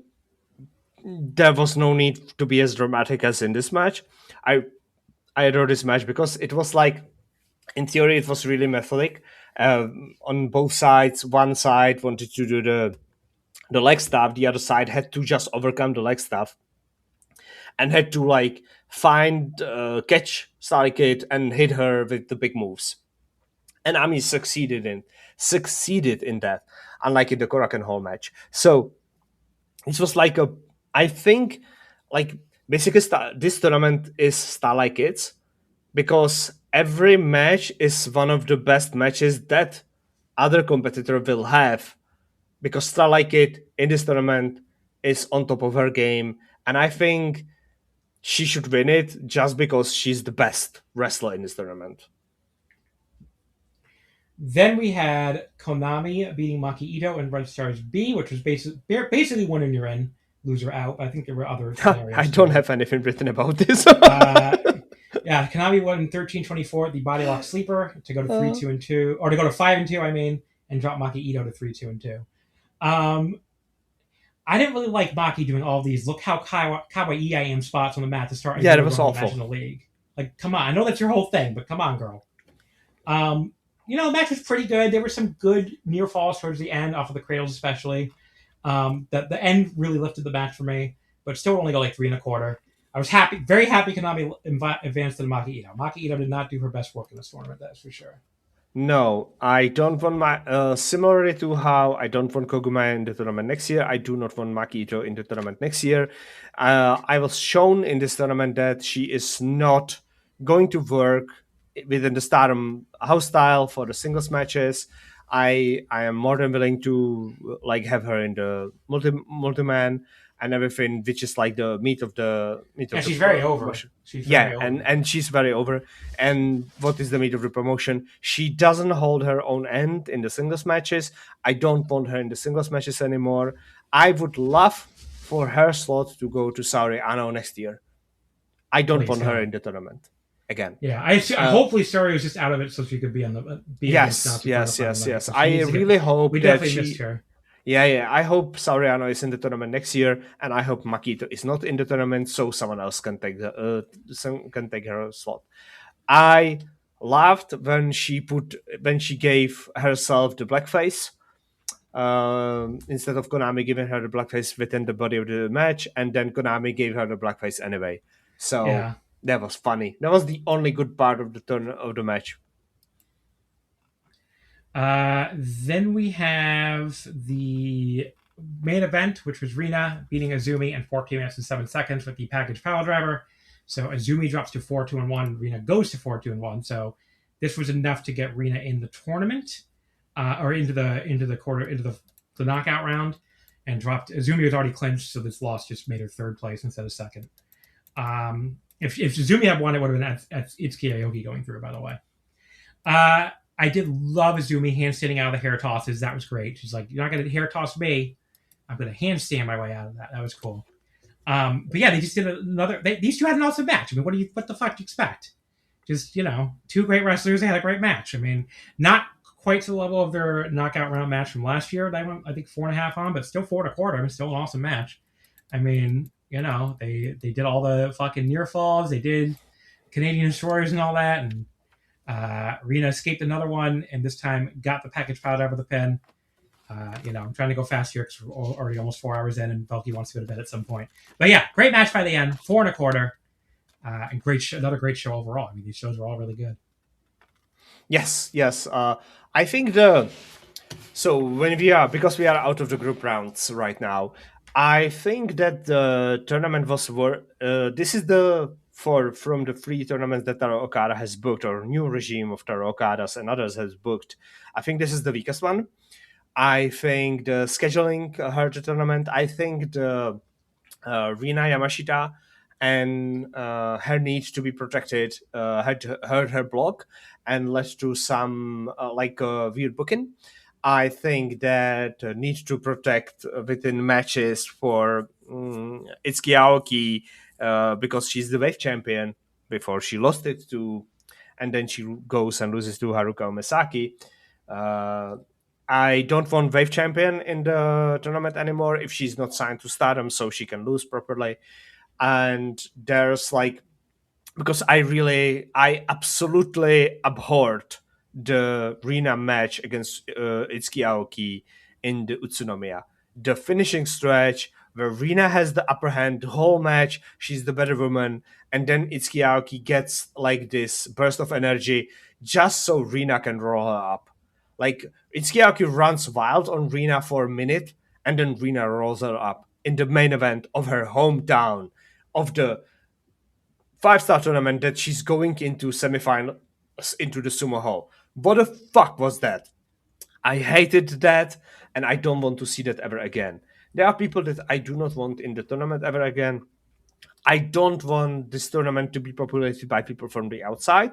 So, Julia Hart, okay, she was a replacement for Bea Priestley, but never again should be someone replaced by the person from AEW just so AEW wrestler can have a training tour. It doesn't work within the tournament of the 5-star. I do not want the freelancers. Yeah, what did Julia Hart learn in this tournament? How to not take a bump? She did learn nothing. She learned not to look for the camera. That's all that she learned, and some interaction with the crowd, and maybe that the keep up is supposed to be a high spot. And then I do not want Itsuki Aoki. I do not want Rina Yamashita in the tournament next year. I want these slots to go to the rookies of the Stardom 6. They will not be rookies much that longer. They should be in this tournament. I also would like to not see Tomoka Inaba and Azusa. There's going to be a lot of new people debuting soon too, right? The Mayu Utani stunt double and yes. Actress, or not stunt double, actress actually. They will not be in the tournament next year because they will be debuting in the fall and all in like November, December or something like that. So I would think about giving the slots to Azusa Inaba and Tomoka Inaba if it would mean that someone from the Stardom 6 would not get a slot. I need Rana in the tournament. I'm fine with Shuri and Hazuki not being in the tournament. I'm fine with that. They can be away. I want Saori back in the tournament. I do not want Goguma, and I do not want Maki Ito in the tournament. Okay. I want Rana in the tournament, and I want maybe Fuwa is the only one of the newer wave that can be out of the tournament, but the rest of them have to be in the tournament. So basically, these are the people that I would remove and the people that I would have put in. I know that there will be some injuries and some hiatuses that they will not be in the tournament, and I'm fine with that. But everyone who's signed and who's not named Momokogo, Wakatsukiyama, Goguma, Hazuki, and Maki Ito should be in the tournament.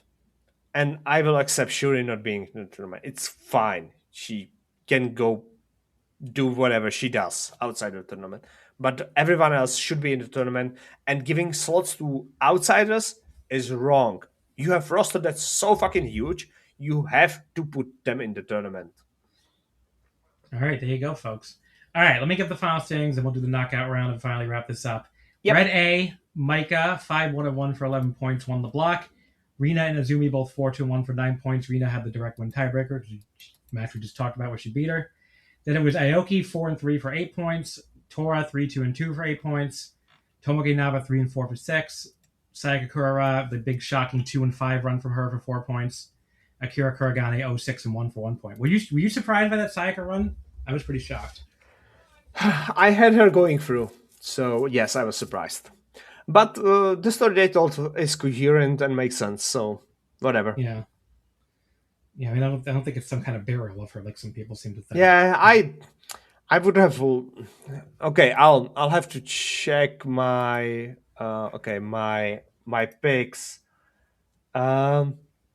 In Sakakura, I thought she had an awesome tournament too, especially she had. I had her third with 9 points in her block, so that was my predictions. I did not get what I wanted. I had like Azumi and Micah and Sakakura going through, and Rina not going through. Interesting. Red B, Kanami won the block 5-2 for 10 points. Saya Ida 4-2-1 for 9 points. Rita Yamashita 3-1-3 for 9 points. So Saya got second based on having more wins, think they drew in their actual match. Magi Ito 3-2 and 2 for 8 points. Utami and Mei Sierra both 3-3 and 1 for 7 points. Utami had the tiebreaker there. Juicy Naba 1-4 and 2 for 4 points, and Poor Lady C 1-6 for 2 points. Blue Stars A, Suzuki. So my prediction for this block was Utami, Ida, and Mei Sierra going through, and that's obviously only Ida went through.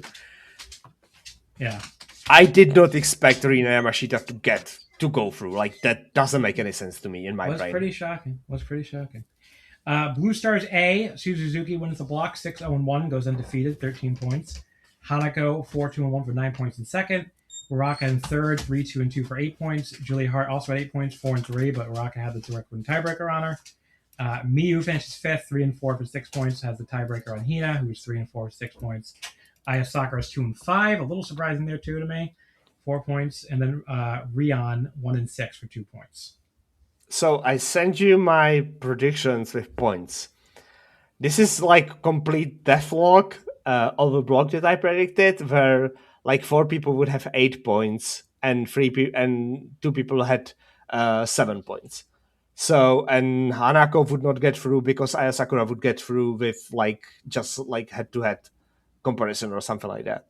So, of course, I failed in this block because it was Hanako instead of Aya Sakura and it was Suraka instead of Hina, which would have not made sense to me ahead of Hanako.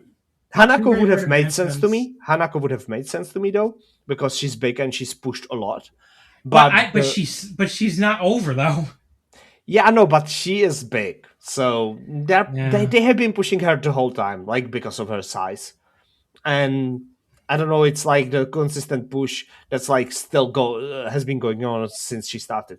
So I did not predict that she would go through because I thought that Aya Sakura, as a leader of the Cosmic Angels, would get some booking respect, but she did not. Yeah, just really weird block. I mean, I think I would have liked to have seen any 2 of Hina, Aya, and Miyu go through instead of Hanako and Uraka. Now with Uraka, I get it because she is over. We keep talking about it. She's incredibly over now for her level of push. Hanako is just big though. She's really not over outside. She's not over outside of Kansai at all. So I don't know. I was pretty surprised by her going through, especially. But what are you going to do? Blue B, Ami Sore. This was a shock to me. 5 and 2 for 10 points. A pleasant shock though, because I love Ami Sore. Hanan and Starlight Kid are both 4-2 and 1 for 9 points. Hanan had the tiebreaker, so she finishes second. Saya and Mobo both 3-2 and 2 for 8 points, and they're tied completely because they both had 3 wins. And they drew each other. Yuna Mizumori 3 and 4. Kogama 3 and 4. Yuna has the tiebreaker on her, and Kikyo Furusawa 0 and 7. All right, let's go. Anything? Were you surprised? Okay. I predicted Hana and Starlight Kid Ami Sore going through, so yippee me. I again really I predicted 9-9, 8-8, 8-8, 8 points. Like everyone was on par. This block is funny because Hanan, I predicted every single match outside of with Kikyo Furusawa wrong. Like every single match. I did not have anything right. Like even Sayaka Mitani, I predicted only 2 matches right, and one was with Kikyo Furusawa. The other was with Yuna Mizumori. Like I predicted nothing in this block. Like I was completely fucked. So I predicted that I did not thought that Sayaka Mitani nor Momo Watanabe would go through. So I was fine with that. And I was I was fine with the people who got to the knockout rounds because I said to myself, okay, this is fine. This still works. It's just a different story than that I had in mind while I was predicting or fantasy booking the stuff. So it worked out for me. As I said, it's probably the worst tournament to follow out of the 3 that Taro Okada has done. But most of the shows went through really quickly, outside of the bad Sapporo shows, which were really bad, and they should be rewarded by selling only 250 tickets there for their next 3 visits to Sapporo, because that's burned the town territory bad booking there. There you go. All right, folks, let's go to the Korakuen now to wrap up the 5-star, which was today, as we're recording this, Tuesday, August 18th from Corkin Hall. 1,610 people packed Corkin Hall for this show. A true sellout, standing room only crowd. It's opened up in obviously with the first round matches. So Blue B, third place, Starlight Kid, beats Blue A, second place, Hanako in 13:58 with the Black Tiger Leg Killer. Oh, before the show, Aya Sakura and Sakakura made their way to the ring to address the crowd. Rayon and Kiko interrupted them. They challenged them to a new blood tag title match on the final show at Ryogoku. They also announced their team name is Many Money because they want to make lots of money. That was fucking funny. That's very good, yes. It's just weird these titles still exist, though, when they haven't run a New Blood show since, like, March. I don't know if they ever will again at this point. Like, this is like the Never title all over again, where, although not quite as bad, because the Never title, I don't know if you know the story behind this, because this is a really long time, it was like 2011, I think. They had these series of Never shows, which are focused on young wrestlers, and the very last Never show was the tournament show for the Never title, to crown the first Never Openweight champion. And then they kept the belt all the time, but they never ran another Never show after that show. It's kind of funny. But anyway, this was a cute little segment. Ended up with them both fucking stomping on Sakuraga's feet, because of course it did. And it makes sense since Ryon beat Sakura back in Kyoto, as we just covered. So yeah, they're getting their title shot. Sakura were all excited to do a new blood tag title match at Ryogoku for the first time. So that's happening this weekend. 5-star GP final. I already said that already. Starlight Kid beat Hanako in 13:58, the Black Tiger Leg Killer. This was good. I liked it quite a lot. I mean, I went 3 3/4. It just kind of took a little while to get there for me, I guess. Like, the early part was a little boring, and I thought Hanako's leg selling was a bit inconsistent. But once it got going, it really got going. So, the entire closing stretch was exciting. With Hanako hitting the stranding lariat, going with JP Coaster, but Starlight Kid landing on her feet and dragging, screwing Hanako's leg yet again. Oh, there was this awesome spot, actually. This is like an example of Hanako actually using her size well. She had her in the Black Tiger Leg Killer earlier, but like Hanako just kind of like fucking shoved her giant leg. Yes. To awesome. Knock Starlight Kid off of her like nothing. That was really cool. Hanako was like, my legs are too big for you, little girl. Yes. Very cool little spot. But yeah, Starlight Kid got the last lap though, because she did beat her with it. Hanako briefly managed to stand up in it, but Starlight Kid took her back down to the mat and forced her to tap out. So yeah, 3 3/4, very good match by the end. Just like I said, Hanako's leg slaying a little inconsistent, but when the kid got going, he really got going. So. This was best Hanako's singles match ever. I think I liked her title match better, the white belt match these two had. The last year? I was there live. I don't think that was that good as this one. Okay. This was wrestled with much more intensity and like intent than the previous match. Of course, it means that it built on the previous match. The attack on Starlight Kid is the building upon like the previous match, of course. I like this much more, and I think that Hanako is finally finding herself. But also, it can be, as I said, Starlight Kid is having the tournament of her life, so it can just be because Starlight is speaking right now, and anyone who has a match with Starlight Kid is going to have an amazing match. So even Hanako is get an amazing match. I liked the spot where Starlight Kid was holding on Hanako's back, where she looked like a little monkey holding onto a tree. The size difference is so incredible between these two. It's so funny. Like, especially while she was clinking on her, that was like, she is smaller than Hanako's torso. It's hilarious. I find it really, really funny, the size difference there. So I have really enjoyed this match, and it worked for me really well. The show opened awesomely. I was like, okay, we are in for some all-timer show here. And then we had the next round one match, which was Saya Ida, Red B, second place, beating Azumi, Red A, third place, in 10:22 with the vertical drop brainbuster. Now, the crowd was more behind Ida from the bell, which didn't really surprise me. She's, probably the underdog from a kayfabe standpoint and hasn't gotten nearly as many spots as Azumi has. The sneaky cat. She offered Ida a handshake and immediately tried to roll her up off it. You cannot trust the sneaky cat. No, the cats are evil. Ida put up the X when the crowd chanted Mo Ikai for the Azumi soccer ball kick. That was fucking funny. She's like, no, X, don't do it. No, please stop. Azumi was working on Ida's arm leading into the 5-minute call and just fucking killed her with a roundhouse kick while she was kneeling for a 2 count.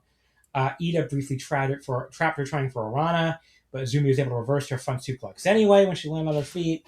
But Ida then deadlifted her, catching her leg on a kick, and got her own suplex.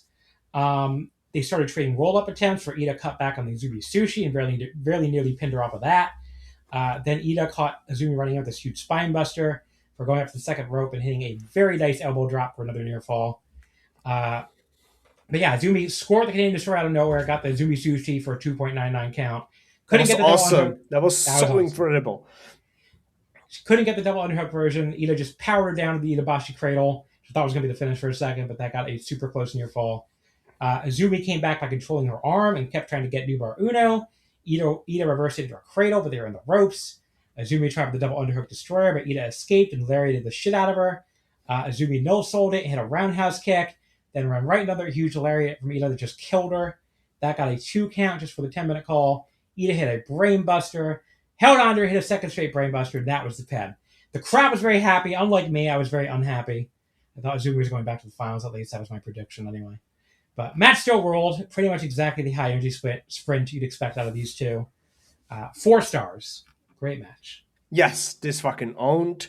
And as I said previously, this is why I want to see Ida with a high-speed belt, because I want to see matches like this.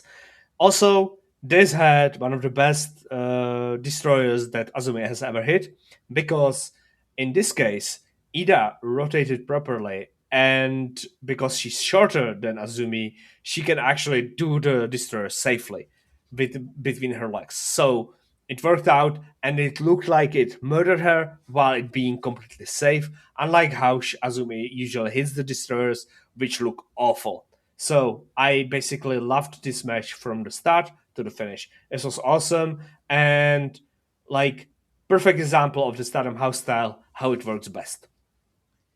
Then we had Blue Stars A Ruaka beating Blue Stars B Hanan in 11:27 with the German suplex hold she does. Started out with Ruaka whipping Hanan in some chairs as usual. They did some more stuff back in the ring that I didn't think was super interesting. Well, they went right back to the outside where Hanan gave her a Faymaster, followed by a big dive. Just like, it was a good match, I think, overall.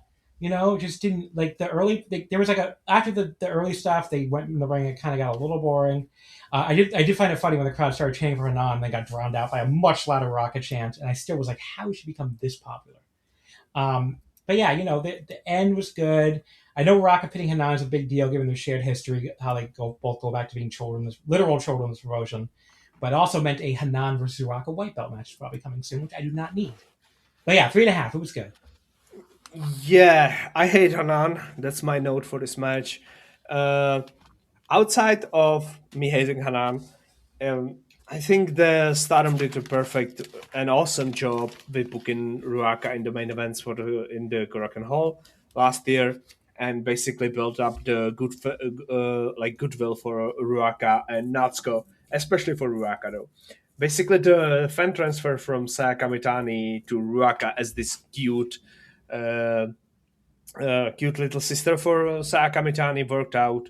While Ruaka, unlike Rina, doesn't really begs for like the face reactions, she still does the complete heel shtick, the same heel shtick she has done ever before.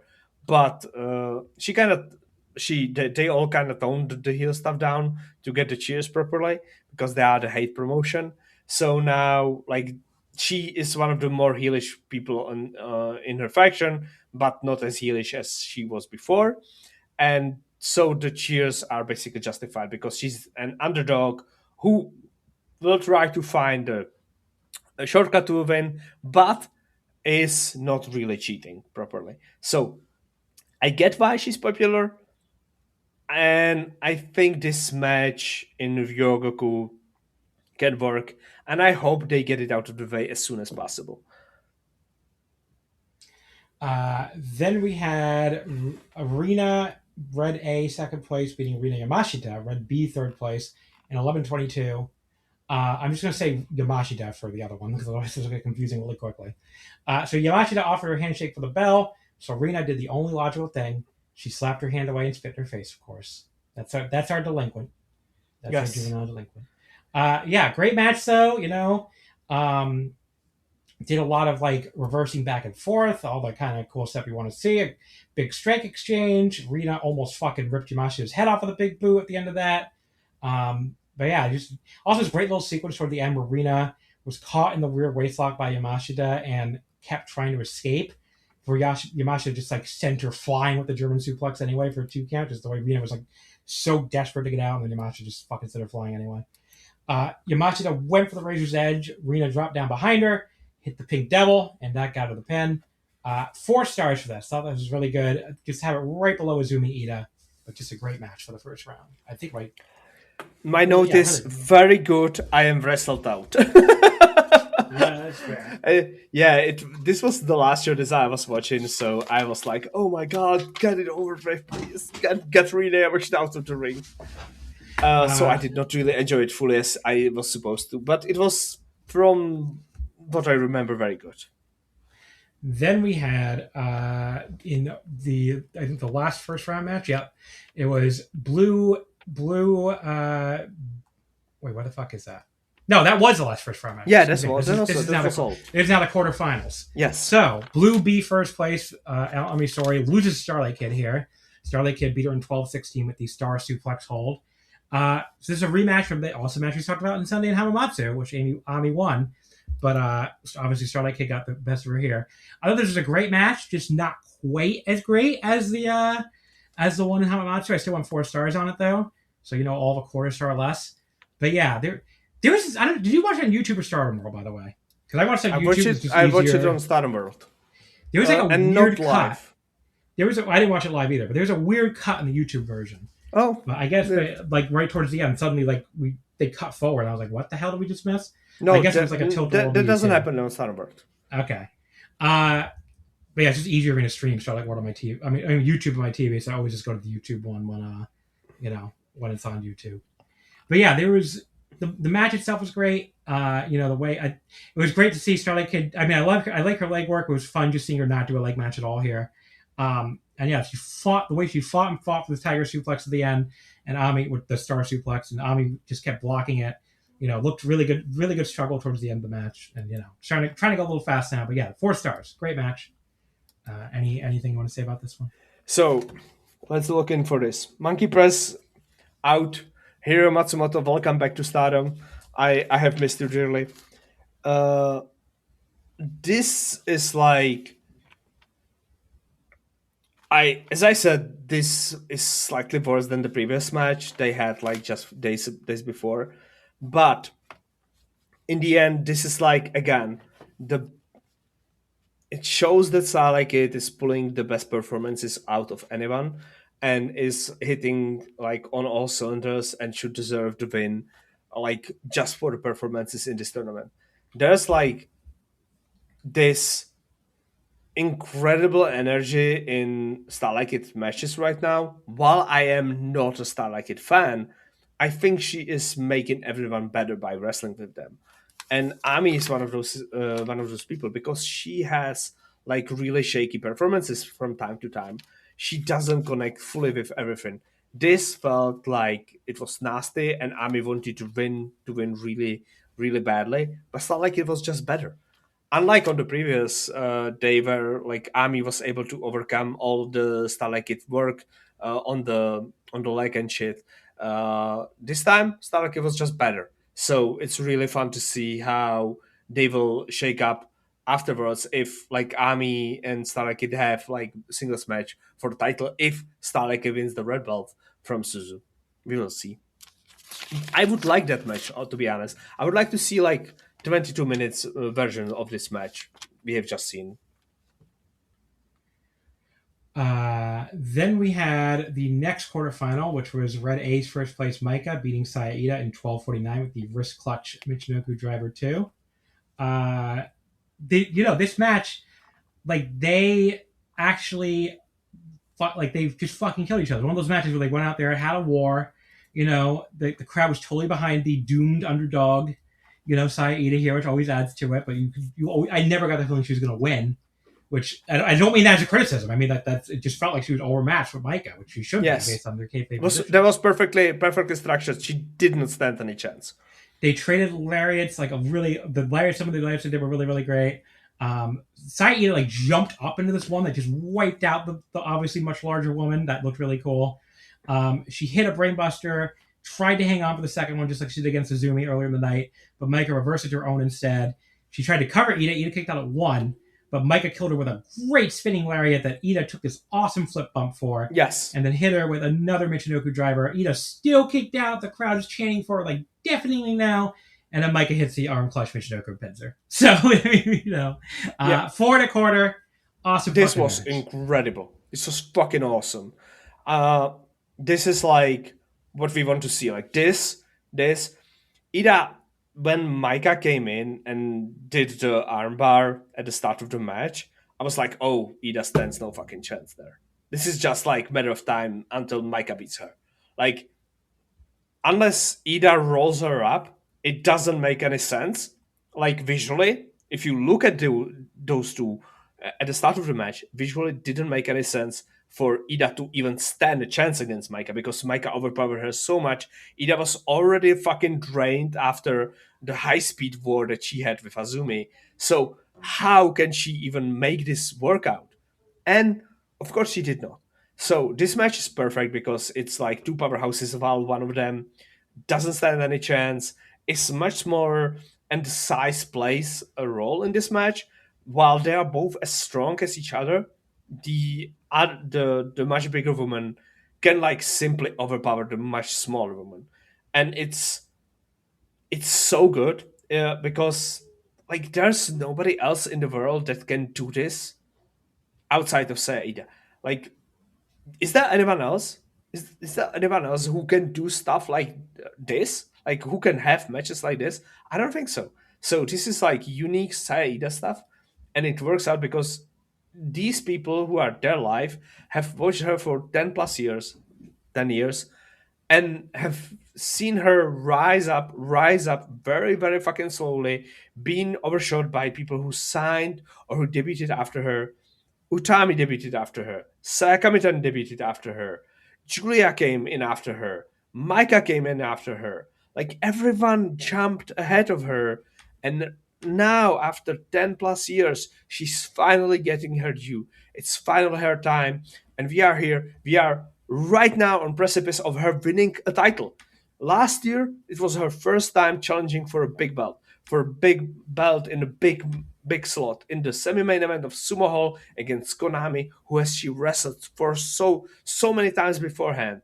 They have wrestled for 10 years, and now they finally got the big spots.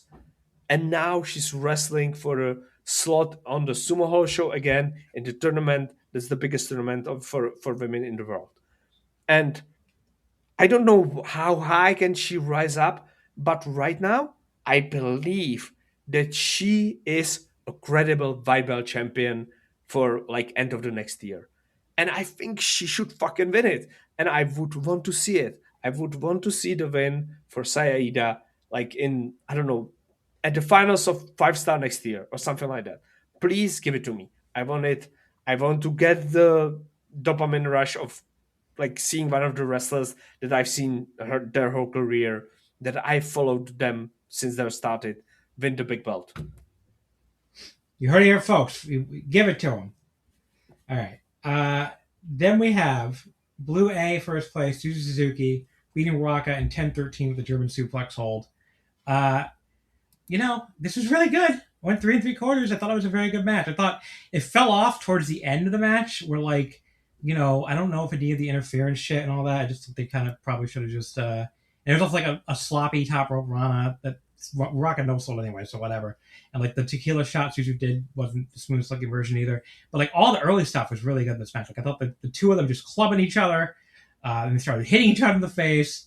The lariat trading and all that, and just there's a lot of really good stuff early on. I just saw it fell off towards the end where it felt like it was on pace to be like a 4-star match to me. But it was cool when Suzu like ducked the shot in the black box and just nailed her with it instead, I guess. But I just didn't need all that gaga. I don't know. 3 3/4. Very good match. Way better than the match they had in Kyoto we talked about. Yeah. It's a very good match, and I think it's deserved for Ruaka to get this far as she is. But this is as far as she gets. if she evolves for the next year, I can see her getting even farther, but I don't believe it. I want to see her to challenge for the white belt against Hanan because I think they have history and they have worked together really well, and I think it's like really a logical match for Hanan to have. But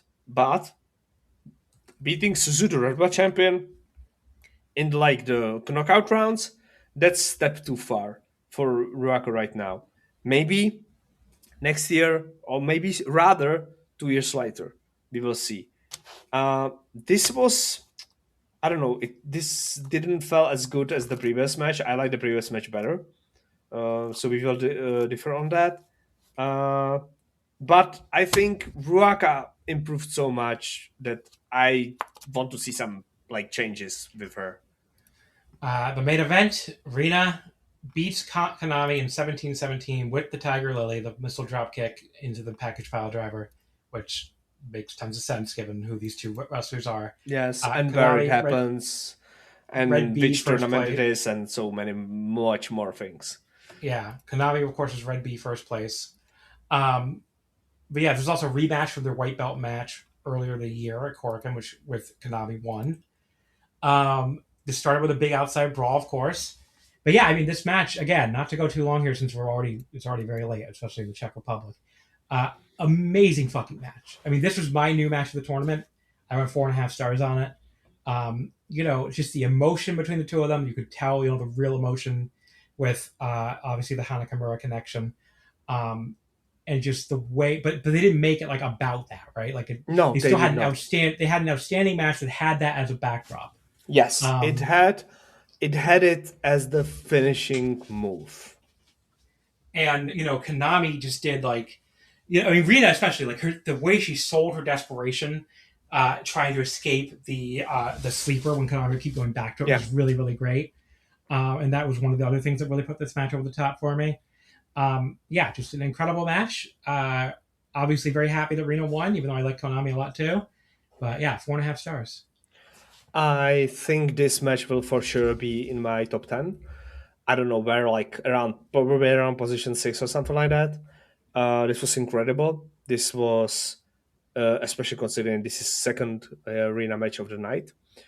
I have said to people who I watched the tournament with in voice chat during the tournament, is that Rina right now is much better wrestler than Hana Kimura was when she won the 5-star. And for people who do not know, Hana won the 5-star in the finals against Konami in the Korakuen Hall. So basically they redid that last scene between Hana and Konami as well. So that tugged on the heartstrings there, because that's the two of them. So that was awesome for me. Outside of that, Konami was nasty. Konami was so fucking nasty. And one of the things that I noted is that whoever wins this match probably does not really want to win this match, because within a week they will have to wrestle a big match again, at least once, because they will be fucking sore. Either of them, they were hitting each other so hard, so much. They made every single elbow connect properly. They did make every single kick, every single big boot. They beaten the ever-living shit out of each other. This was the most physical match on the card, and consider what matches there were on the card, like the Maika versus Ida. That was fucking physical as well. But this was even more. This was or Hanako versus Starlight Kid. These two fucking beat the ever loving shit out of each other. Beating the ever loving shit out of one of your best friends in the business is a proud Joshi tradition. So I am actually surprised that neither of them broke a nose, because that was close. Like they were really close of busting a nose or breaking the tooth or something like that. This was awesome, incredible. I did not have either of them continuing this far, so I did not predict either of them going forward. I was fine with either of them winning because Starlight Kid beating either of them in the finals is fine because it makes a logical sense for me to see that. Because I want Starlight Kid to win this tournament. I do not want Rina to win this tournament. I will take her going to the finals. I think so. Can I give you my prediction? Okay. So it's Rina. There are two semifinals: Rina, Micah, and the other one is Starlight Kid and Suzu. So if Starlight Kid is going to beat Suzu, she does not have to win this tournament to get a red belt shot. Yes, so I know, that's why I think Rina's winning the tournament. I think Rina's beating Micah and Rina's beating Starlight Kid. Yeah, the thing is, Micah is a genius tournament wrestler. Because Micah could win the tournament too. You're right. Yeah, she can because she would win tournament twice. Her first time she won the tournament without losing a match. Remember that. That's a very important bit of Okada regime. Micah is a genius tournament wrestler. Suzu winning makes no fucking sense. And I do not agree that Starlight Kid would get the title shot anyway, because the win of the tournament is the important part. I banged the drum of that last year with Momo winning the tournament and then not doing anything with the win, because it doesn't matter that she didn't do anything with the win. What matters is the tournament win, and the wrestlers will tell that themselves. Like for Momo was not important to win the red belt after winning the tournament. No, it was to win the tournament, and the same thing will be for Starlight Kid. Her beating Suzu on the path to win the tournament will just justify her getting the title shot. So this is because she could have there could have been a choice for her to go for a white belt again. Whatever. It would make sense. But the winning the tournament is the important thing, not the actual if she wins the red belt afterwards or not. So I want Starlight Kid to win because she deserves the recognition after the tournament she just had. Yeah, I get it. I mean, I think I'd be very happy if Starlight Kid won, but I just we'll see. I guess I'd be happy. I think I don't know. There's really none of the four I'd be unhappy with. I mean, Suzu, they really want to make her look really dominant. I don't know. Yeah. But I wouldn't really be unhappy with any of them. Suzu would be the biggest shock, obviously. But the thing is, that would also be her second tournament win. That's true. Yeah, I forgot about that. I forgot she won already. So silence she got hit with after she won the tournament, though. Maybe this is her I mean, she's over now. She's over now. Yeah, she's over now. She would get cheers if she won. Yeah. Yeah. This Sunday, we are. We have the Stardom 5-star final from Ryogoku for the first time. So it is Micah and Rina and Suzu and Starlight Kid in the two semifinals. And the only other two matches and obviously the final match between the two winners. The other two matches we have the one we talked about before, Rion and Kiko challenging Sakuraba for the New Blood tag titles. And the match that might end up being better than anything in the entire 5-star, Natsupoi versus Suriano, which a lot of emotions for me going to that match. That's going to be awesome. I'll wait and see. I mean, I kind of wish I got to see it live, but I wish they were doing it for the retirement match, but they have something else for the retirement, so we'll see. All right, Velkej, buddy. It is 2 a.m. over there? 2:44. Oh, wow. See, Velkej is a soldier, everybody. He's a soldier. I have day off tomorrow. Oh, that's in theory, because that doesn't really work in my line of work, so... All right, buddy. Anything you want to plug for? For people listening, I'm going to do the Tokyo Joshi review solo in a second, so don't go. Don't touch that dial. So, I don't want to plug anything now. Maybe on my next visit I'll plug something, because I've started something, but I am still not sure I want to plug it because all right, I gotta tell you, I will send you some stuff. I need a guest 2 weeks from now. If I want to do 2 weeks from now. That's too soon. I am so wrestled out. Okay. I grant a lot. What's 2 weeks from now? You would get Marigold's Dreamstar GP, you would get Seedling Korakuen, All Japan Oda Ward, Sendai Girls Yogi. How much of the GP would I got? Two nights, the first 2 nights. First 2 nights. So 12 matches on the opening night and some house show. Yoyogi, Sendai Yoyogi, potential Bika Iwata win. That sounds good. I guess I'll take it. Velkej, thank you. I don't know what I'm going to do, actually. Sendai Girls convinced me. Sendai Girls convinced me. Yeah, thank you. I needed somebody, so I appreciate it. Okay, yeah. That sounds good. Yeah. All right. Yeah, I'm looking forward to what would be the main event of the All Japan? That's Kento Miyahara versus Yuma Anzai. Yeah, that's hell yeah. That's like the biggest match they can run. The biggest match they can run right now. Hell yeah. That's okay. I'm happy about this spread. I'm happy too because I booked a guest and don't have to do it solo. All right, now I'm done booking my guests live on the air, everybody. Stay tuned 1 second. I'll be back with you in a sec to review the Tokyo Joshi Princess Cup night, whatever it is. Give me 1 sec. All right, folks, back here to wrap this episode up solo. It's already very long, so I'll try to keep this brief, but we have the Tokyo Joshi Princess Cup Night 5 to talk about. August 16th from Osaka 176 box. 384 fans, super no vacancy, the semifinals.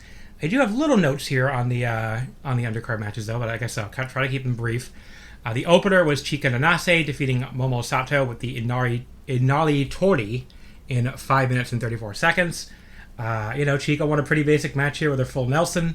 It's totally average rookie opener stuff, 2.5. Nothing really stood out to it at all to me. And, haven't really seen anything from Momo Sato yet. We'll see what, have to see what kind of wrestler she develops into. The next match, a little more interesting. Mizuki beat Shion Kanzaki with the Southern Cross in 7:38. I liked Alisu at ringside booing Mizuki for choking Shion in the corner like extra hard for some reason. She was very, very outraged at Mizuki choking Shion. Mizuki and Shion took turns grabbing each other's hair at one point. That was a big spot in the match. I don't like Shion's corner spot. I think it's kind of dumb and it's like a bit too Maki Ito-esque. Like it looks like you're trying to be Dollar Store Maki Ito to me. But other than that, I think Shion has shown real progress lately. So, I think she was really awkward earlier in the year, and I think she's shed a lot of that rookie awkwardness. So I think she's making progress there.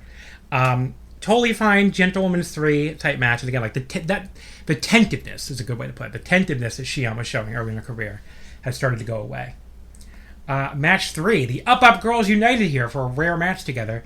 Miyu Watanabe, Raku, Shino Shizuki, and Uta Takami defeated Shoko Nakajima, Wakana Uehara, Haru Kazushiro, and Ren Konatsu. It was Raku pinning Ren with the Dr. Yellow at 11:23. The Up Girls did like a little train together, slapping everyone down to the mat, and then did a 4-way circular Oyasumi Express. Miyu was like way too full of energy to pretend she's falling asleep, though. She did a horrible job pretending to fall asleep. Quite fun match. Up Girls won their rare match as an in-ring unit after surviving a 4-person simultaneous submission from the opposition towards the end, but they still managed to pull it out anyway. 3 1/4, pretty good. The next match, Miyu Yamashita beat Palm Harajuku with the Attitude Adjustment in 7:09. Palm seemed upset about something as she came out. I guess maybe just having to face Miyu. The lights went out. And when they came back on, Palm was dressed as the girl from the ring. I guess she was actually saw the... Oh, that's the joke. She saw the girl in the ring, and then she became the girl in the ring. I see it. But yeah, she was dressed as the girl from the ring. That scared the fuck out of Miyu. Palm started started crawling around on all fours to chase her. Then also chased her around the ring as well.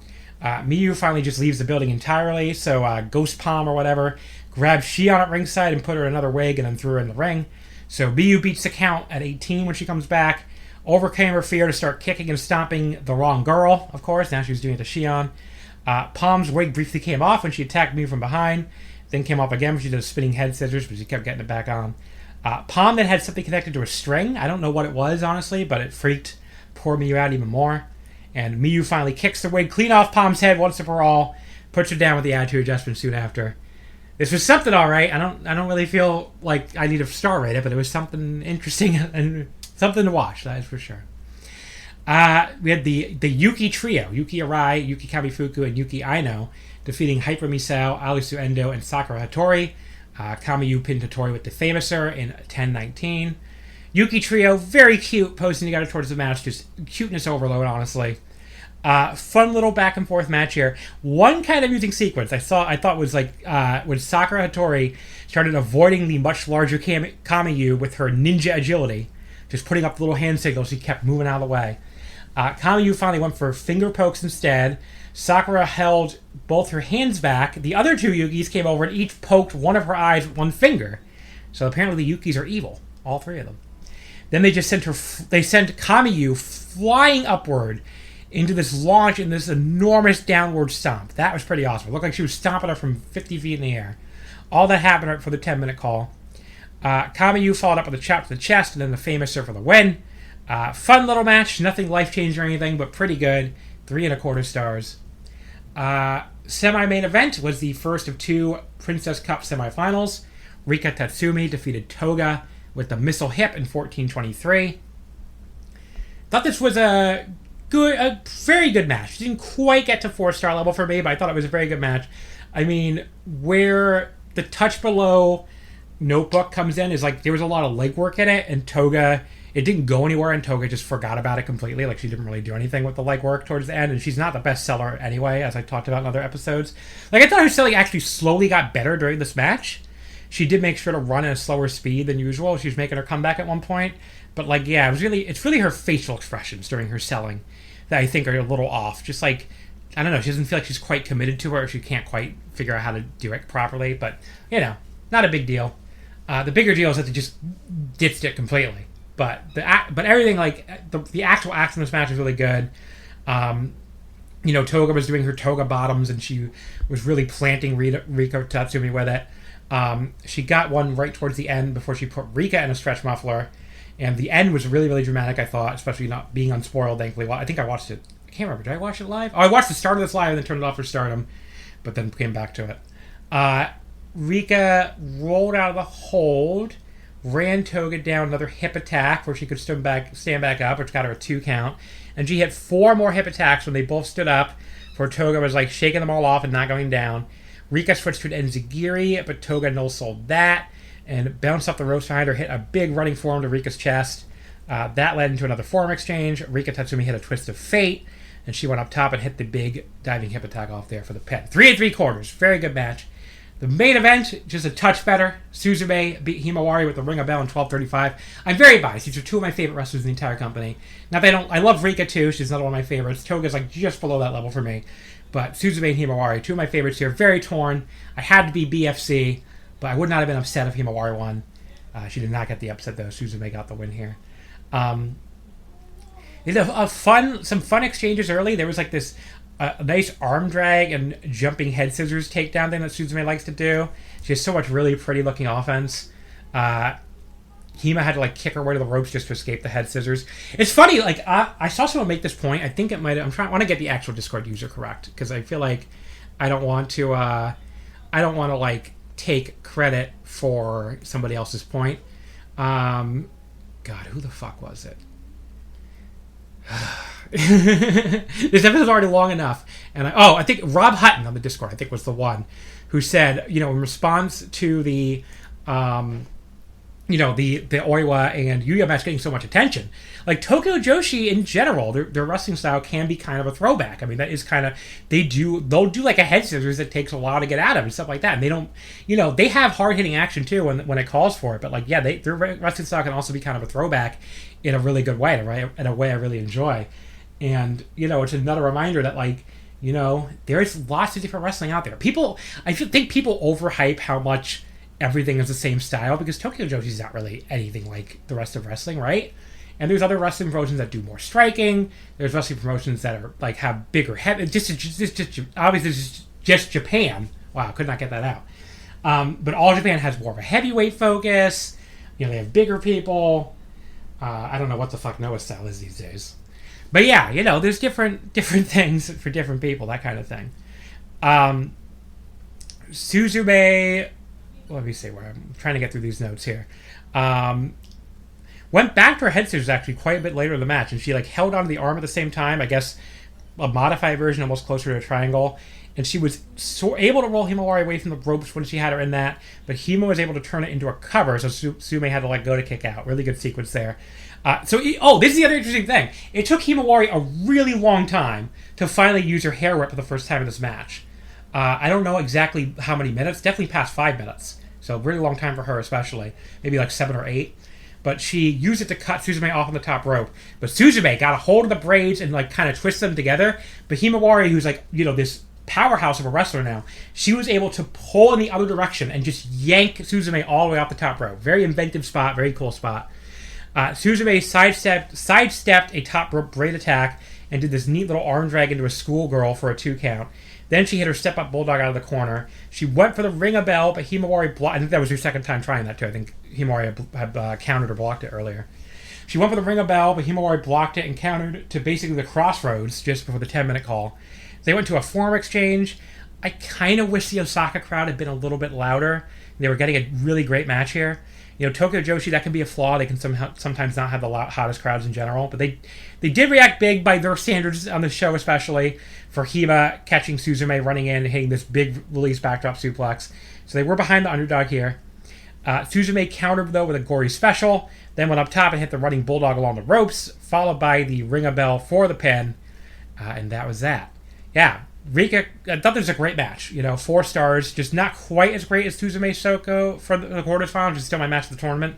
But yeah, definitely an easy 4-star here. Semis delivered, really good last 2 matches. The undercard, really nothing you need to watch if you missed it, but the semifinals are both well worth your time. Afterwards, Rika Tatsumi confronted her. That is your final.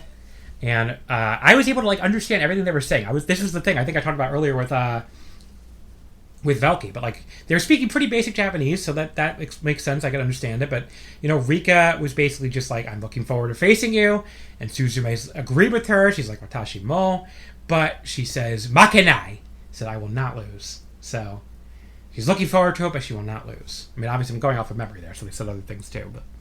But yeah, should be a really fun final. 2 of my favorite wrestlers in the company. That I am looking forward to watching go at it. So let's go to the card now for this show, which is coming up. We'll be talking about it on next week's episode. It's coming up in 5 days here on the 23rd, this coming Sunday. The main event, obviously, is the Princess Cup Final. It's from Korakuen Hall. Suzume faces Rika Tatsumi. I wonder what the ticket sales look like. Let's see. TJPW, Lawson ticket. No, okay. Tokyo Joshi, Lawson ticket. Okay, I think I found it. Just curious. Anyway, the main event is Suzume versus Rika Tatsumi in having their title match here, or their Princess Cup final. So we'll see who ultimately wins it as I go to check out the Korakuen ticket sales. Yeah, Reserve C S sold out. A, B, and Lady C only a few left. So it looks like it should be another good crowd for Tokyo Joshi this weekend, as they've been doing all year at Korakuen. Yeah, so Suzume Rika Tatsumi, the main event. The semi-main, Yuki Arai teams up with Miyu Yamashita this time, who she beat, obviously, recently in a title match against the returning Hiroyo Matsumoto and Shoko Nakajima. That could be really good. Third from the top, Miyu Watanabe, Alisu Endo, and Ren Konatsu take on the team of Mizuki Mei Saruga from Choco Pro and Uda Takami. Another match I'm really looking forward to. Then we have Himawari and Toga against Chika Danase and the returning Kira Summer, back from her, I guess, her trip home, I think. She was from back to Australia. Or whatever. I think that's where she's from, right? Australia. Yuki Kabifuku and Makana Uehara versus Sumeri Natsu and Mifu Ashida. So our first Uber Eats match in a while. Hyper Meat, for better or worse. Hyper Misao, Mahiro Kiryu, and Shino Suzuki against Yuki Aino, Raku, and Palm Harajuku. Your little comedy there. Sakura Hattori versus Haru Kazushiro. That could be quite good, actually, for an undercard. Match 2, singles match. And your opener, the 2 rookies go at it. Shion Kanzaki and Momo Sato will go for their first win. So we'll see. Obviously, you would expect Shion to get it. Also, there's a new mascot, Toad Jojo. A little white-pink thing with a crown on its head. It is kind of weird looking, but also kind of cute, honestly. So there you go. There is your card for the Tokyo Joshi final. All right, folks, we've gone like fucking 5 hours, I think, again, for the second week in a row. Look, you can never say I don't give you guys plenty of fucking audio, that's for sure. What is your sick award of the week? Forgot to do it last week on a 5-hour show. Like, as soon as I finished recording, too, Eric was like, we forgot to do a sick award. Sick award for this week is I don't know. Puppy? How about Puppy? Because I love my puppies, and I went and played with them in between the recording with Velkej and this recording solo part. So let's go with that. Let's go with Puppy. Gonna go play with them some more probably as soon as I finish recording and editing this show. All right, folks. Thank you for listening. You can follow us on Twitter at Russell Omakase, Wrestling When I'm Fit. You can follow me on Blue Sky at Just One MB. Next week, Velkej Bracha. I mean, not Velkej. Velkej is going to be here in 2 weeks, as we just went over. Our Method's back next week. He is back, also coming on for the first time, within a 2-week span. We'll be reviewing now just the final night of the 5-star, as we did the 8/18 show on this one. And we'll also be reviewing the Tokyo Joshi Princess Cup finals from 8/23 and the Surrealism 8/24 show. So definitely a much less packed show than the last few. So we should go a little shorter, hopefully. But yeah, I mean, the Surrealism show looks awesome too, by the way. That's the Poi and Suri against Suri and somebody. Who the fuck is Suri's teaming with? All right, I gotta find this card now. Surrealism 8/24 card. The penultimate show. Yeah, it's Suri Takumi. Her normal partner, Takumi Roja, Spark Rush. Spark Rush against Poi and Suri. Chi-Chi against Senka. Vani against Barai. Sounds fucking awesome. Miku Kanaway and Rina from the other Rina from LLPW against Yuka and Yuri. Yuka, of course, from Ice Ribbon, one of my favorite wrestler there. Selena Misora against, I don't know who Syra is, but Selena Misora is awesome. Yeah, that card looks awesome. So I cannot wait for that. That'll be it. We'll talk about that next week. And yeah, and also Suit Williams is going to join me too for the 5-star part. So Armetta and Suit was on the very first night of the 5-star. He's going to be on the final night, so he's going to wrap the whole thing up. And we'll also talk everybody's tournaments and give the average star rating geeky bullshit and talk about how much we loved everybody's tournaments and which ones we didn't love. Cough, Julia Hart. All right, folks, thank you for listening.